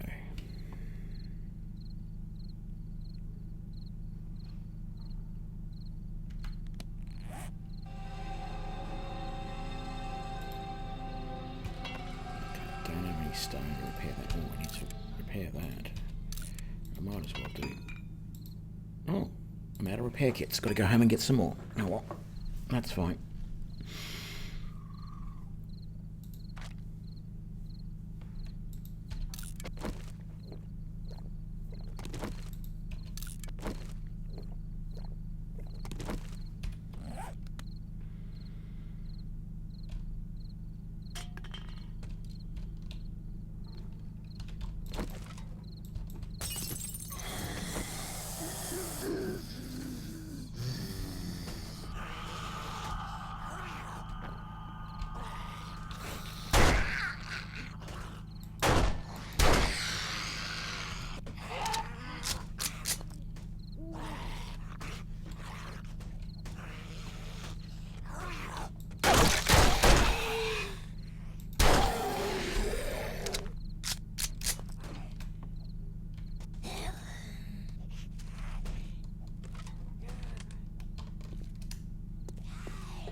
That was the kitchen we've already done.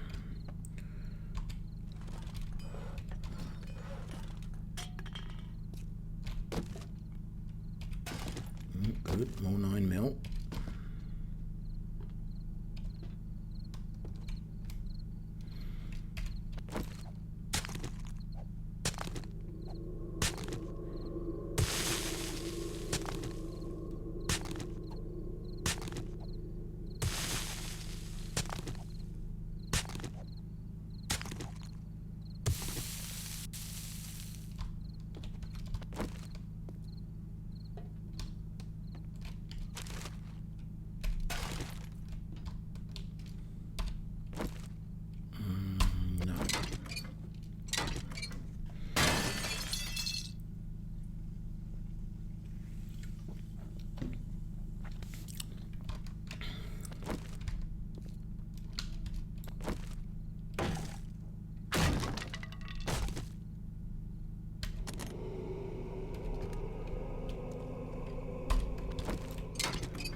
see now.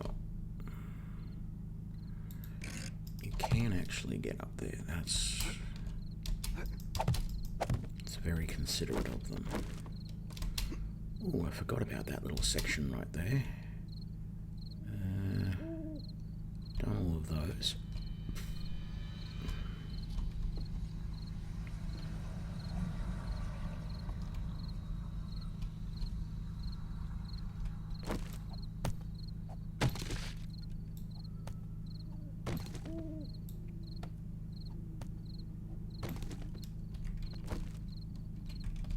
There's not much sense sneaking when you've got a headlamp on.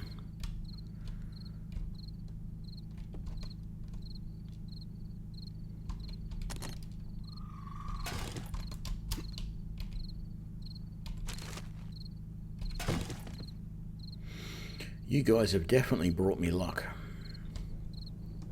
I've picked up more 9mm ammo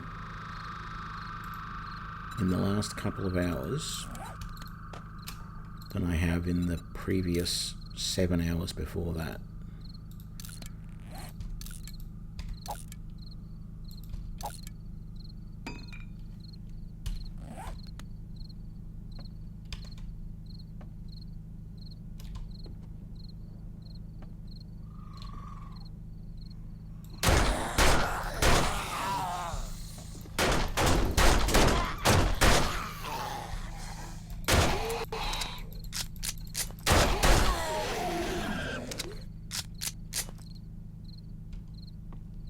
I know it's slow and heavy, but I gotta love heavy armor because I can take a hit like that and barely get hit, barely get damaged.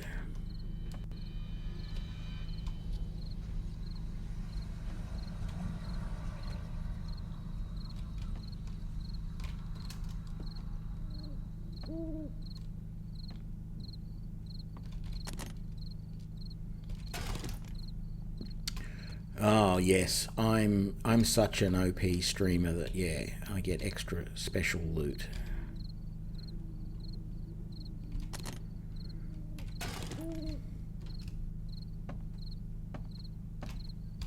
Whereas I see it as viewer loot. It's people actually viewing me as what has turned the tables and got the good loot appearing.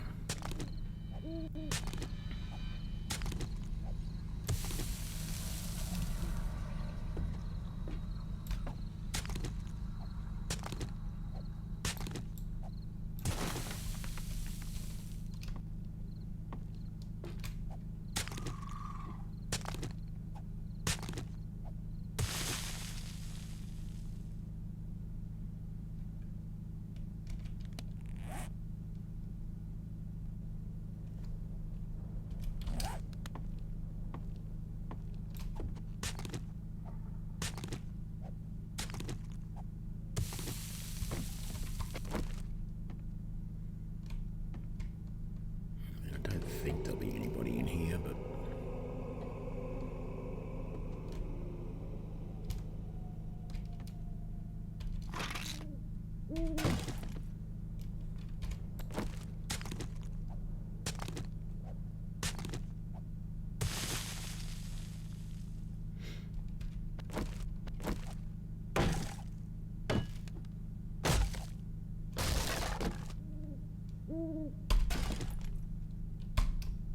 goddamn sham sandwich.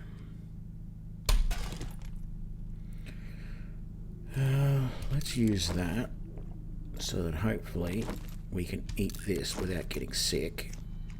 Yay. We're going to scrap that. We're going to throw away that, and we're going to take that and see if that is better than my current armor.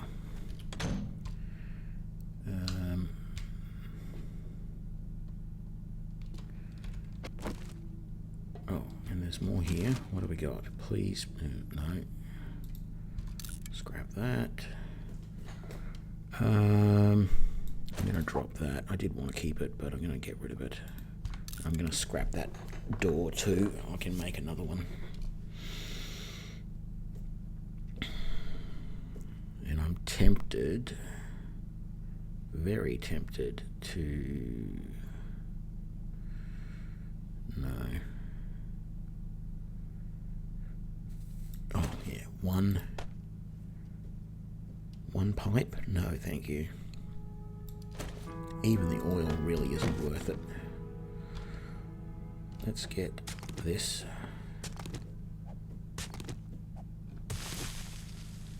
And then let's see what's in this one.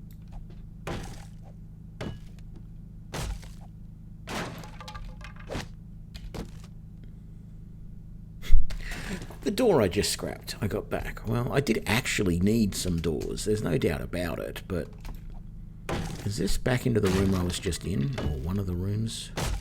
Oh, this brings me back downstairs. I see. Well, I'll take it as an easy way out.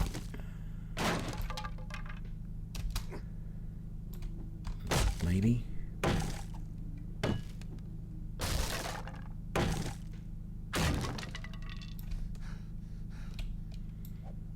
Okay, fine. I'll take this out as well. Is that better? There we go, that's better. Ooh. What have we got? Garbage.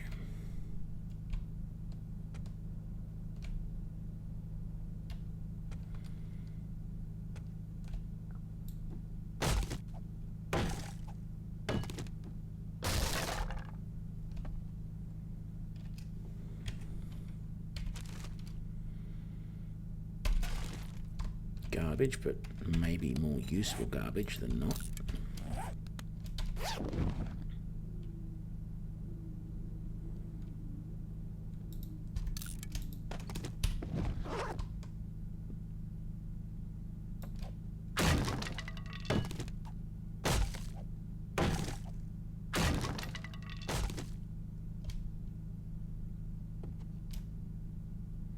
I hope that shadow moving there is actually a tree and not... It looked like a wandering horde at one point, but I guess it's a tree.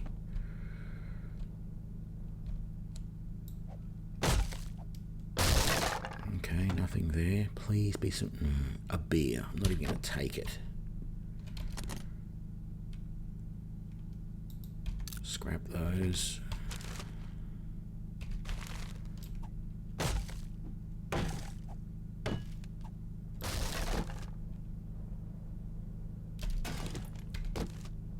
Okay, how's that pistol? Yeah, scrap that. And we'll scrap that. Oh, that's right, I was going to check if this armor was...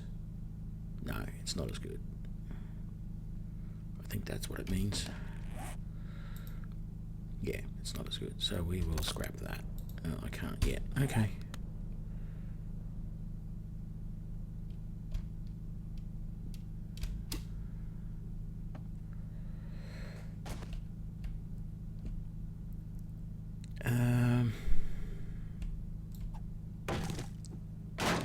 It's going to be a tiny little bit of coal, but I need it.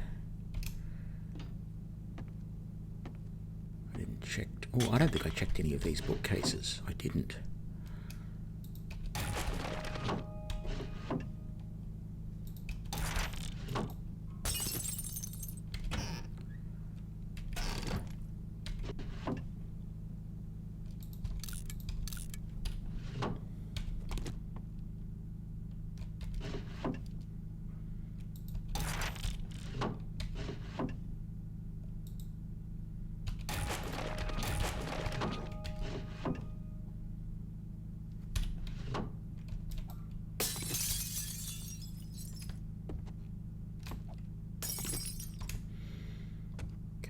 Let's get out of here. Head back home.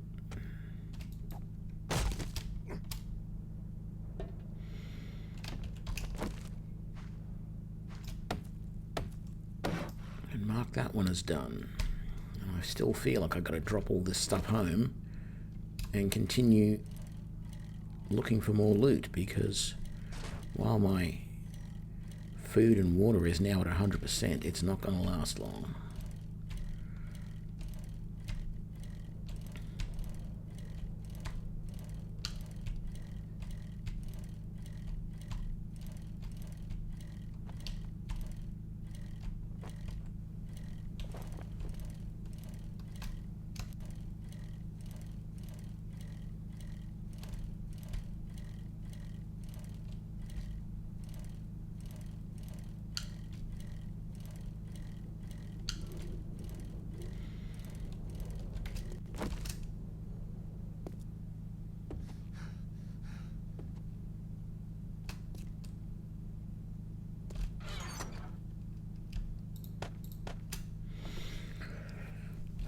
Actually, I want to scrap that too, don't I?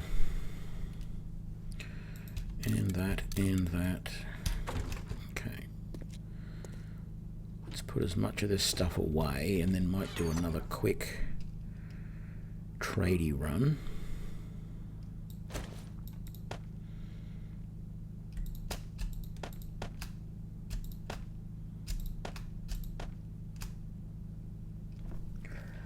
Yeah, that's if the trader has any decent food.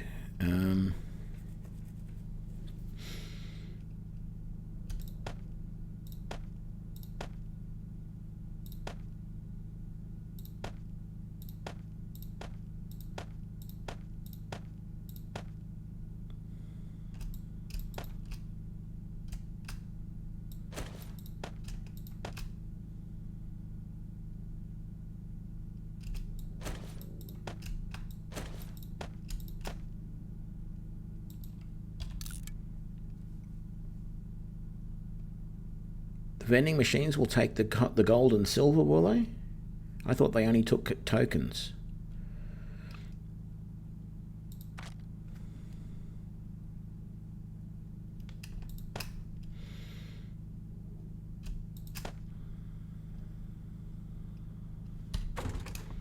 I think I had stuff in the bike as well, didn't I? Yeah. Oh, I had more food in the bike. Damn it. That's good. Things aren't quite so urgent. A little bit of food in the bike.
Just chuck that in here.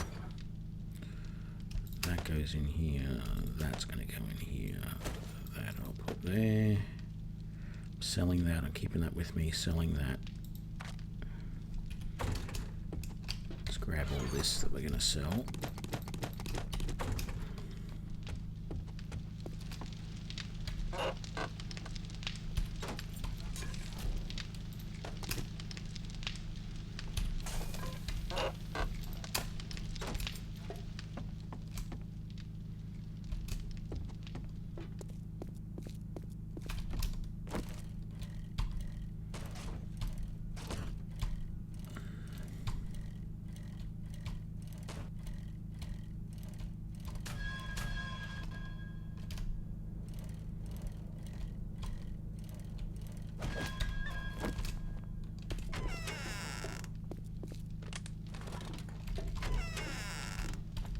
Well, you're a sight for sore eyes.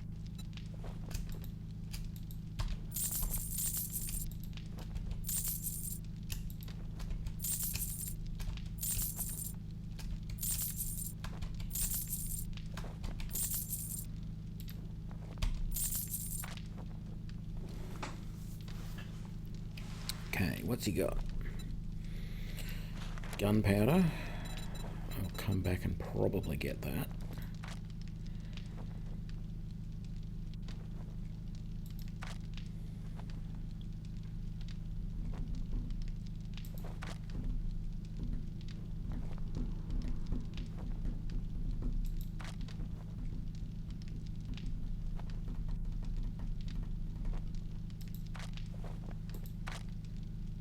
Nothing in the way of food.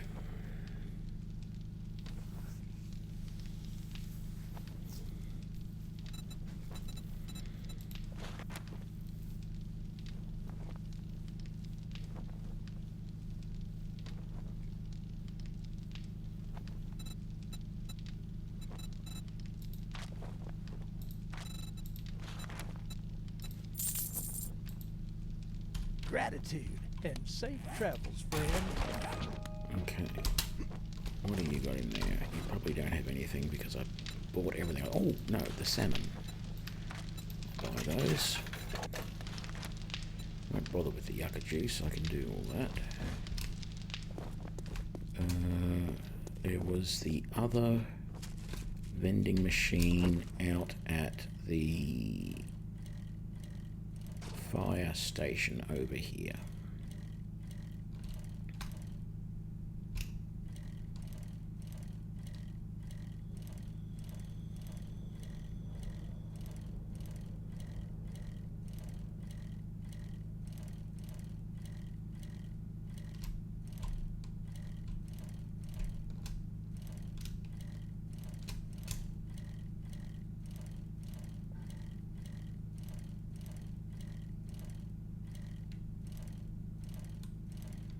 Can't remember if that was inside or outside. Must have been inside.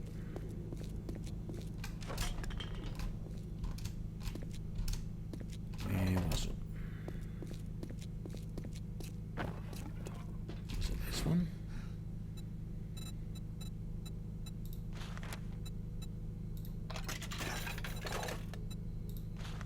These just aren't worth it, in my opinion. Nor that. Was that the only vending machine? It was. Okay.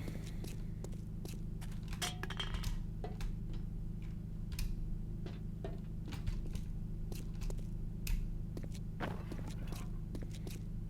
wasn't one upstairs. Ooh.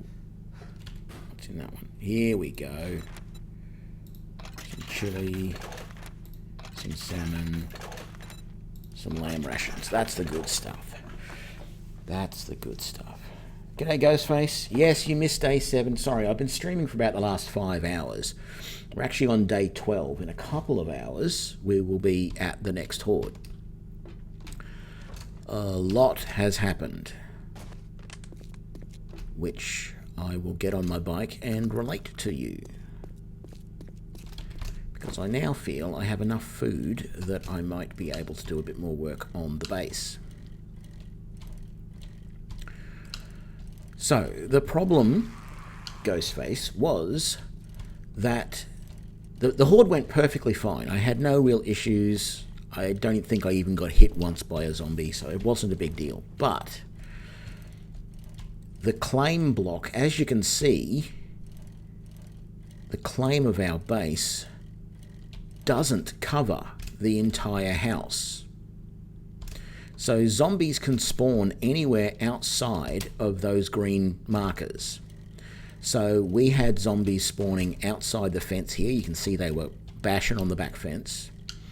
We had at least one zombie who spawned inside the back gate and broke their way into the house and attacked me from behind, but I heard them in enough time to be able to do stuff about it.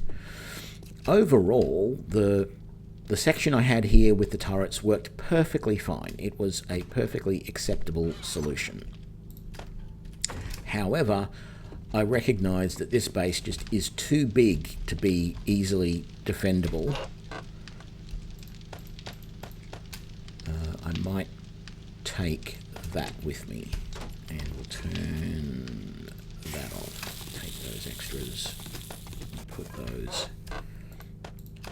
in there, and then we might just grab, we're going to need probably a handful of rocks at some point. I want that, I want that, I want that, I want that, and that, and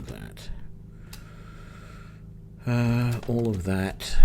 Actually, let's take all of that.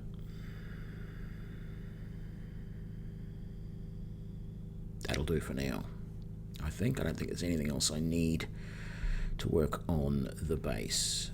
No, I won't take that or that. That's cool. Okay. So, I thought about building a similar sort of structure that I had here, with a little section of bars, which I'm behind, and I can get to it by coming down this little hallway and coming out there. And I thought, okay, what I could do is I could knock down a large portion of this building. That would take a lot of time. Yes, repair kits. Good idea. Thank you. Where are my... There we go. My repair kits. So I could have tried to knock down a large portion of this building, and I would have to really destroy it, raise it all to the ground, to try and force the zombies to come around this side. But even then, it wouldn't be easy. I could have come over here, and I could have built on the road a big U-shaped thing and put the bars across and stood here. But the wall at my back would be the problem. So the way I've done this previously is I've built it into the side of a hill or a mountain. So I thought about doing it over there. The problem is I've got a nice water tower right here, and I've got a trader base right there. This is a beautiful spot. So what I'm doing, let me get the bike so that I can travel a little bit quicker. Actually, the next thing I have to do is look into making the mini bike. I've got the recipe now. So I'm building my base here. I'm digging into the hillside, all right, and building my base. Now this frames up here are just to lay out what the base is going to be like. So all of the dirt from here down, following those two lines, is going to go, and it's just going to be flat ground down at the level of the road. So I'm going to get rid of all of that. And then you can see here I've built up a 3-high roof. That's all going to eventually be cemented. And once all of this stuff is gone, the zombies will be able to come up here, and they'll be presented the wall of bars. I will have a little door here that I can go through and come around into the back area, which I'm in the process of tunneling out at the moment. And I will stand back there behind the 2 layers of bars with my turrets and defend all of that. Now, the reason why this is going to work so well is I'm backing directly onto trader's property. So this square here, yep, I can build on that. That square there I cannot. So the back wall of my base is going to be built on the last block. So what it means is if a zombie is up here and it decides it wants to come down and get to me, and it decides that the easiest way to do that is to dig, it can't dig here, and the blocks from here all the way to here are going to be 3 deep concrete. Well, actually, it's going to be concrete, flagstone blocks, concrete. So they will have to dig through some very tough blocks to get to me. Now, on the sides, they could dig down here and then go through 1 block of concrete, but I'm probably going to eventually dig out a second or maybe even a third block on the sides all the way down, like 5 blocks down each side. Like, I'm definitely going to do this row here and this row here, because they actually are the walls of the structure. But I may do an extra 1 or 2 blocks there, so that even if they do dig down into the dirt here, they're going to have to go through the blocks to do it. So it's going to be easier all round for them to just run up this middle section here and try and pound their way through the bars. That is the plan. So yes, I am moving. The plan is within the next 3 days to finish, well, probably in the next day or so, to finish this back section here with the roof over it, dug down to depth, with the tunnel in place and the 2 rows of bars. Because even now, the zombies can get to me by coming down this channel and into here, and then they can mill around in this little area here, and if I have that section there dug out, I can shoot at them, and all they can do is bash at these bars, and we're all good. Exactly the same as what the base was there, except the difference is there's no way they can get it to me from the sides, the back, or above. They will have to come in the front way. So that is the plan. And I was previously derailed in my efforts to do all of this digging because I was running low on food, and I've just done an almighty run to go and get more food, and I now feel like I have a sufficient enough supply of canned foods that I can spend another day or so digging out the base. So that is what I am going to do right now. I have actually built a base like this before. I've even got videos on my channel, YouTube videos about that base build, and that was just done into a little hill, just a little peak. And I did have some problems later on as the day count increased and the game difficulty increased. I did start to see more zombies trying to dig into the hillside to get to me. And that was always a problem. I'd always have to find where they were during the night and then the next morning go around and fill in those holes, usually with concrete if possible, which meant that you had this crazy, like, ant mound. You know, if you see the pictures of people that have poured, like, molten lead into ant mounds and then got all the dirt off and had all these little crazy capillary tunnels all over the place. Well, that's what it felt like my base was. The concrete that made up the edges of my base felt like that, because I'm having to fill in all these crazy twisty-turny little tunnels that the zombies were making as they were trying to dig their way to me.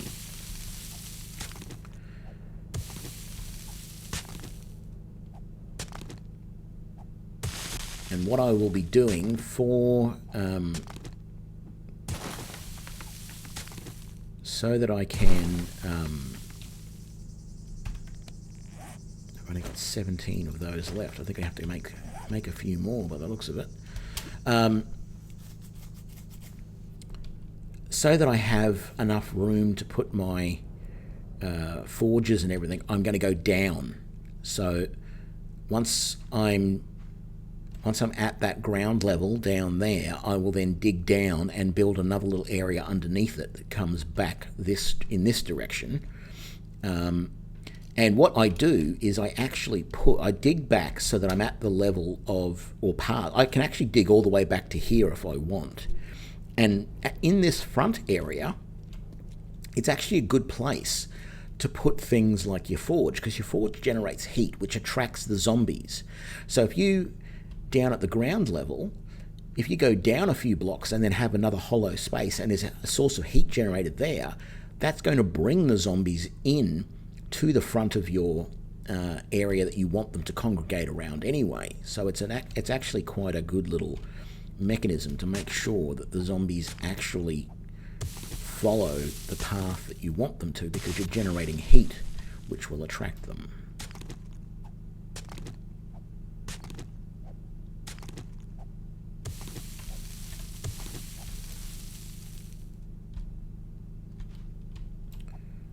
Okay.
Put down some more of these while we wait for our stamina to come back.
Okay.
Okay, and then dig out this.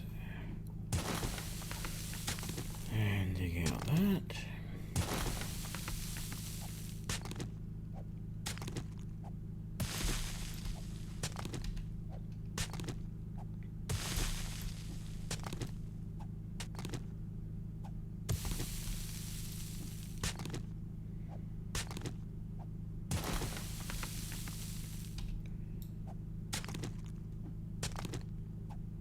Unfortunately, the bottom level that I have to dig out.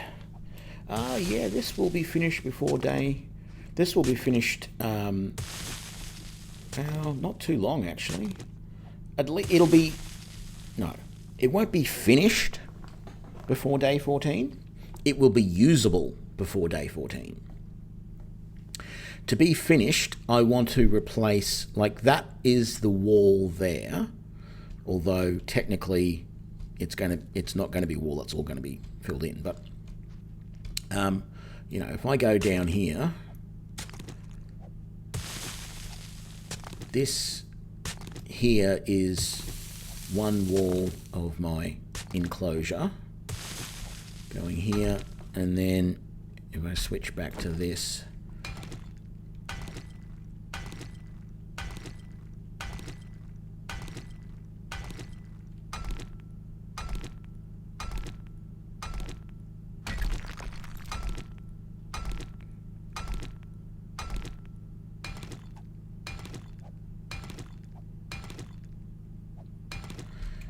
so yeah, I mean, okay, I guess it does, mate. These are the walls of the boundary of my area at the moment. I've got to go down 2 more levels to make the floor, and then extend the ceiling here in these 2 tiles all the way across. But once that's done, I can put the second row of bars in. I can drop in my turrets. I can put a door here and then another door here, and I'm basically back at the stage that I was in the other building, and it's ready to go. So that will not take me very long in real time to do. This will be done, it'll certainly be done by the end of day 12 here, but I'm pretty sure I'll even have it at the end of day 11. I will have dug all of this out and it will be ready to go. I won't have the underground second floor, the basement, with all of my stuff in it. That will take longer. And then the other thing that has to be done is I have to take out all of the one block out of all of the walls and replace it with concrete blocks to reinforce it, and do the floor as well. And of course I also have to finish digging out all of that area out the front, but that is stuff that can be gradually done over time. The base will be usable as a horde base very, very shortly. It will not be long before I'm ready.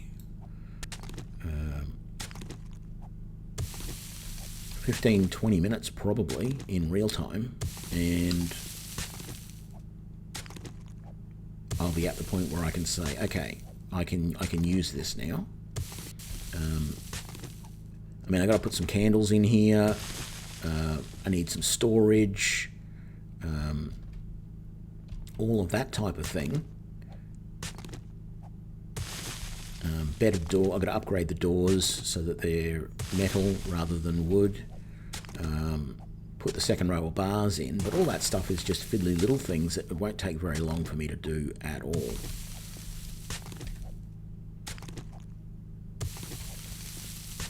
So in a couple of hours, when we're on day 14, I'm hoping I'm still up then.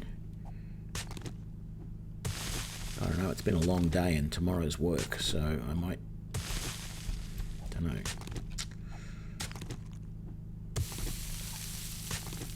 We will see. I thought it was closer than it is.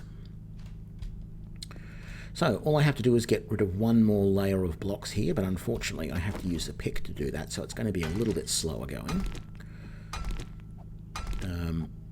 But this is the layer, and then I'm at what is the floor.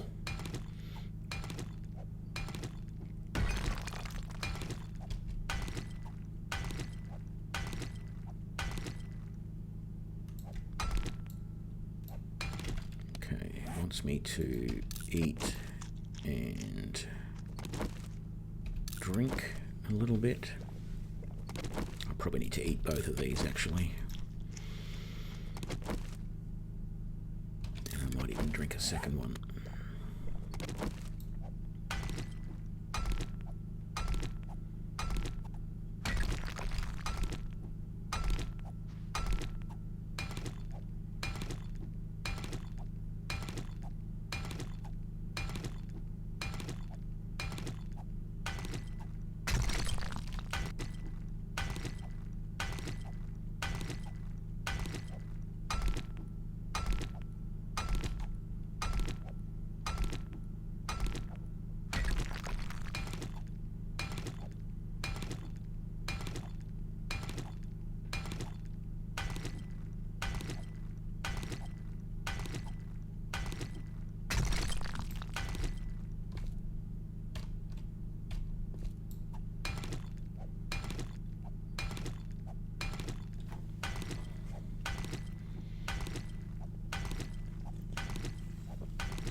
Whoop.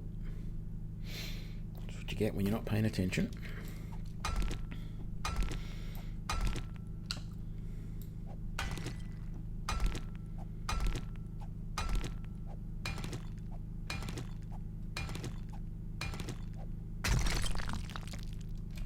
Actually, damn it, that's not much concrete. What I was thinking I might do, and I'll put this layer in now.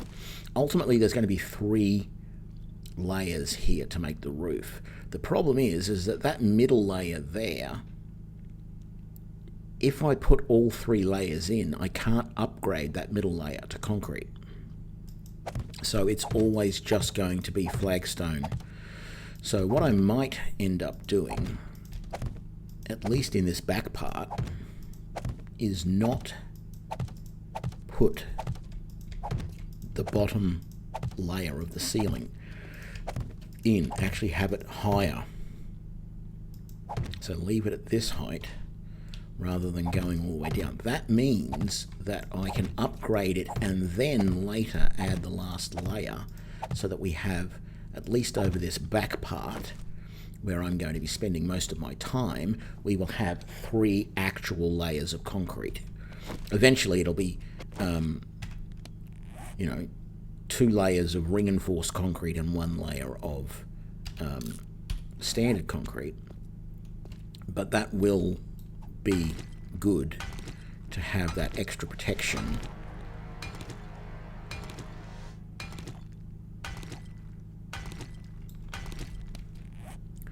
Only got the 1 point. I said I wanted to add it to fortitude so that I can start bumping up my heavy armor skill, but I also have to keep an eye on bumping up my pistol skill as well. But we're still early, it's only day 11, there's plenty of time to increase skills. Well, that was the other thing I wanted to do. Can I make another, 10 of those? Thank you.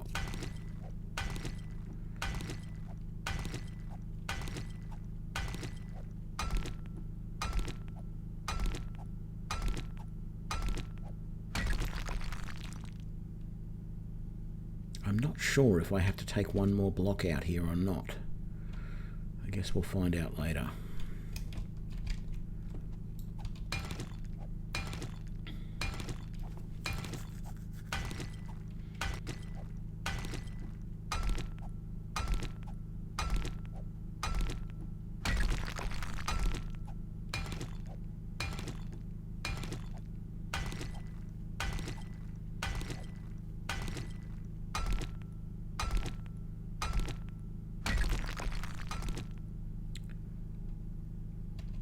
The other thing that I want to do is take out that block and this block.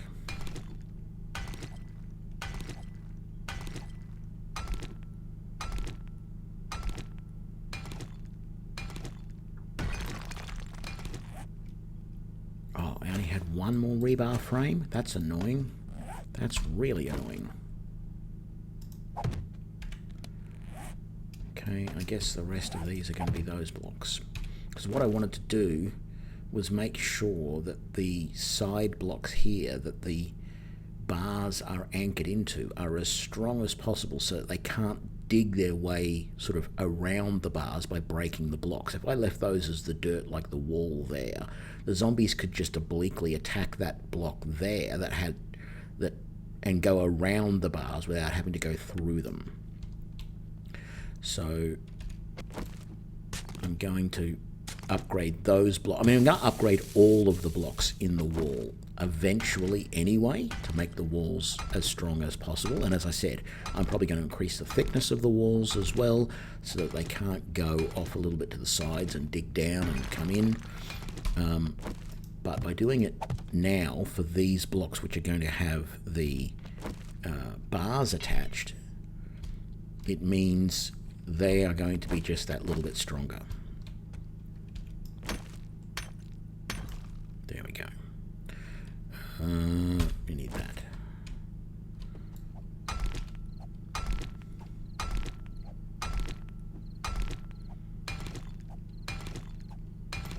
Actually, I know what I'm going to do right now, because this is basically a defensible base as of right now. So let's head back in here, pick up my turrets, and some turret ammunition.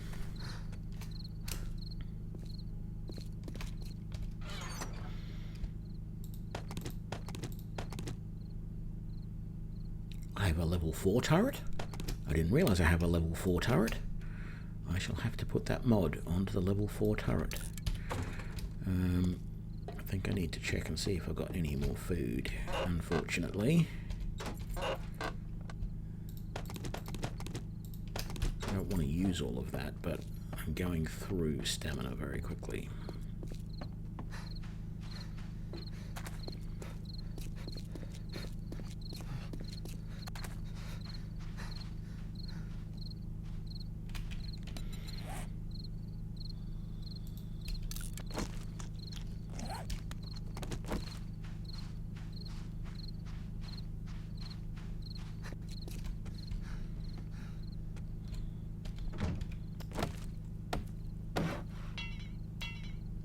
Really? I don't have any iron. Okay.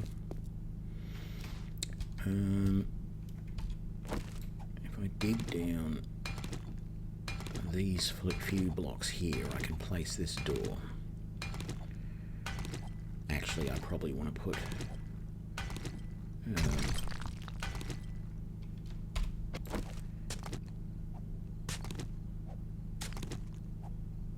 I want to put good blocks around the door as well.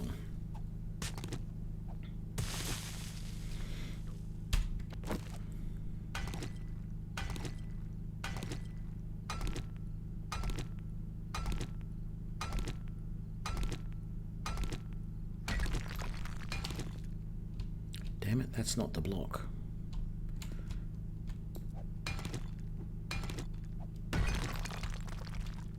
Okay, the door actually goes there.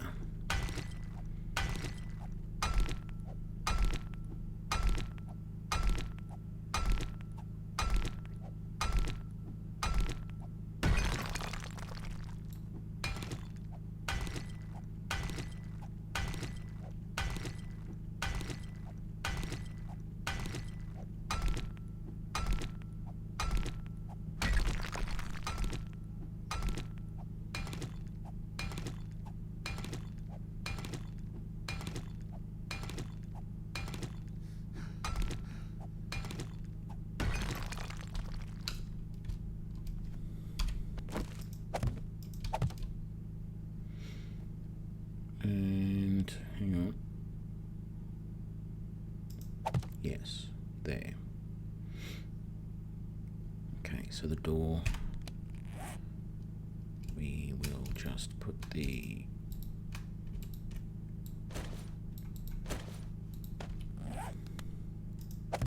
door goes there. Let's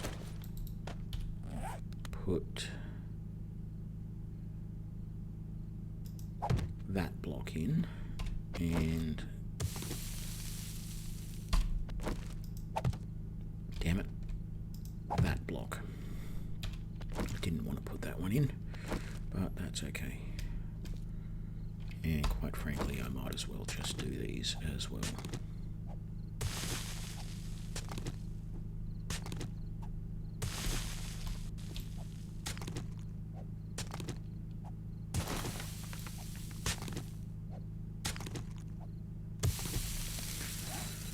Let's make some more cobblestone.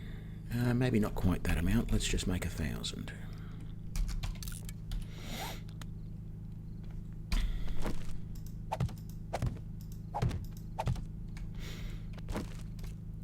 Right, and we don't actually need the hammer. Let's get the hammer instead, because that way we can at least start upgrading some of these.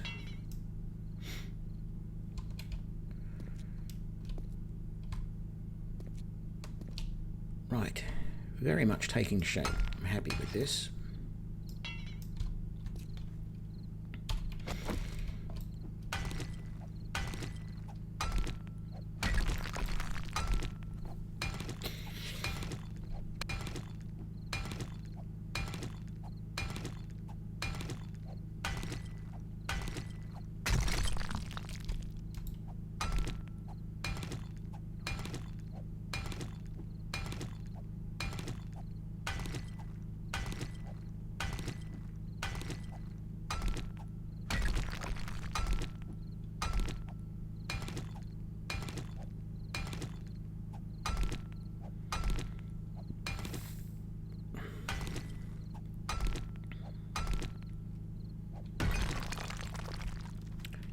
We've got enough room now to put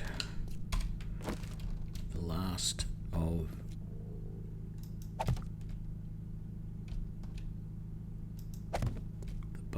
bars in. These will eventually be upgraded to iron bars, but it's not as important for these first couple of hordes. Right, and since we have a little bit of room now,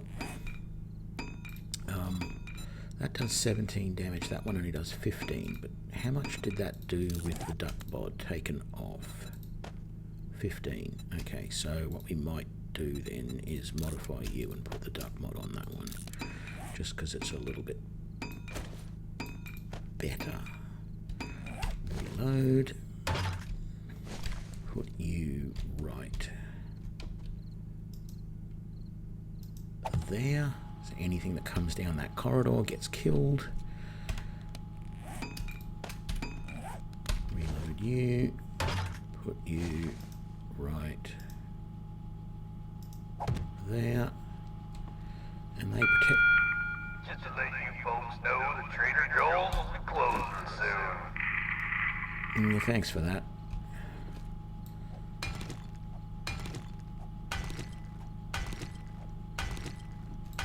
I didn't bring candles. I should have brought candles. Started putting them up in here as well. I mean, I got my headlamp, so that's not a big deal, but I suppose I could run in and get them, couldn't I? No, I can't until I dig this section out.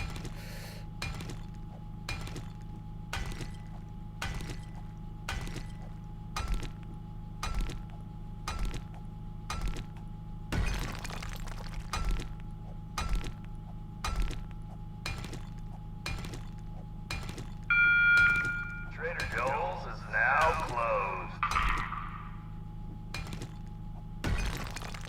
And I don't really have the stamina to go running out and getting these, but we shall take a risk.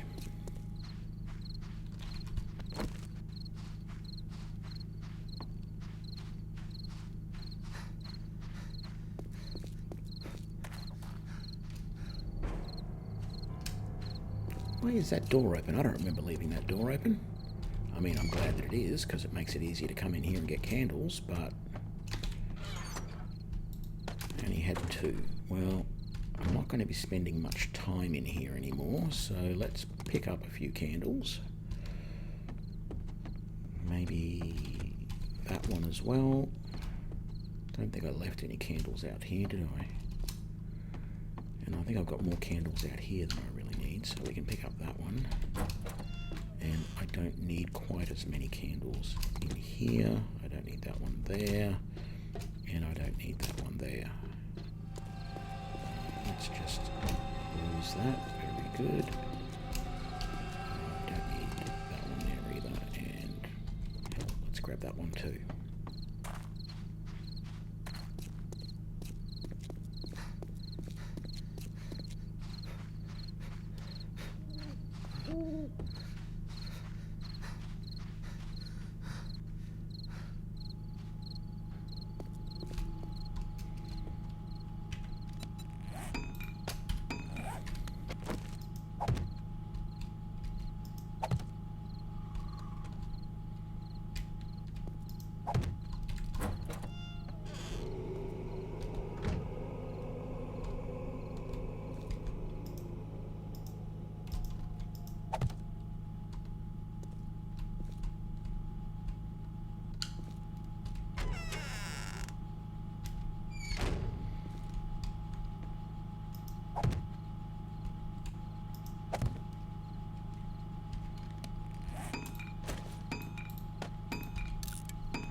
Very nice. That's really all we need as far as candles go. Let's continue upgrading.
digging out here while we wait for more of that cobblestone to craft.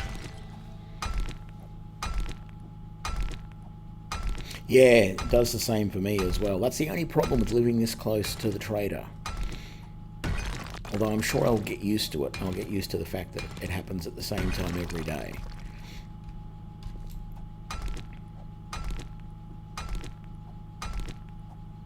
This place just seemed too good to be true. Trader, water, right next to each other, really close to the town. Even though I'm in the desert, which is, you know, a challenging environment to live in, it doesn't feel that bad. So.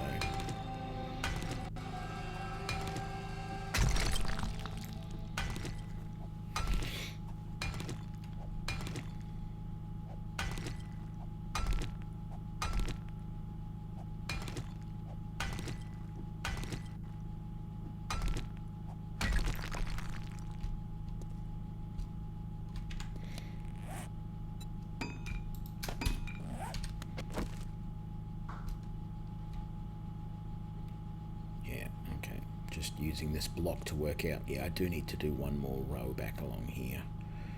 Okay, that's good. But I'm okay there. I've done that row properly.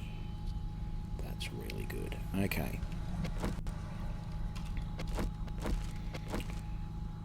Let's do these.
One, 2, 3, 4, 5. Okay, we are good. Okay, so we got one block beside the door ready to go. Let's dig out that.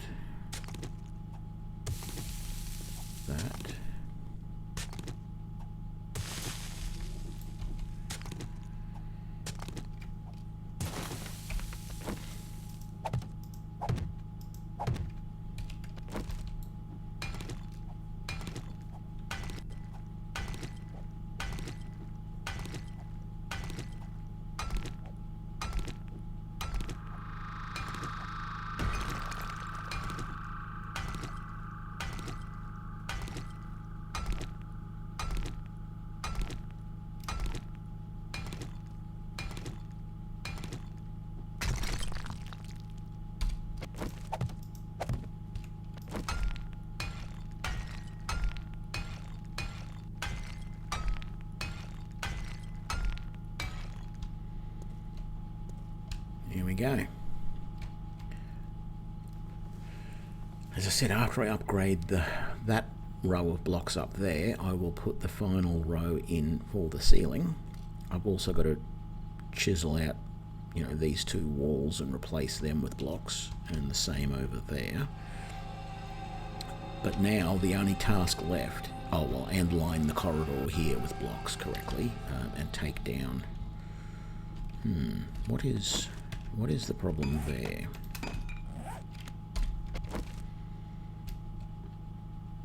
Nothing. That is at the right height.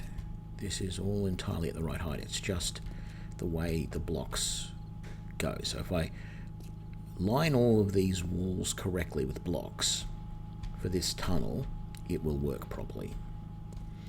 So let's upgrade all of this as well, so it is as strong as possible.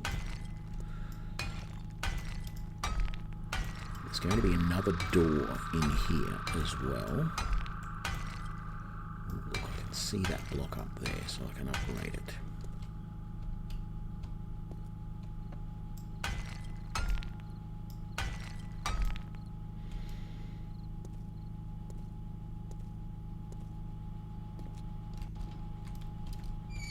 But that is the basis of my base. Not just a horde base, this is my entire base. And here comes a zombie right now.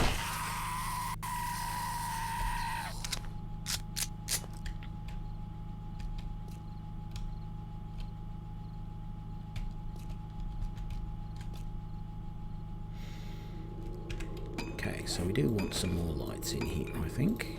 So another light on that wall is probably all we really need.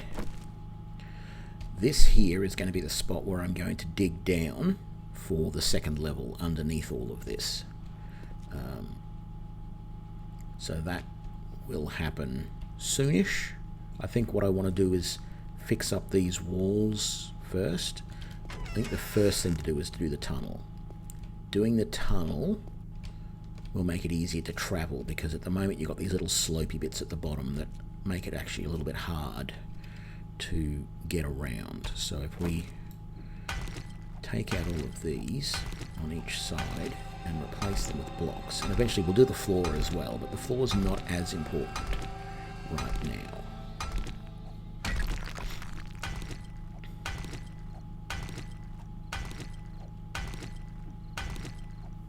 We also need to put another, yeah, one down already. We also need to put another another door in this corridor. I generally have 3 doors. Okay, we're at the point now where we're having a bit of a backlog. There and there, and upgrade that, and upgrade that. Is there anything else out here? Yeah, I can upgrade all of this, can't I? I'm not going to be able to upgrade the middle layer now because I've got this layer here already, but I can live with that.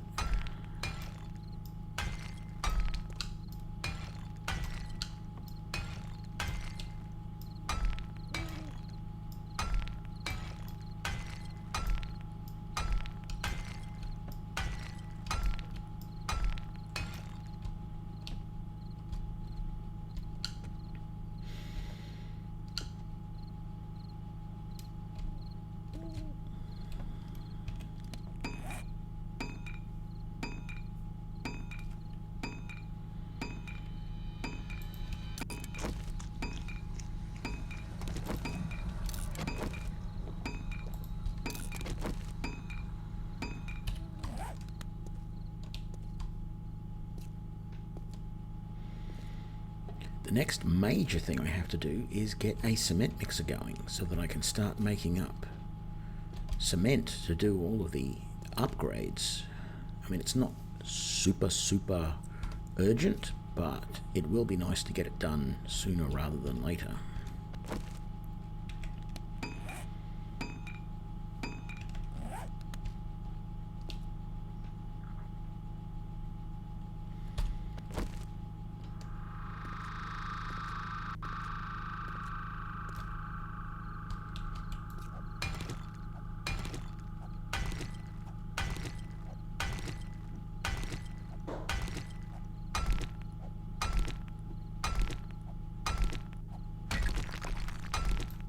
Damn it, that was the floor.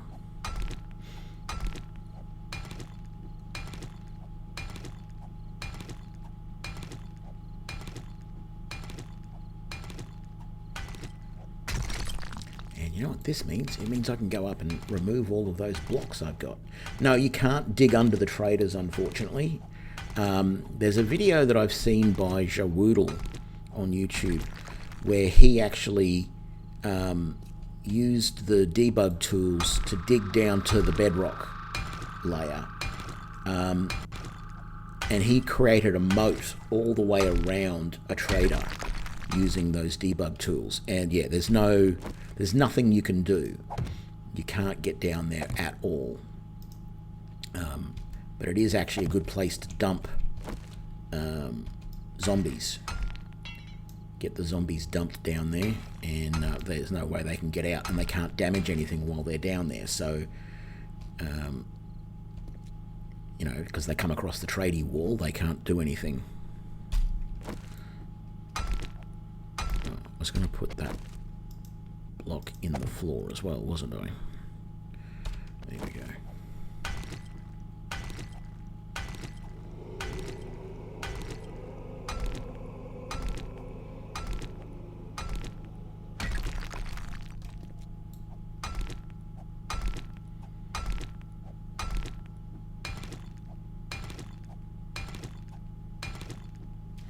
But the fact that I can't dig under the trader is also an advantage, because it means the zombies can't either. And that's why I've built things the way I have, because technically, I'll show you, these blocks here should be, let's use this, because this, actually, let's just pick up that for a moment. So this here should be the last block in this direction that I can dig. See, I can't dig through that.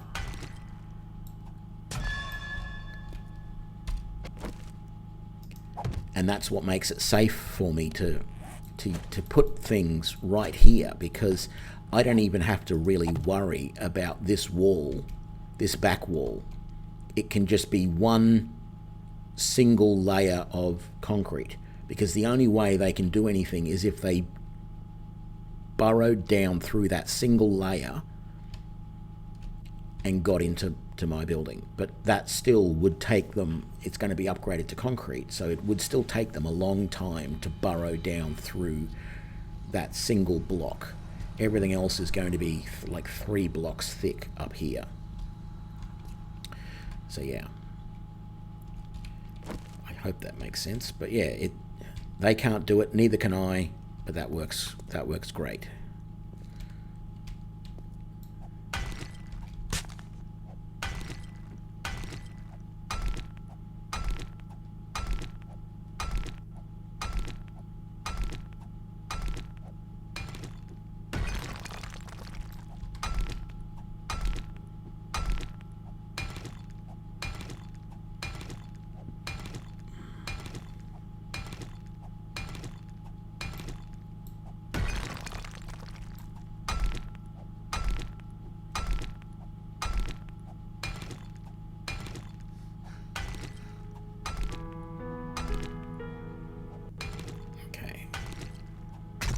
I said we were going to be finished.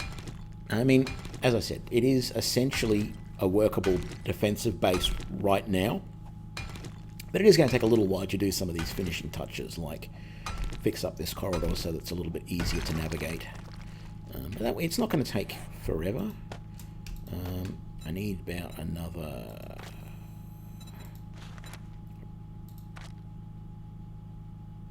Yeah, actually, I could probably do with about that many, but let's just do 20 for the moment. So, one there, one there, one there, and one there. I will go through eventually and take this layer of wall, but at the moment, just by doing these, it makes it easy to walk, because you don't have these little slopey bits that actually catch you up and slow you down when you're trying to walk. So that's all I'm going to fix, like right now. I will come back. I might even do it off stream, fix up some of that other stuff. I don't know. Because I'm sure this can be a little bit boring at times.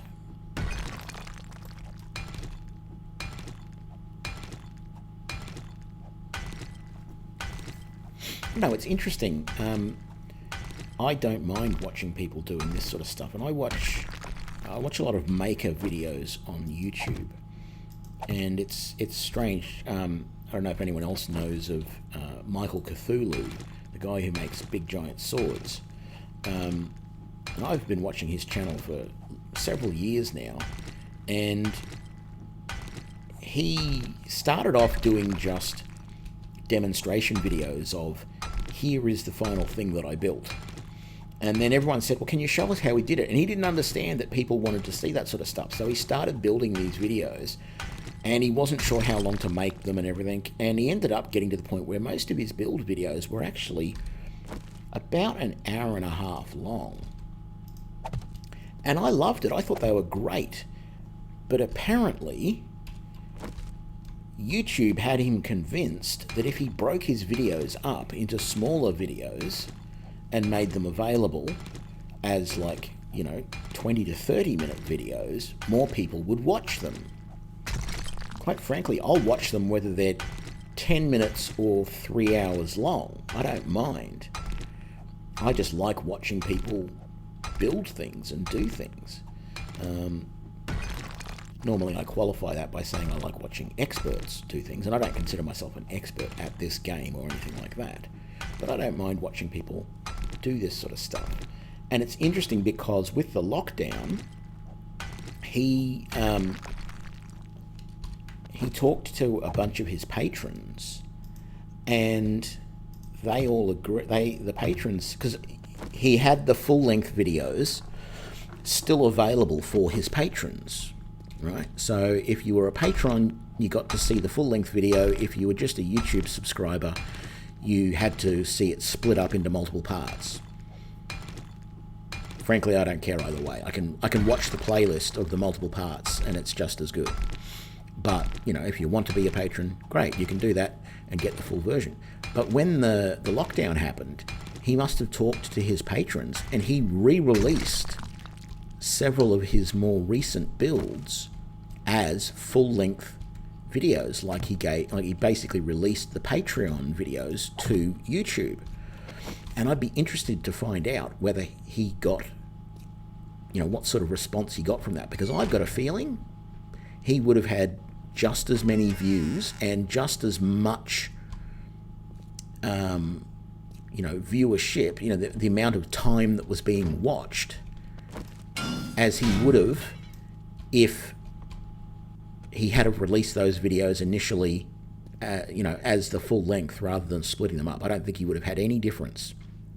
I think YouTube wants you to split up videos into 30-minute chunks, because if you've got one video that runs for, an hour and a half, and you've got 3 videos or 4 or 5 videos that run for 20 minutes to 30 minutes, they can run more ads, because even if they're running only 1 ad per video, if your hour and a half video is broken up into 5 chunks, of course they're going to get more ads run on that. So I'm really wondering if that affects things for people that make these really long videos. I mean, I know I'm posting up these VODs on YouTube, and I really don't keep track of the numbers to see if they are being watched as much as my smaller videos, and it's really hard to tell because I don't have a huge number of viewers, but I feel I'm still getting a decent number of people viewing my 3-4 hour VODs on YouTube as I do people watching my 20 to 30 minute videos. So anyway, that's just me rambling. Fill those in. Okay, I said I need to make another door, don't I? Trader Joel's is now open. Thank you, Trader Joel. That's nice to know. Actually, we're going to make a storage chest and a door.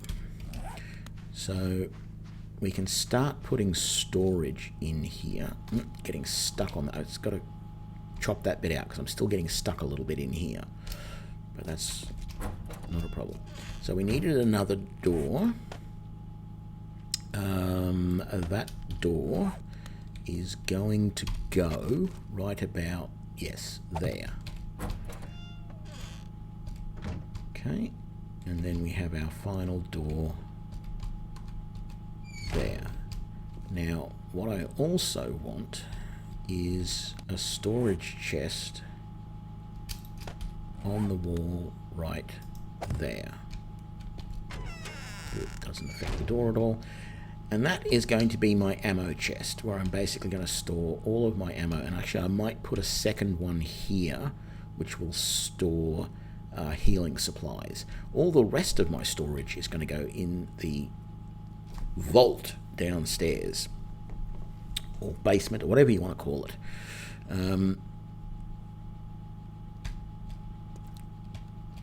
Right here, I think. So let's see. There, we need to put that in there, and I need to go and get my. I might just put a chunk of repair kits in there as well. And for the moment, we might chuck those in there, and I really should make up some more cobblestone, shouldn't I? So let's just do that while we think of it. How much more can we make? Yeah, let's do another 1,000. Why not?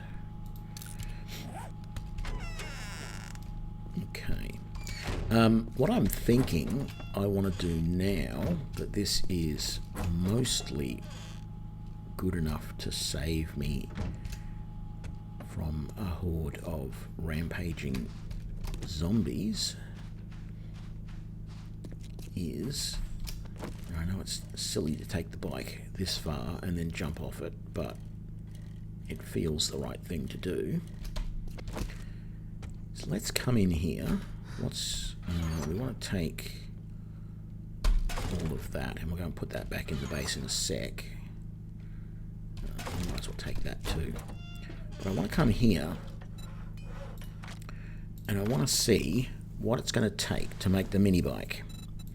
So the mini bike chassis, we're going to need 10 forged iron. The rest of that shouldn't be a problem. And then we're going to need, the only thing there that's minor is headlight, and I'm pretty sure we've got one of those. And then of course we're going to need the chassis, the handlebars, an engine, a battery, and wheels. Do I have a battery at the moment? I think I've scrapped all the batteries I keep getting.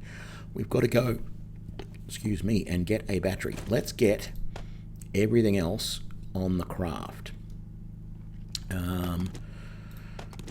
Things that I think I need, but I cannot remember what they were. So we need that. I think we need that. We're going to need that. We're going to need that. Probably need that. We are going to need that at some point. Let's see what we can make with that. We can make the mini bike chassis. Very good. What's involved in the mini bike handlebars that we don't have? We're missing one short iron pipe. You're kidding me. I've scrapped short iron pipes recently. I think we can make short iron pipes here if we put a little bit more iron in. What do we need? 12.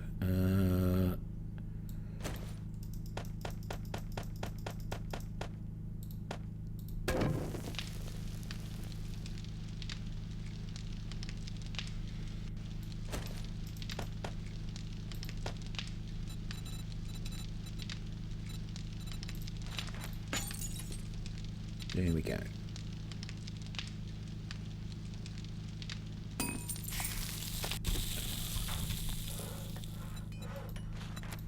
Mini bike handlebars are on the craft. Why do I have leather up in there? I don't know. So then, to make the mini bike, we have an engine. We just need 2 wheels and the lead batteries. Now, wheels, I thought I had everything I needed for wheels. Scrap polymer and coal. Coal, scrap polymer. 2 wheels, please.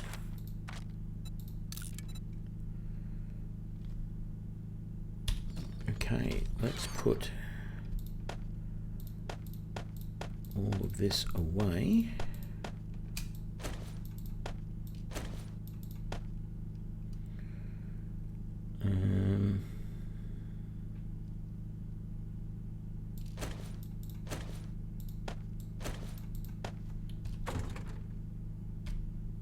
go back to the other base. Did I get everything out of that? I did. Then let's break that down.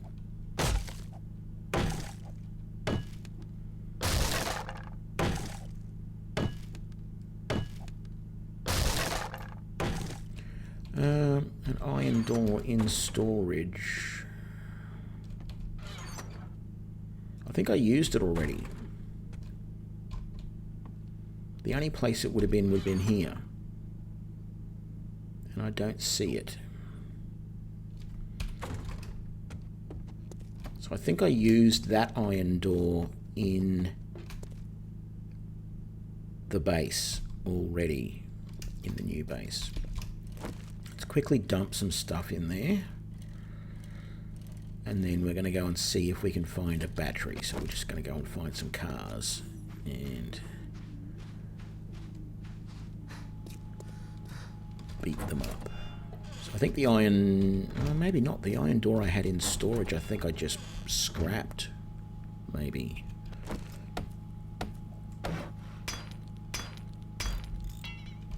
mean, we need to get iron doors to upgrade those other two. For now, let's put that in there. We're going to put that in there. But that as spare turrets. I've already got that in there. The recog will go in there, and that will go in there. And there we go. For now, I'm going to just chuck that in there because I don't know. And oh, I'm chugging my way through all of that, aren't I? I don't need to carry those on me while I'm doing this. I don't need to carry that on me. And I don't think I need to carry that on me either, really. Or that. And I might just chuck those in there. So that's some food and frames and stuff. Good.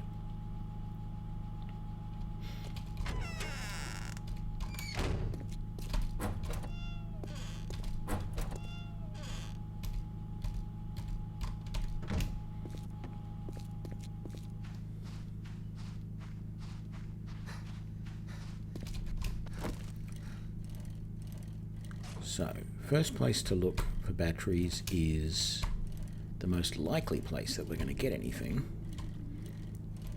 which is at the school. There is another school bus. I've broken one down already, and there's another one there. And I have found in the past that school buses are a good source of batteries.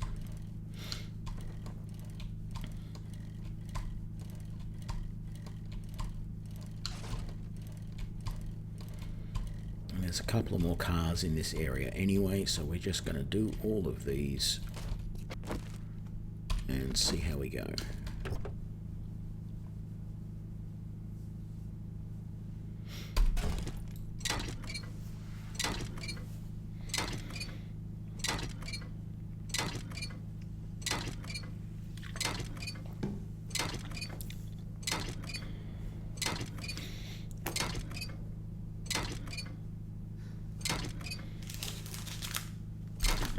Man, what am I doing?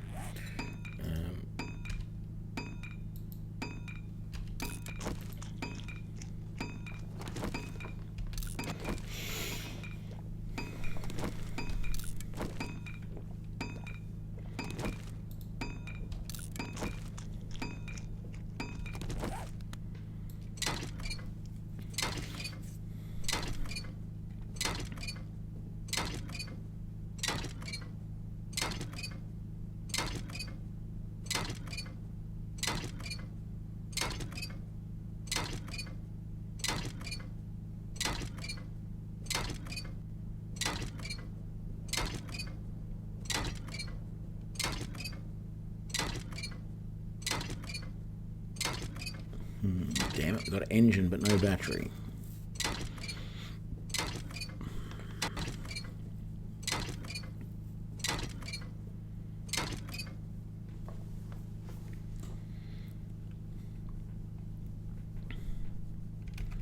I'm just going to have another snack for a minute, so I'm just going to turn the camera and mic.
Okay, that was a little disappointing. Oh, you bastard.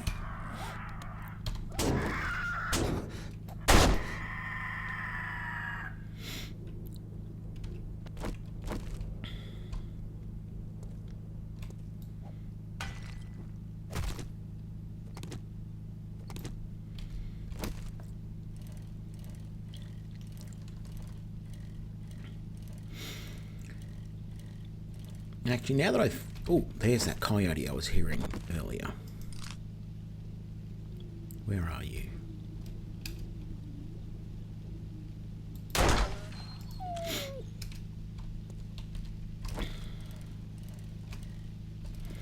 I don't think I brought my dagger with me, so we're just going to have to use the axe. Hope we still get a decent amount of meat off him. No, we didn't. Okay. Now that I'm thinking about it, I think I feel like I get more batteries from cars that are not, half gutted already like this. Which is why I tend to like the buses, because they feel like they're complete, and therefore you should be able to get parts of them much easier.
Yay, there's a battery.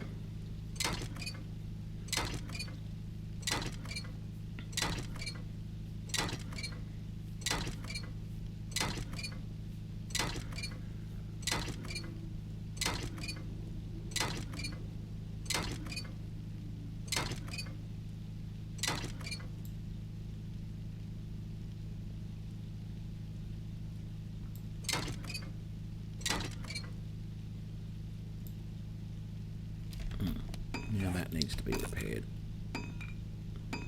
And I can't do it yet. Oh man.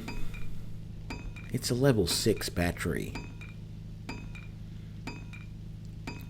Like, that is...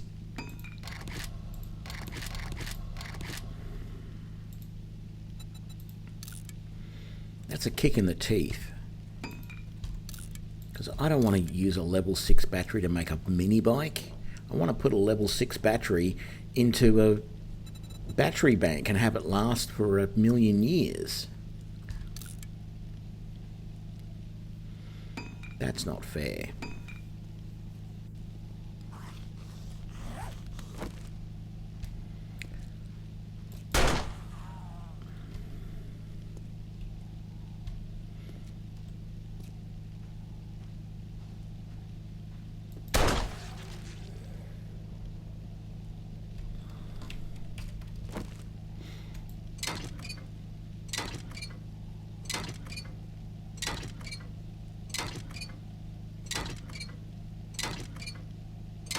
I've already scrapped, I think, a level 1 and level 2 battery that I found to make lead so that I could make bullet tips.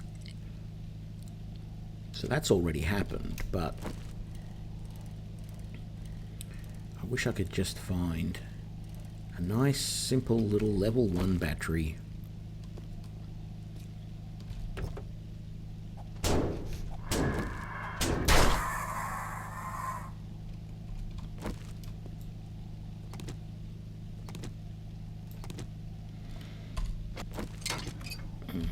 was searching that first, wasn't I? Oh, bellows, good.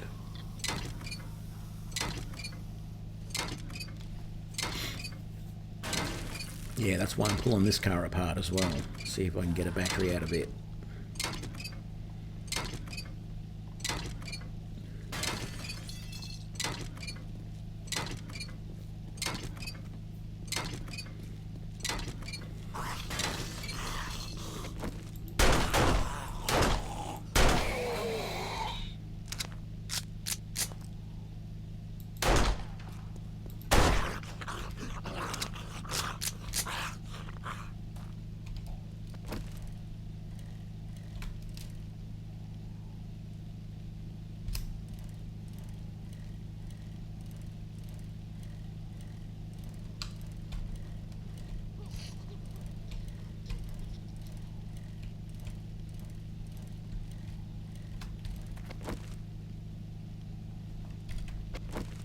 I mean, I don't think there'll be a battery in here, but we'll give it a shot.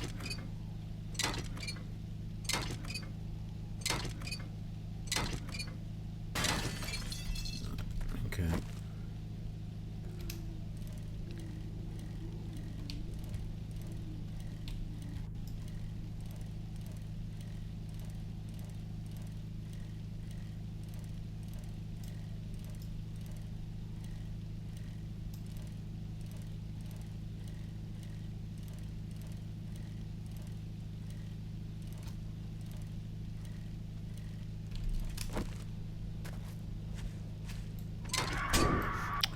Another one. Where is it?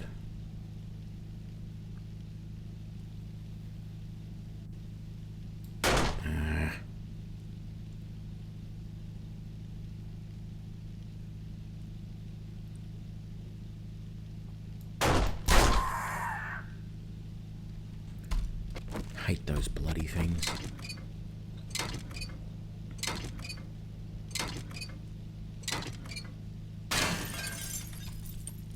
Well, his car was a piece of junk anyway. He shouldn't have left it sitting here to rot on the side of the road if he wanted to keep it. Another coyote.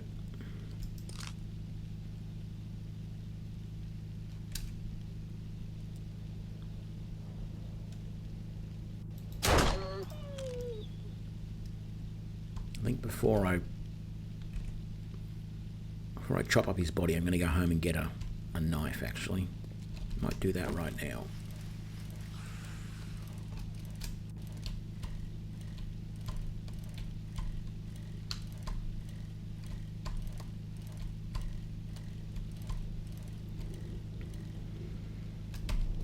As much as I hate the boiled meat at the moment, that's probably the best food I can make.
What are you doing hanging around my base like that?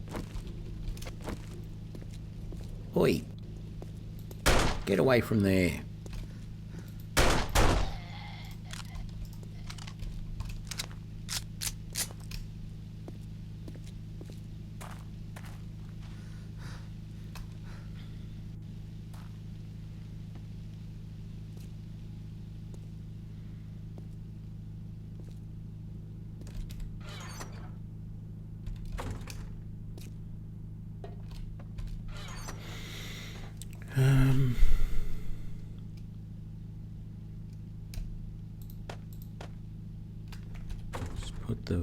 goes in the forge. There we go. Let's put that in there.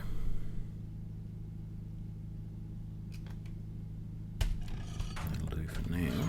So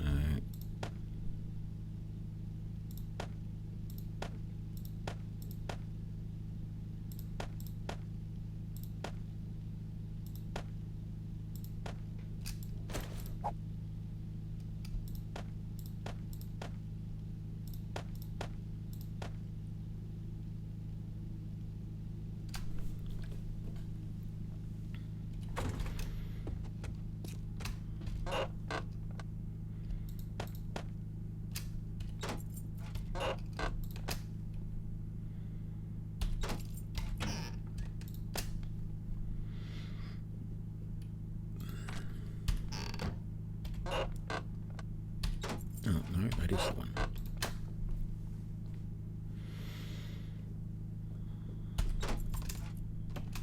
And I wanted to grab a knife, didn't I?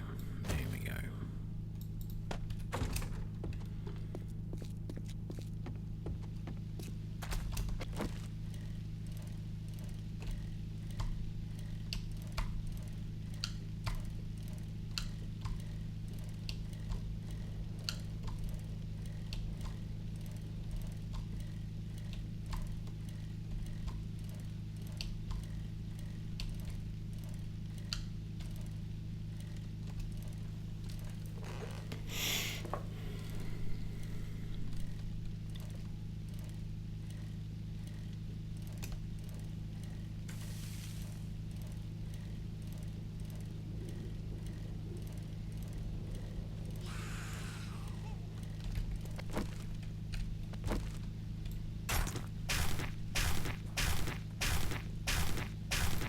There we go, that's a bit better.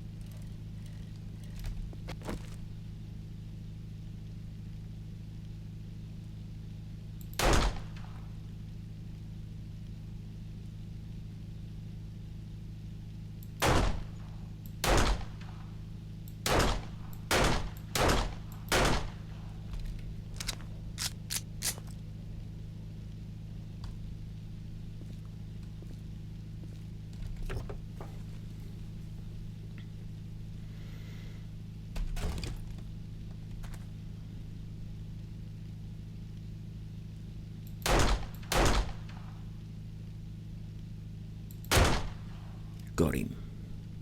Teach you to hover above me, you little shit. Engine, no batteries?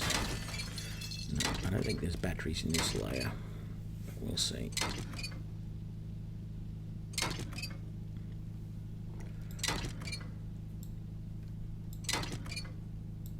A lot of gas, but no batteries. Eat that.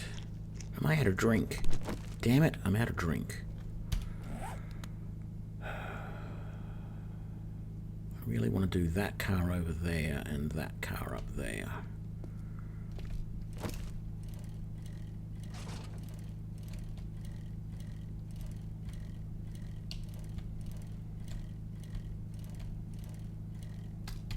I guess it would be too much to ask for these cars to have some drink in them.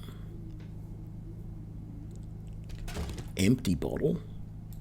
It's not quite what I wanted though.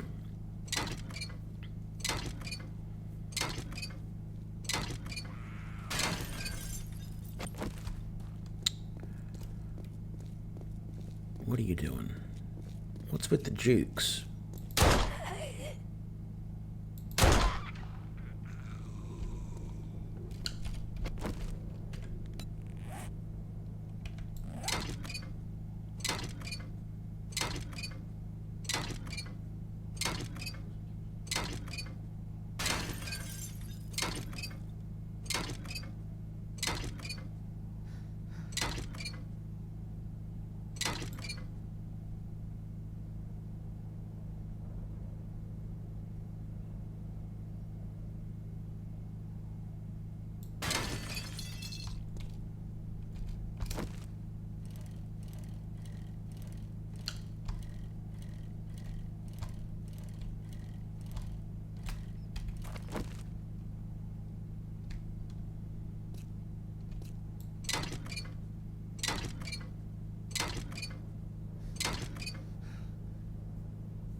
don't see a battery in there. There's an engine, but I don't see a battery, so I don't like my chances.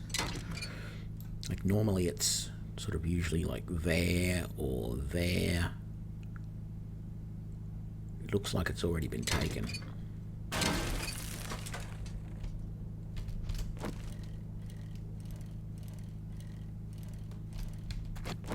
This car's intact though, except for a couple of smashed windows.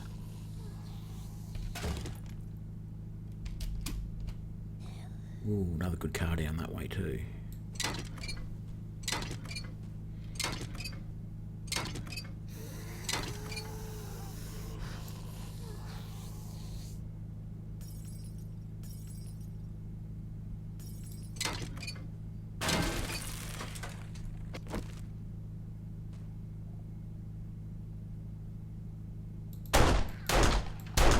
Why can't the zombies take fall damage? If I fell from that height, I'd have broken legs.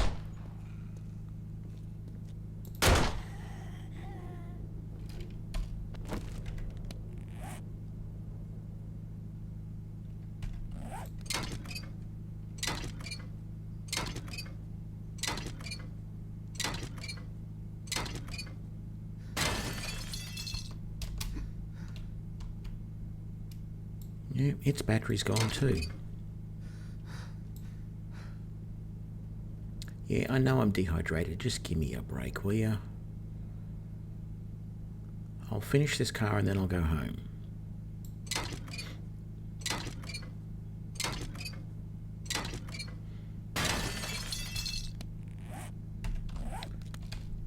Okay.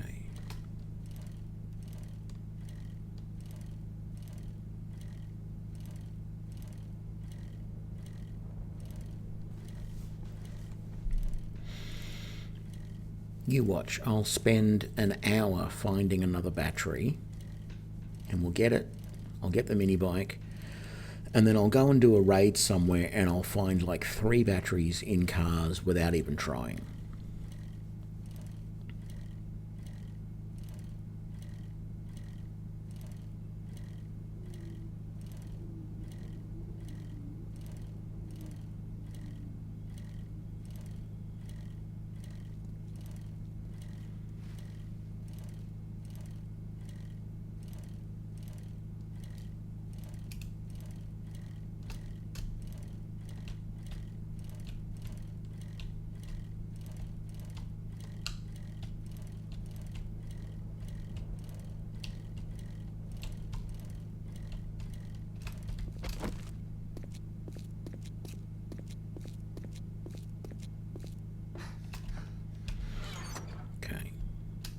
Scrap that, get rid of that, scrap that, put those away.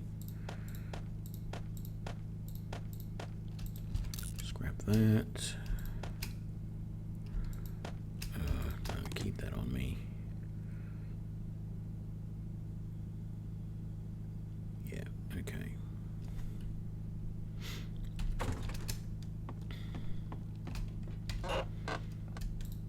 Scrap those.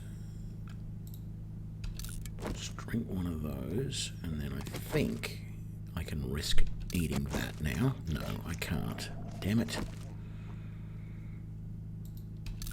Drink that then. Eat that. Now, oi. Let's get all of that. And we need some fuel.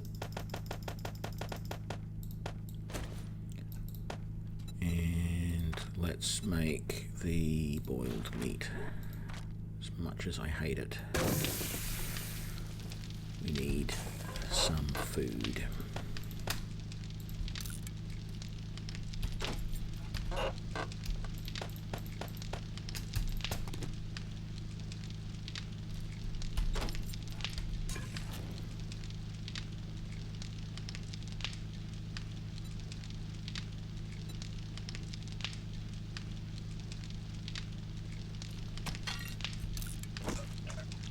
Oh man.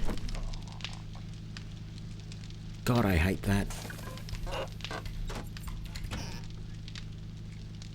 That is such a sucky mechanism.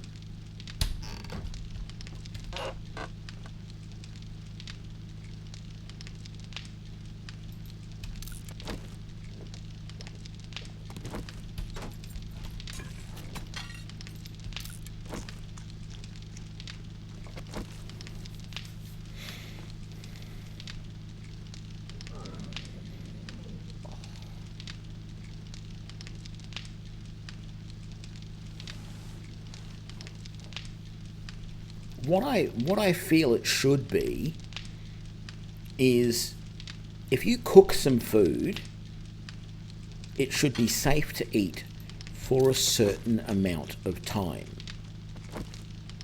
Like, an in-game day. Yeah. Well, yeah, I know about the odd sandwich. That's fine. I was taking a chance with that. I thought maybe the red tea would give me a little bit of immunity, but, I knew there was a chance that was going to happen. But then I eat a boiled meat, and the same thing happens again. And so if you cook something, it should... Now, like, I've had to go through all of my food to try and get back to some level of normalcy, and I'm not really anywhere close to normal. My food's barely at half. I'm going to have to go and do another raid to try and find more food now. And it's getting late in the night. I really don't have time to go looking for more food, but maybe I've got to go and buy some. Let's see if the tradie's been updated and has more food. I've got to race in here and get my coin and see if I can buy some food from tradie. Even some ingredients to cook something would be useful. So let's take all of that. Was there anything I was going to sell? There wasn't. So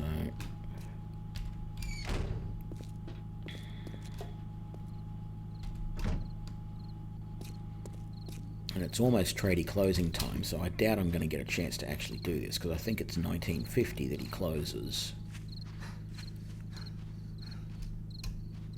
And you watch, I'll walk in there,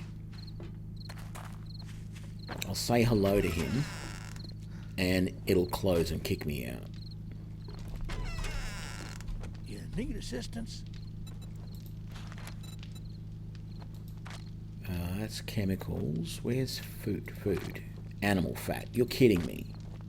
That's all you've got.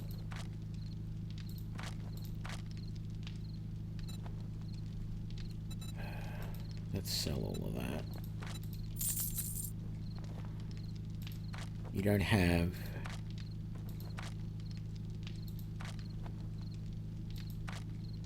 anything. I thank you, kind sir. Okay, that's been restocked. Buy that. Buy that. Buy that. And I'm going to, out of desperation, buy those as well. I don't care how much they cost. Okay. Let's eat these crappy little ones first, that mostly give me water.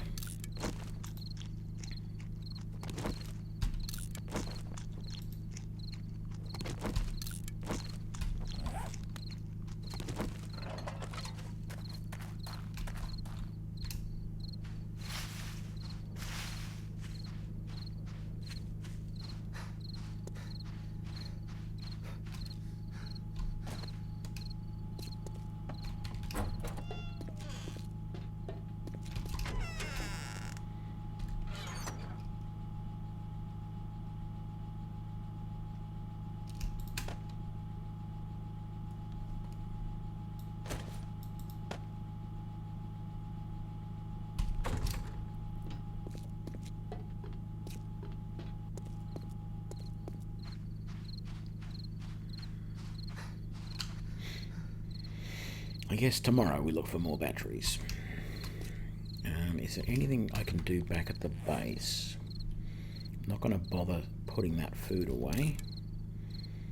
No, I think I'll just stay here for the night and do some more upgrades. Let's get the hammer out and some more digging. Get in there, thank you.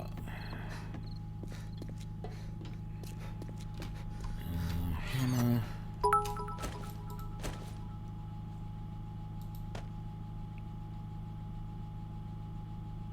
Hey, thanks, St. Salvius.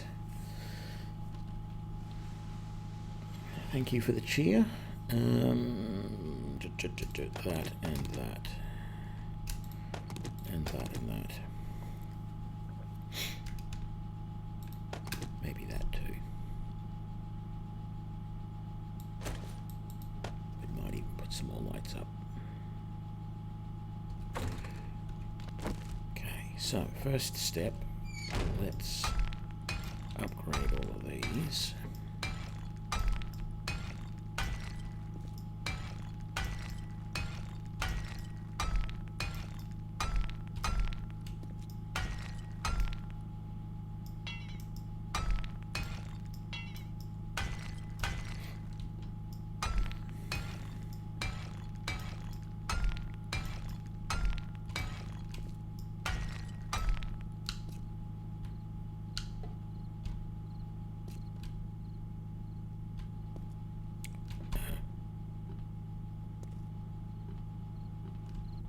Right. Don't know why I missed these blocks being upgraded, but I guess I did. Some out there that I ain't got to get yet. Let's go up top and upgrade all of these.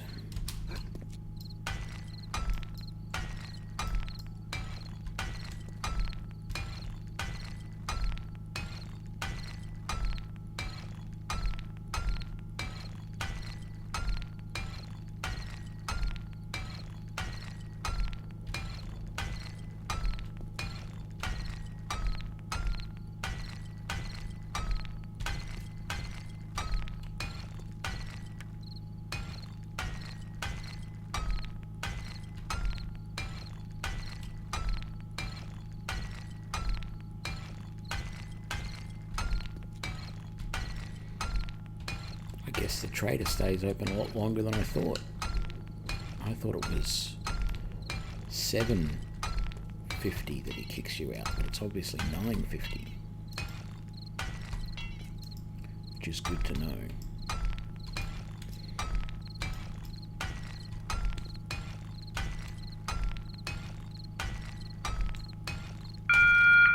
Just to let you folks know, the Trader Joel's will be closing soon.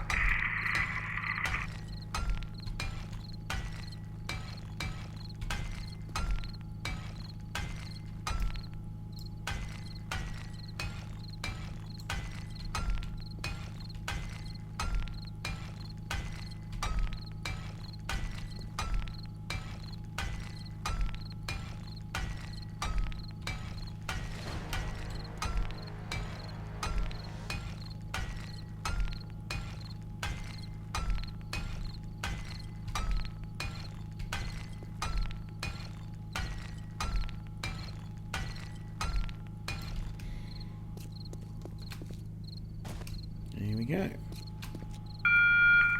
Trader Joel's is now closed. Let's have a look-see. What can I do with my extra point? So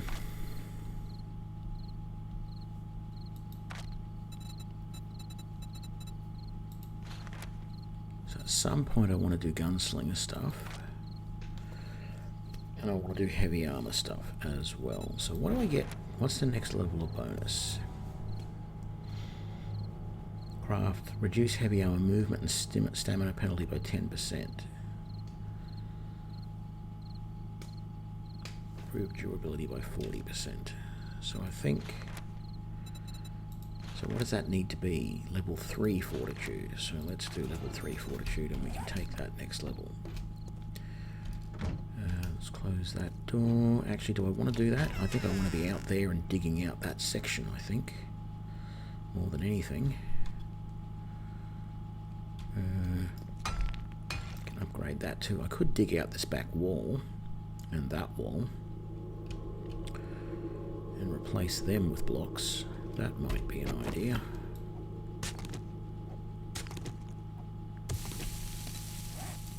I'm going to have to make some more blocks soon. I'm going to have to make some more cobblestone. Man, I went through that cobblestone quick. Upgrading all those blocks. That was 900 odd. Yeah, I know I like to get Lucky Looter as well, but it's one of those things. What do you take first? What's more important at lower levels? Probably Lucky Looter, really, I guess. You know.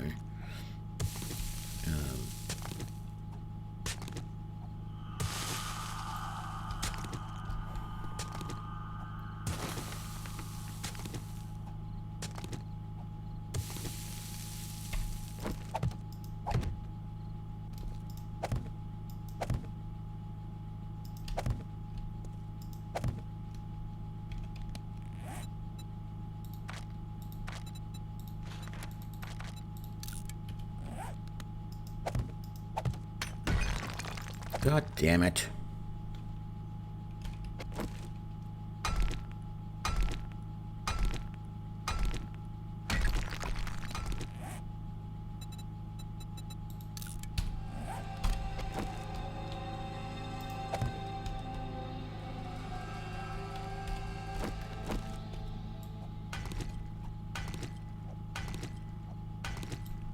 Do I have enough to make 5 more blocks? I have just enough to make 5 more blocks.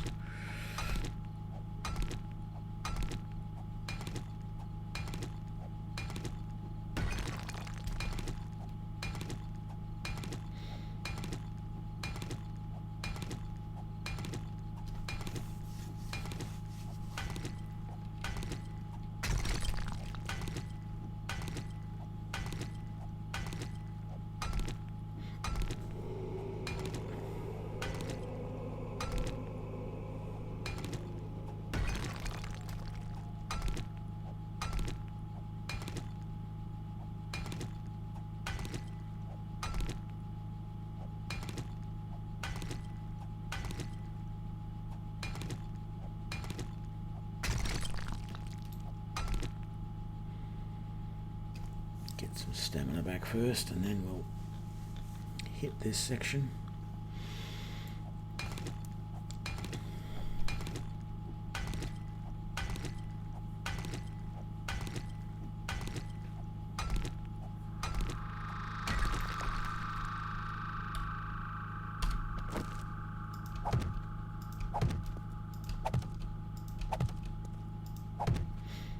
There we go.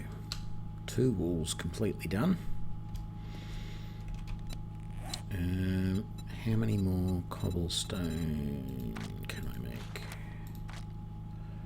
230. Let's do 200.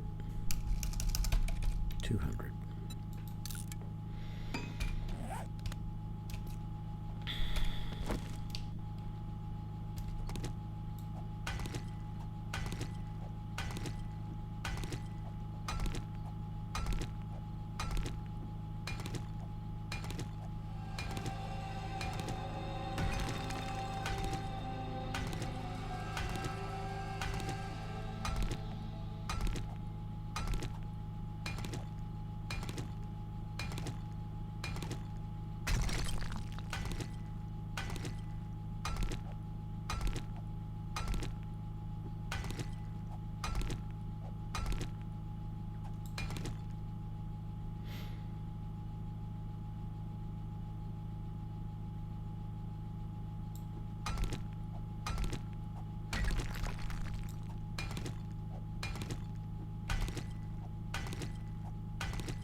Yeah, it can be good to drink. I think it works mostly. There is a perk you can get. One of the books I think you can read that gives you more efficiency when you've drunk coffee. I don't think it normally helps all that much.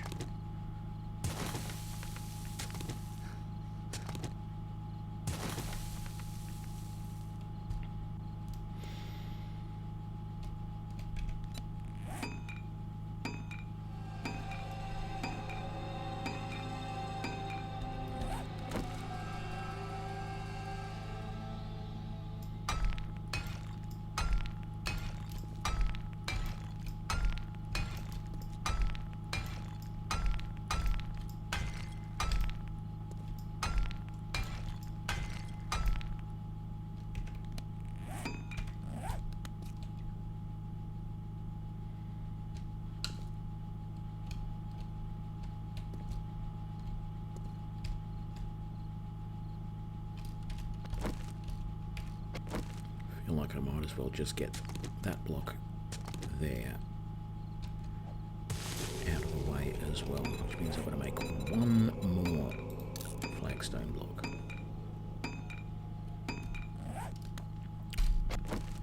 So, 1, 2,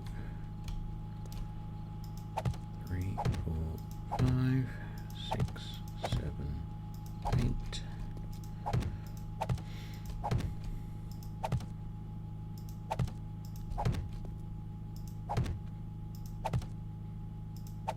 There we go.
I am going to upgrade these to full cobble and then everything else, but I just wanted to do that initially, and then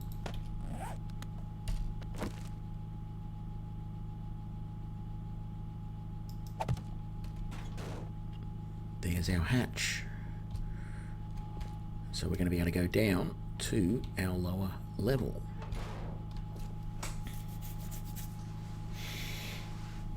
Of course, there'll be a ladder in there. I don't know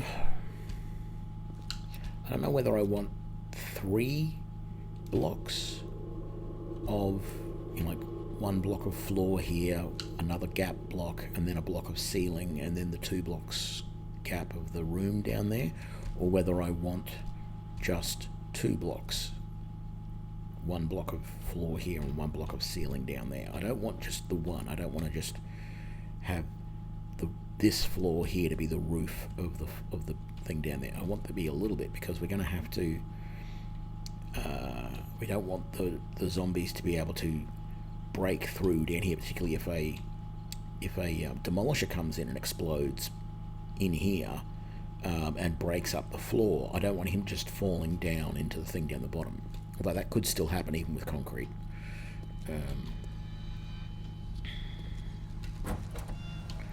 For now, let's get rid of some of this.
I really need to find the recipe to some decent food.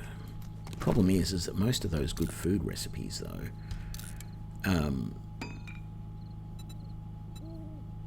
I can make a can of sham? Wow.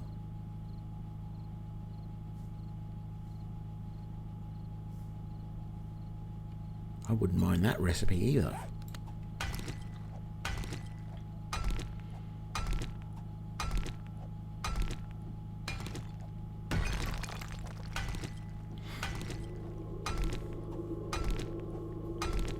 Yeah, the problem with some of the good recipes like hobo stew and all that stuff, they require potatoes and corn, most of them. And no, the stuff in the sham isn't the tastiest of ingredients. Actually, it's interesting.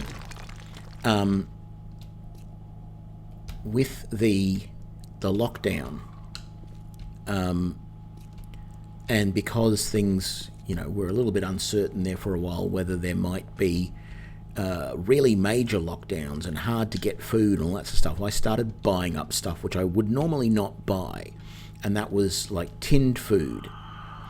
And I went and saw my mother, and she called her up, and I said, when we were kids, did you used to make stuff with Spam in it? Because I hadn't had Spam for years, and I was positive I used to have it as a kid. And she went, yeah, we did used to do that occasionally. And I said, I'm going to try it again. And I actually love it. I reckon it's really nice. I'm sure it's not everybody's cup of tea. Quite frankly, I don't like tea either. So it's I'd much rather have sham than a cup of tea. I wouldn't like a cup of sham, not sham, spam.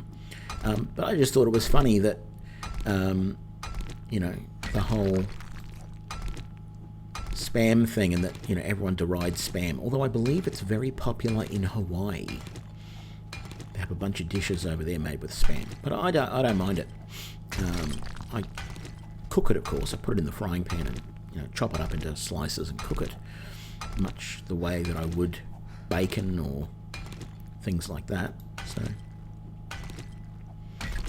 and of course, there's the memes. I don't know if anyone's seen the spam memes that came out with the lockdown, but it was like, what's the company? Hollywell, I think it is the name of the company that makes spam. And so the joke is that Hollywell made their first batch of spam in 1935. And thanks to the coronavirus, we are pleased to announce that we are starting our second batch of spam. Spam is meat in a can. It's a spiced ham meat in a can.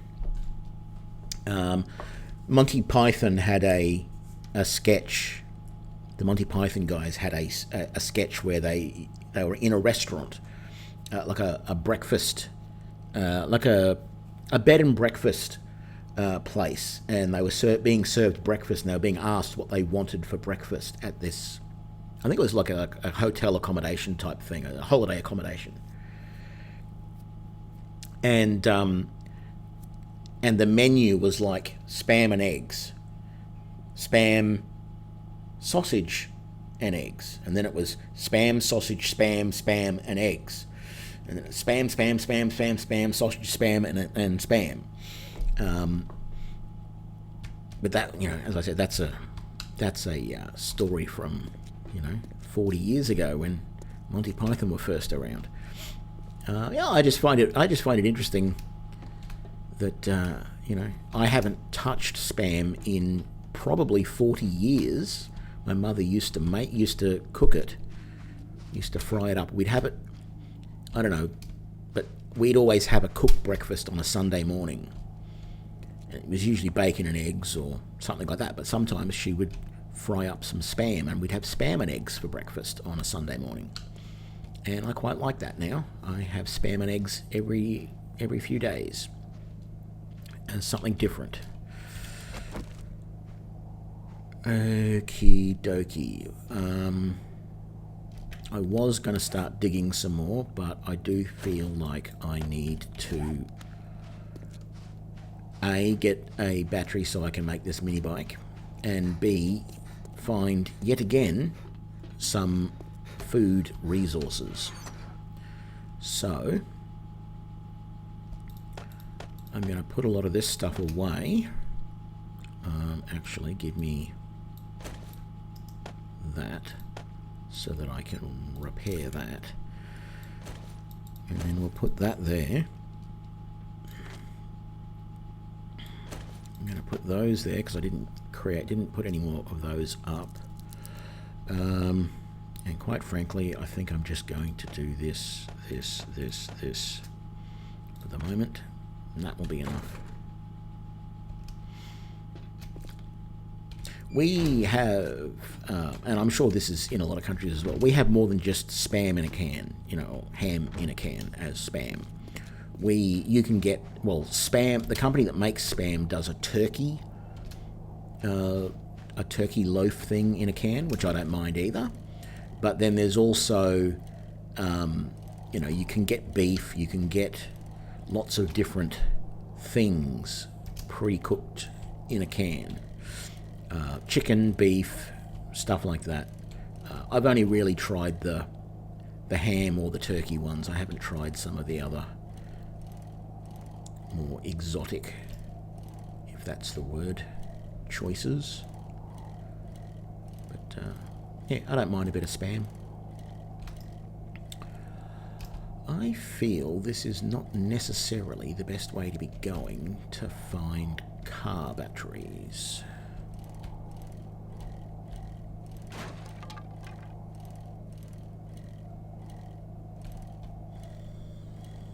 or food for that matter.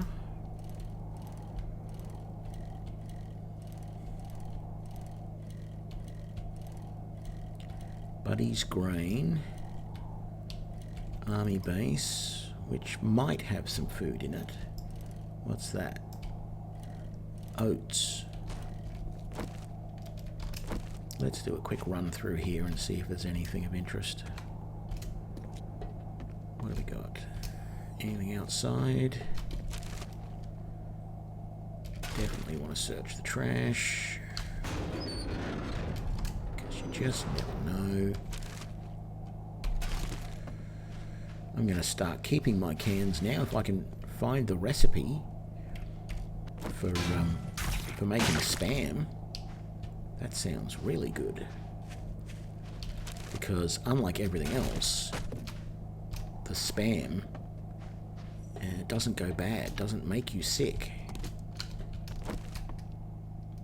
Okay, a little kitchen here. Maybe we're lucky and get some food. Now we've got a wrench, another can, nothing in the bin, water cooler. There isn't anything in the refrigerator. Nothing in that bin. Is the vending machine? No, it's not in operation, which means that's good because I can break it down. Splint. Let's hope I don't need that. It helps if you use the right tool to break it down. This may, if we're lucky, this will give me enough steel ingots, or whatever it's called, to start making some steel armor. Unfortunately, I think I need more than one. Okay, there's two.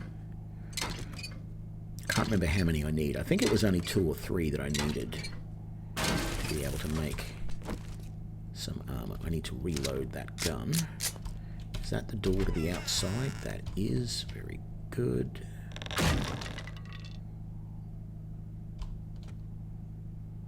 Very surprised that this guy over here didn't wake up from that.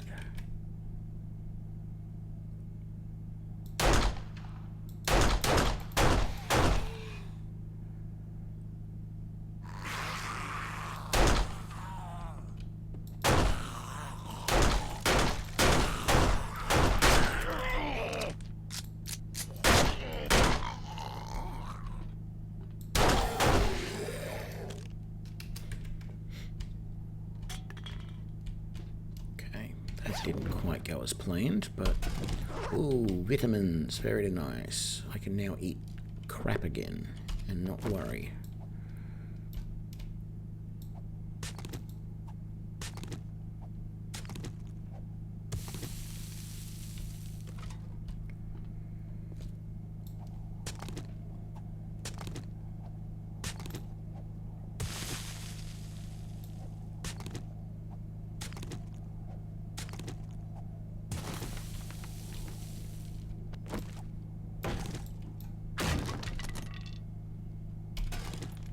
That was good.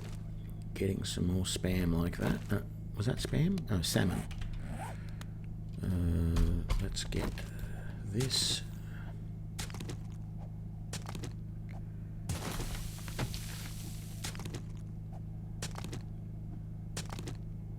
I can't remember if I've got the cement mixer thing yet or not. If I can make a cement mixer yet. I don't think I can.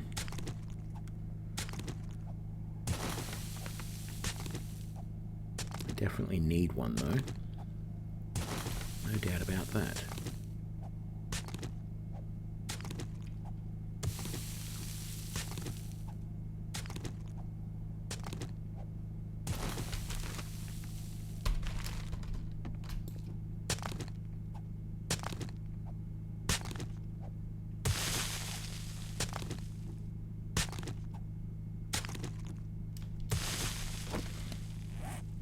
To repair this pistol before I forget about it, because it's getting a bit low.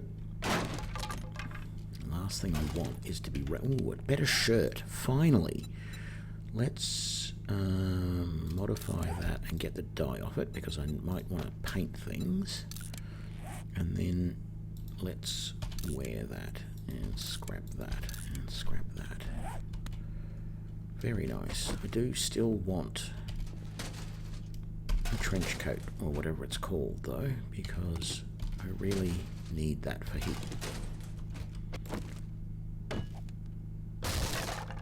Ooh, food pile, please. Oh, just some yucca juice. I mean, it's nice, don't get me wrong. I like yucca juice. Well, I've never actually drunk real yucca juice, but in the game, I like the concept of yucca juice.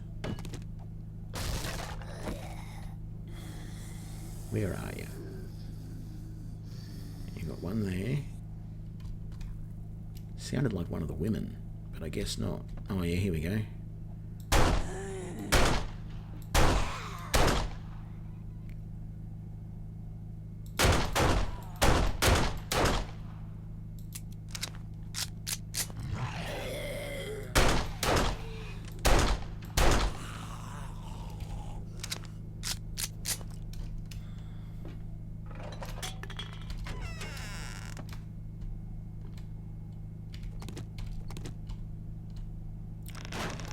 Hello there, mister. That didn't blow your head off. It was perfectly timed to do just that. I don't know how you avoided it.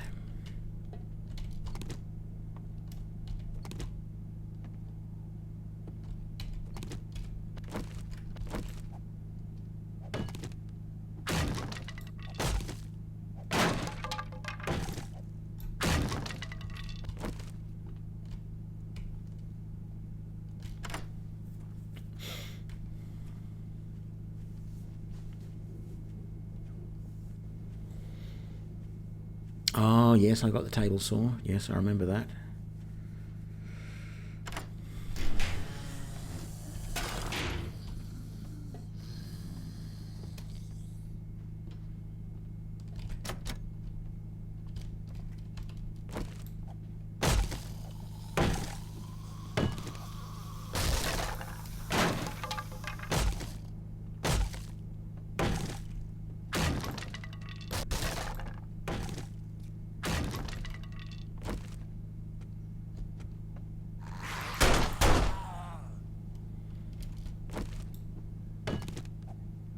I know he's not dead. Now he's dead.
No, I'm doing the Ned Kelly playthrough. Ned Kelly didn't have machine guns. He had a pistol and armor.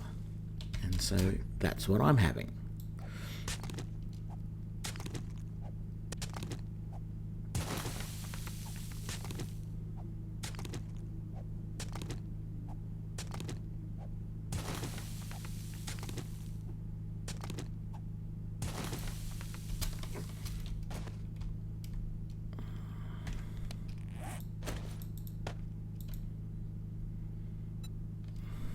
Okay, let's put this improved fitting mod on something. Can I add it to that? No.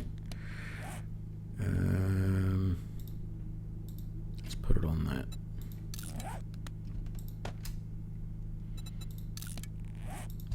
Scrap that. Scrap that. Scrap those. Keep those. Scrap those. scrap. Oh, I said I was. Oh, good. I can't scrap that anyway. Now I want these.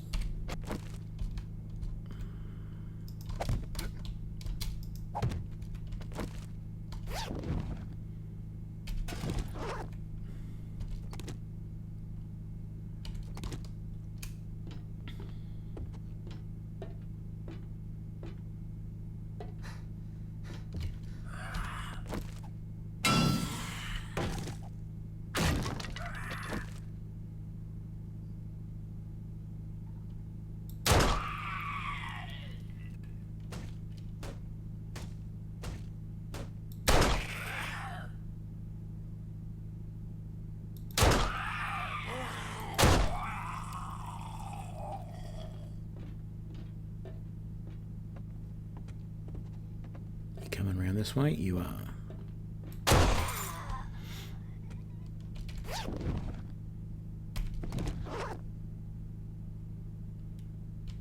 No.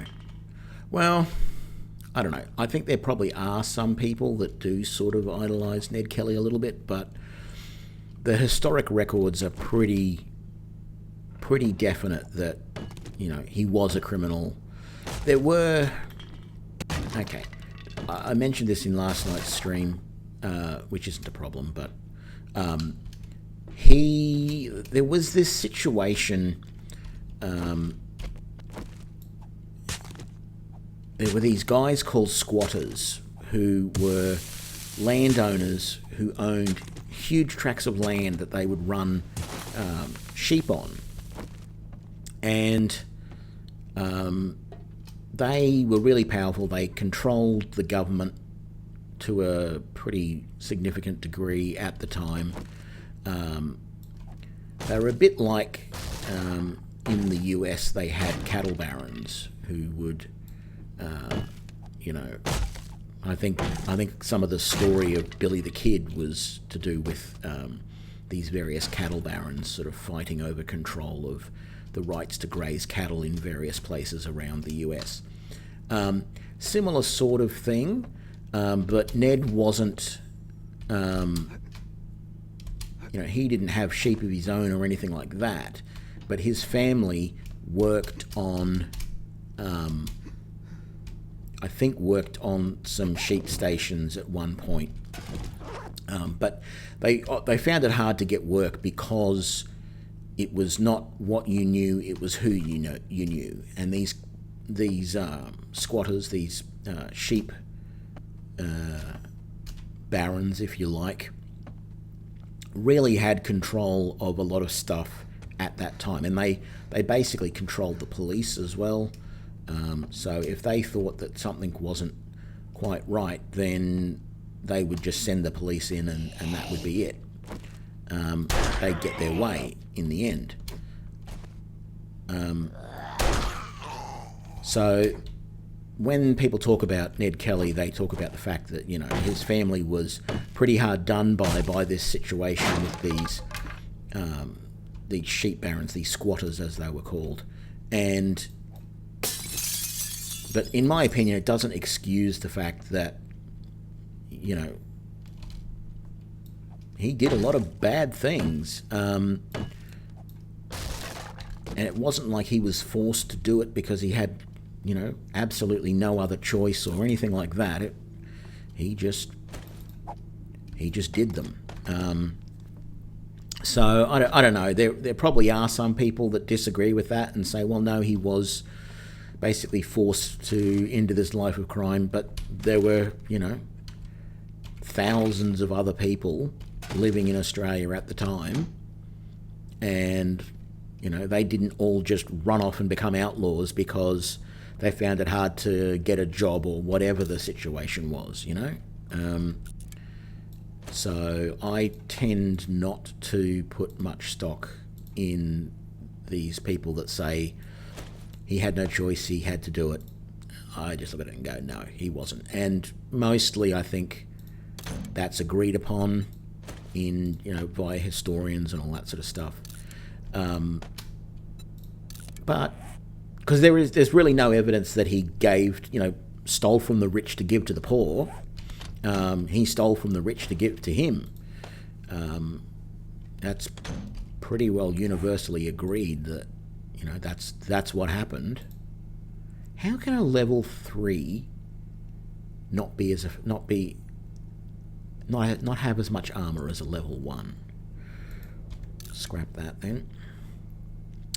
Is there anything else I can scrap? I can scrap those.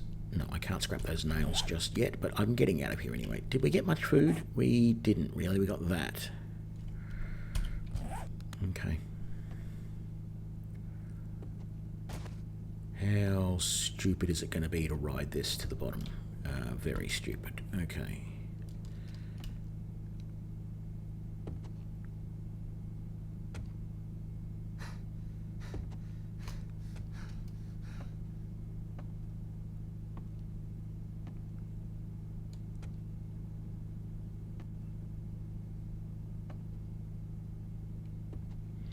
The strange thing about Ned Kelly, though, is that, we have this history, and we recorded the fact that Ned Kelly was around, and we remember all of that. And yet there is another episode that is much more telling, I believe, in Australian history. There is a thing called the Eureka Stockade. And what happened there was in some ways a little bit similar.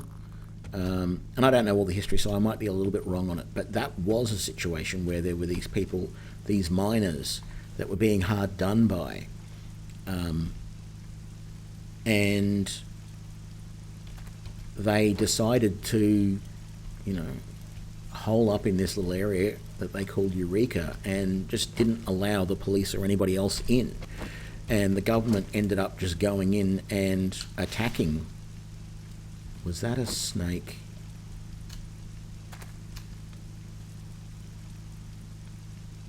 I don't see anything now. Maybe it wasn't. So yeah, we had the Eureka Stockade, and we do learn a little bit about it in school. We learn. The sad thing is I don't really remember a hell of a lot about it, but I do know that we had this thing that we called the Eureka Stockade. And yet, nobody really remembers the names of the people who were in the stockade. And like I just said, I don't really remember all the details of it, so I can't actually tell you why some of the stuff happened. I can't tell you all the details, and yet, in my opinion, they were the ones who were hard done by. Those guys really did get screwed over, whereas people like Ned Kelly were just criminals. But not everybody sees it that way. We remember people like Ned Kelly, despite the fact that they're a criminal, and yet we had this group of guys who, protested the treatment. I think it was basically they were protesting the treatment by police, corrupt police and stuff like that. So, very poignant in today's atmosphere around the world. And yet we do not remember the names of these guys that were in the stockade. It blows me away that, we've idolized the villain and ignored or forgotten the people who are actually fighting for change.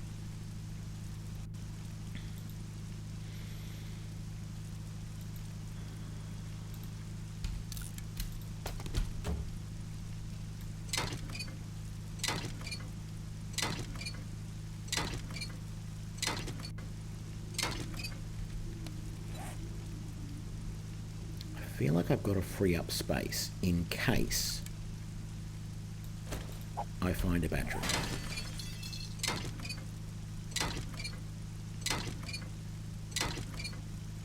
Even if you don't need it, you get XP for using the splint.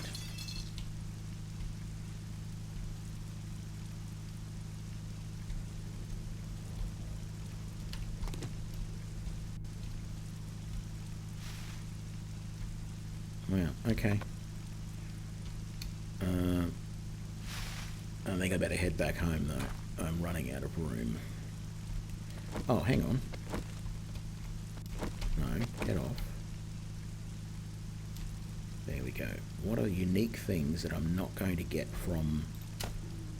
Oh, look, I can put that splint in there, and no more painkillers. Let's put that away.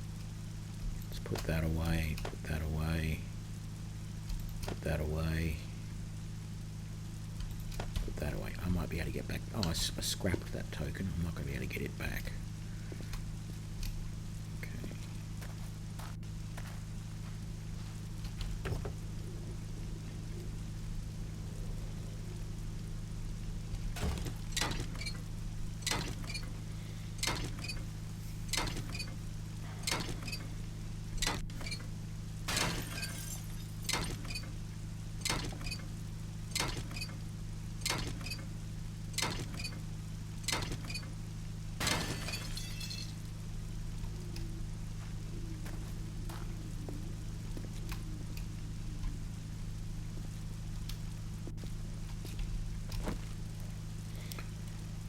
What did I forget to do at the Oates place?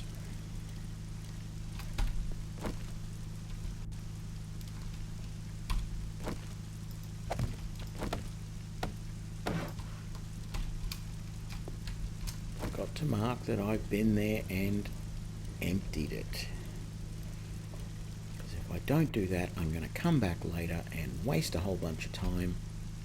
Now that is where I could probably get a battery.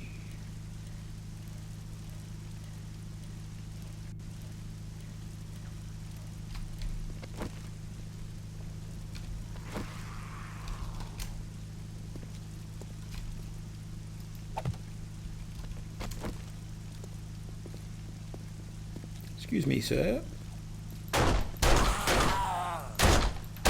You know where I can get a battery around here? No? Okay.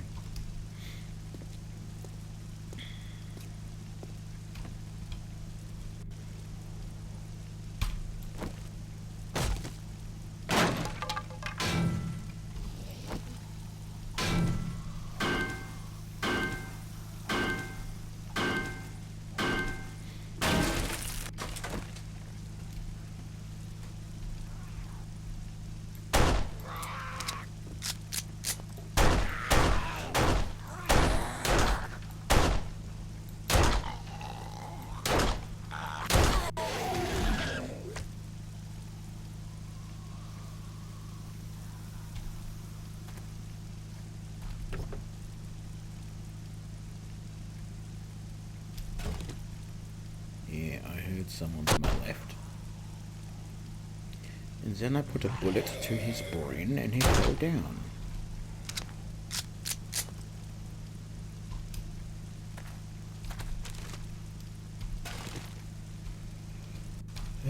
Need to repair this wrench.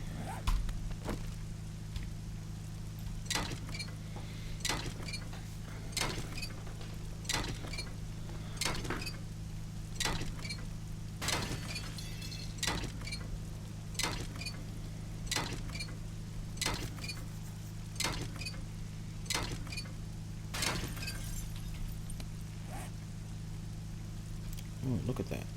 Scrap, scrap, scrap.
Probably not going to actually go into this building.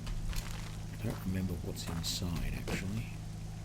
I don't think there are more cars in there, though. I'm really just looking for the batteries at the moment. Well, of course, as we know, that and food, which seems to be a constant hunt at the moment. I should go and check the vending machine outside or inside the fire station again and see if it's been somehow magically restocked like the one at the Traders was.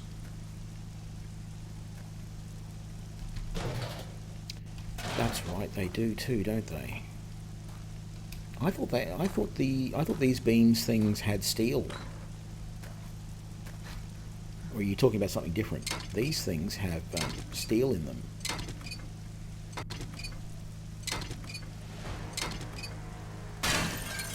Oh, you're talking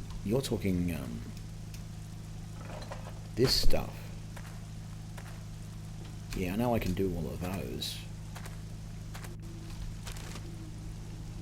I'm sure this is something interesting as well. I'll break that down. It's probably got a bit of something in it.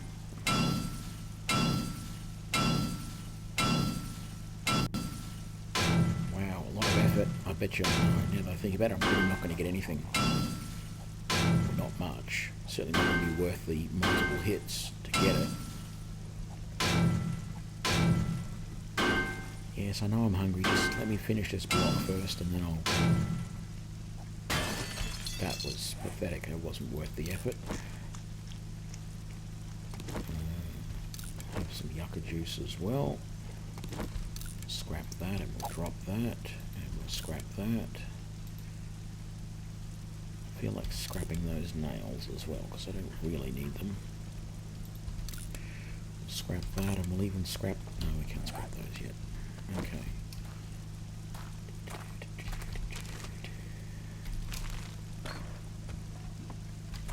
Now I've done that.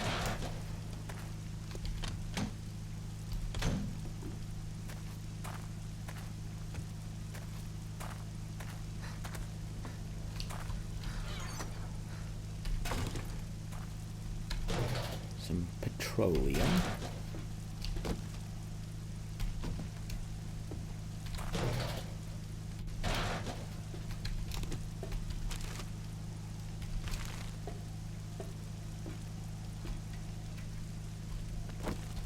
So yeah, I know you can break these down. But,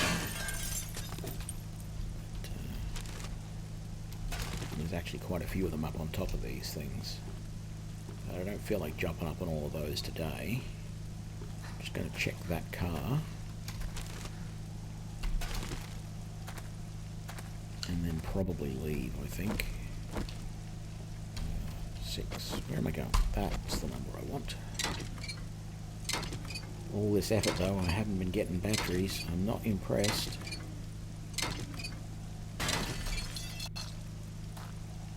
I might have to go and buy a battery from the trader or something ridiculous like that.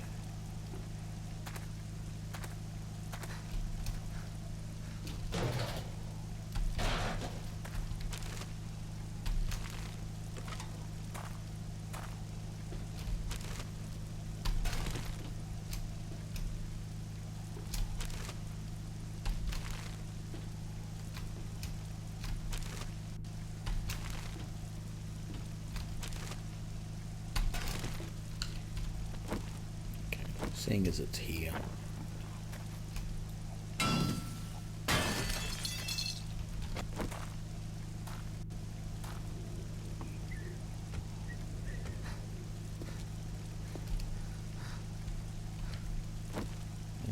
Which way is home? Back that way. What's down this street? Ooh.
the hell happened to my other knife? Did I put it in the bike, or did I scrap the really good knife and keep the crappy one?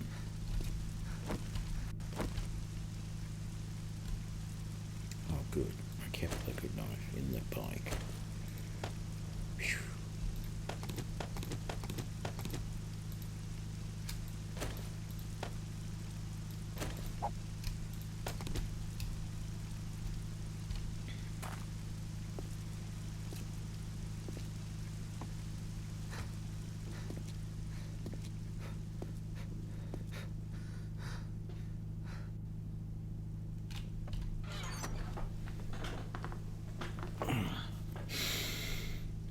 Okay, let's see now.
Okay.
Damn cactus.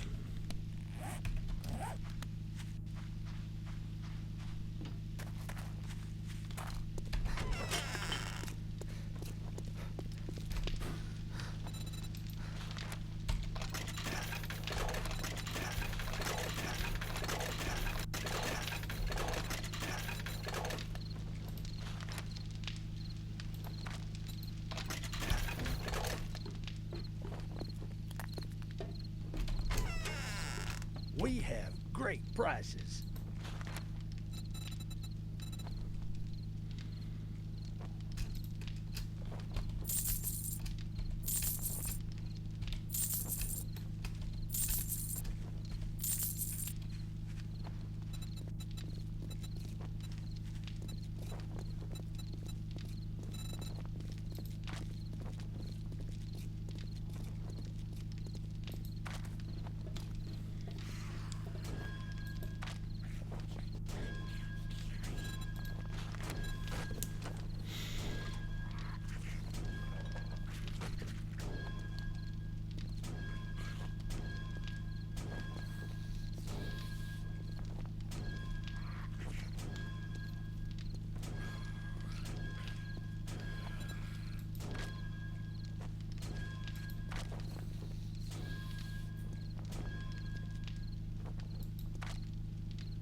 It's tempting to buy these, but I don't know. It's been a real pleasure. You watch yourself out there.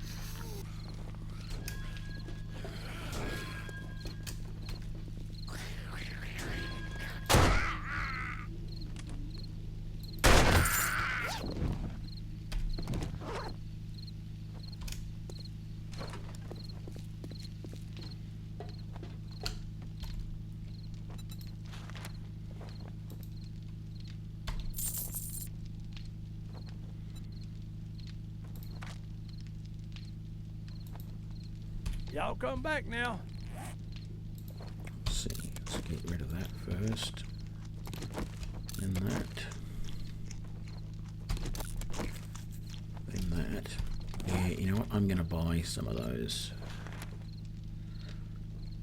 I don't often do the missions from the traders. I know I should.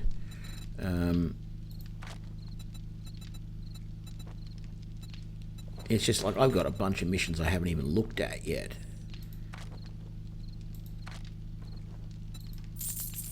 Thank you, Survivor. Check back soon. I get new merchandise daily. Yeah, no you don't.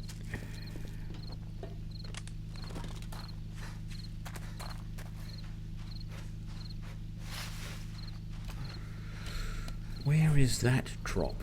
I noticed there's a drop over there, but I don't know. Oh, right there. I should mark that. Oh, actually no, not a quick waypoint. Remove. There we go. Save the waypoint. Drop.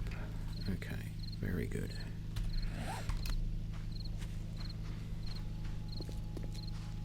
Oh.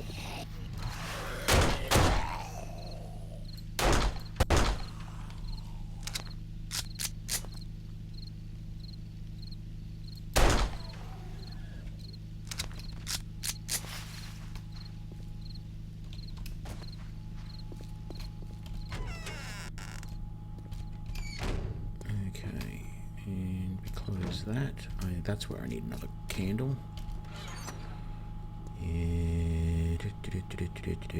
Yes, candles right there. We need another candle right there.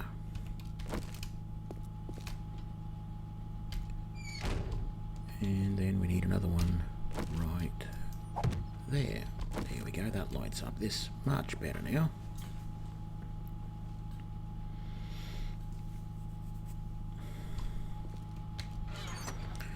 Put some of this food in here, just temporarily. Why did I keep those beers? I need to sell them. Keep that.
know that Trader Joel's will be closing soon.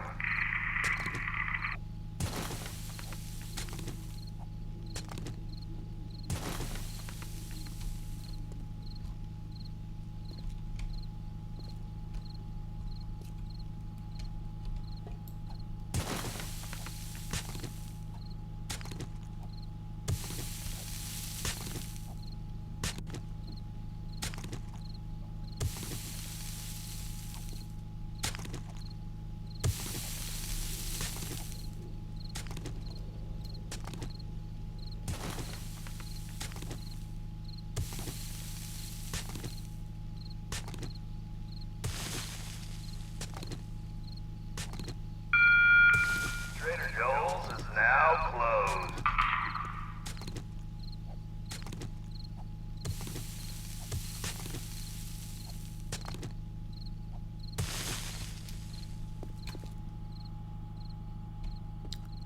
I think that'll do for now.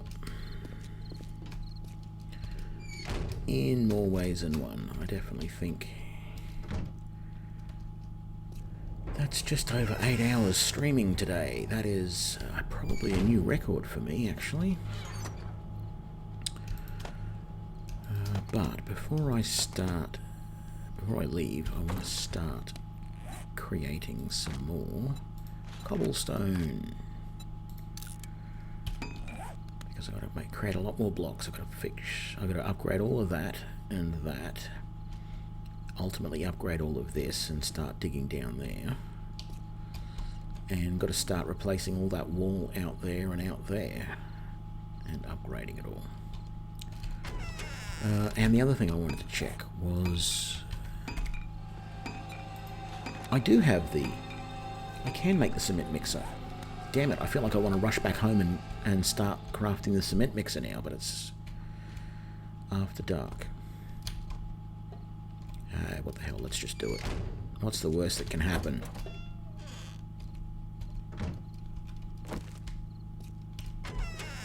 To make an effort soon to craft some more ammunition.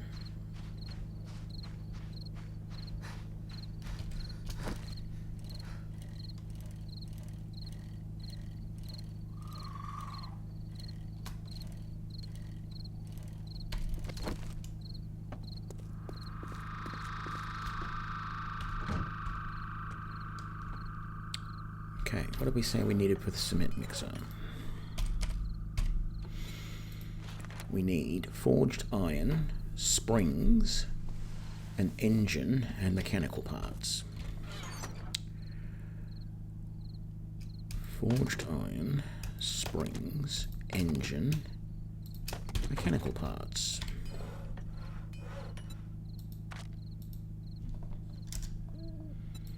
Do I not have enough? I don't have enough forged iron. I need 25. Okay. How much? I have no forged iron at the moment. Okay, that's not going to be good. And I think I probably put all of my iron in the other damn chest.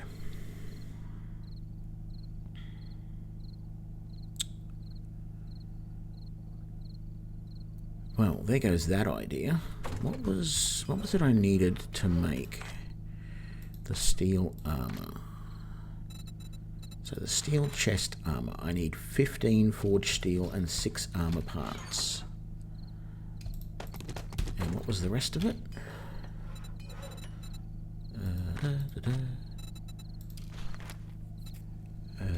Leather duct tape sewing kit. Leather duct tape sewing kit.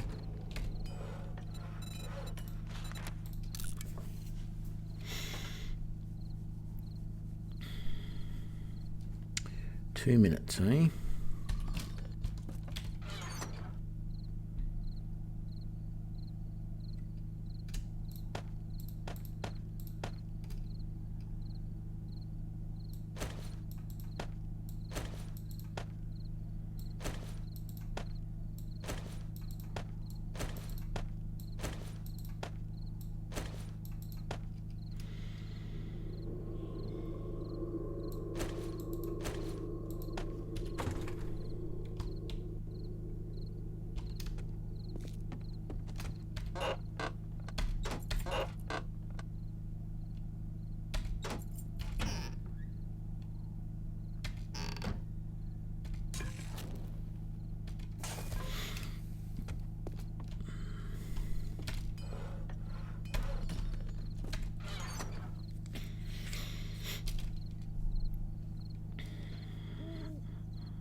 How many of that? We needed 10 mechanical, we need 4 springs. Okay, so...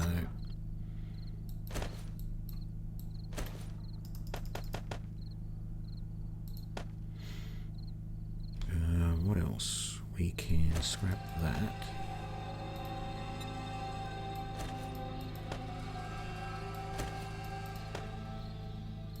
Hell, we can even scrap that. We can make another one of them if we need to. In fact, we can make pipes as many as we need to. So let's scrap all of them.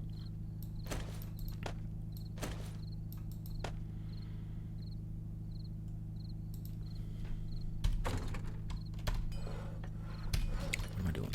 Over here.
Hey, I now have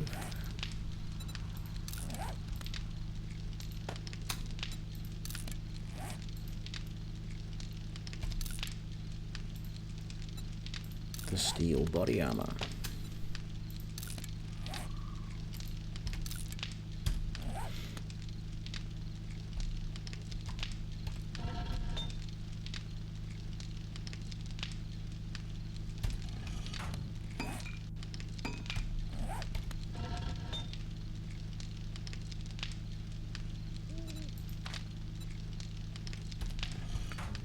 I need, what, 25? So what's that, 18 more?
I'm impatient. I'm going to take that battery and an engine, and I'm going to make the mini bike.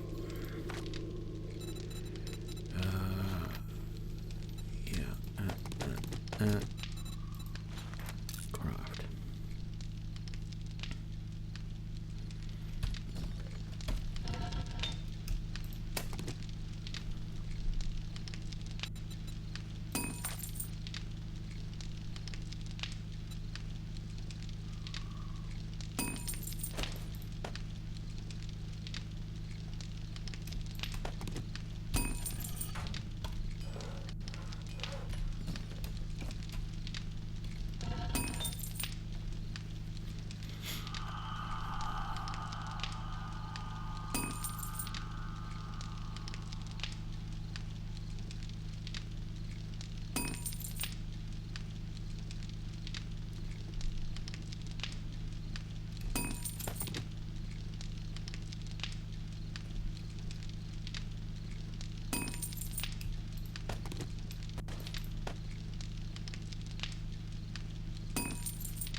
it's going to take 4.5 minutes to create that. I don't think I'm going to wait around. Let's take a full stack of gas. And then, no. What we're going to do is take all of that. And then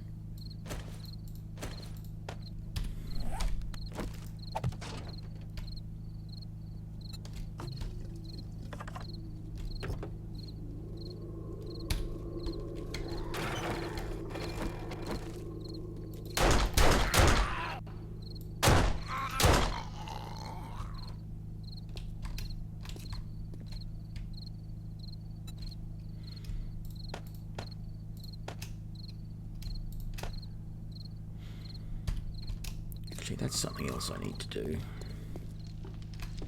I need to make some more bandages.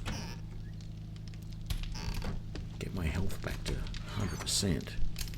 Got a few there. Let's use those.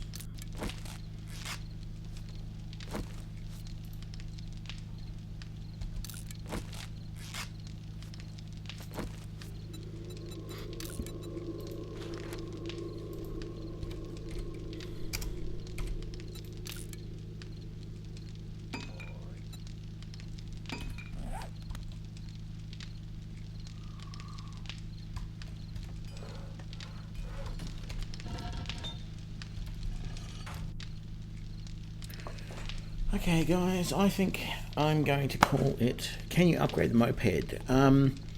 I think you can put, like, maybe this mod in it to give it more fuel capacity. Let's go and have a look, actually. Because there are some mod slots for it, but I don't know that there's many mods for vehicles yet. So let's see, can we put...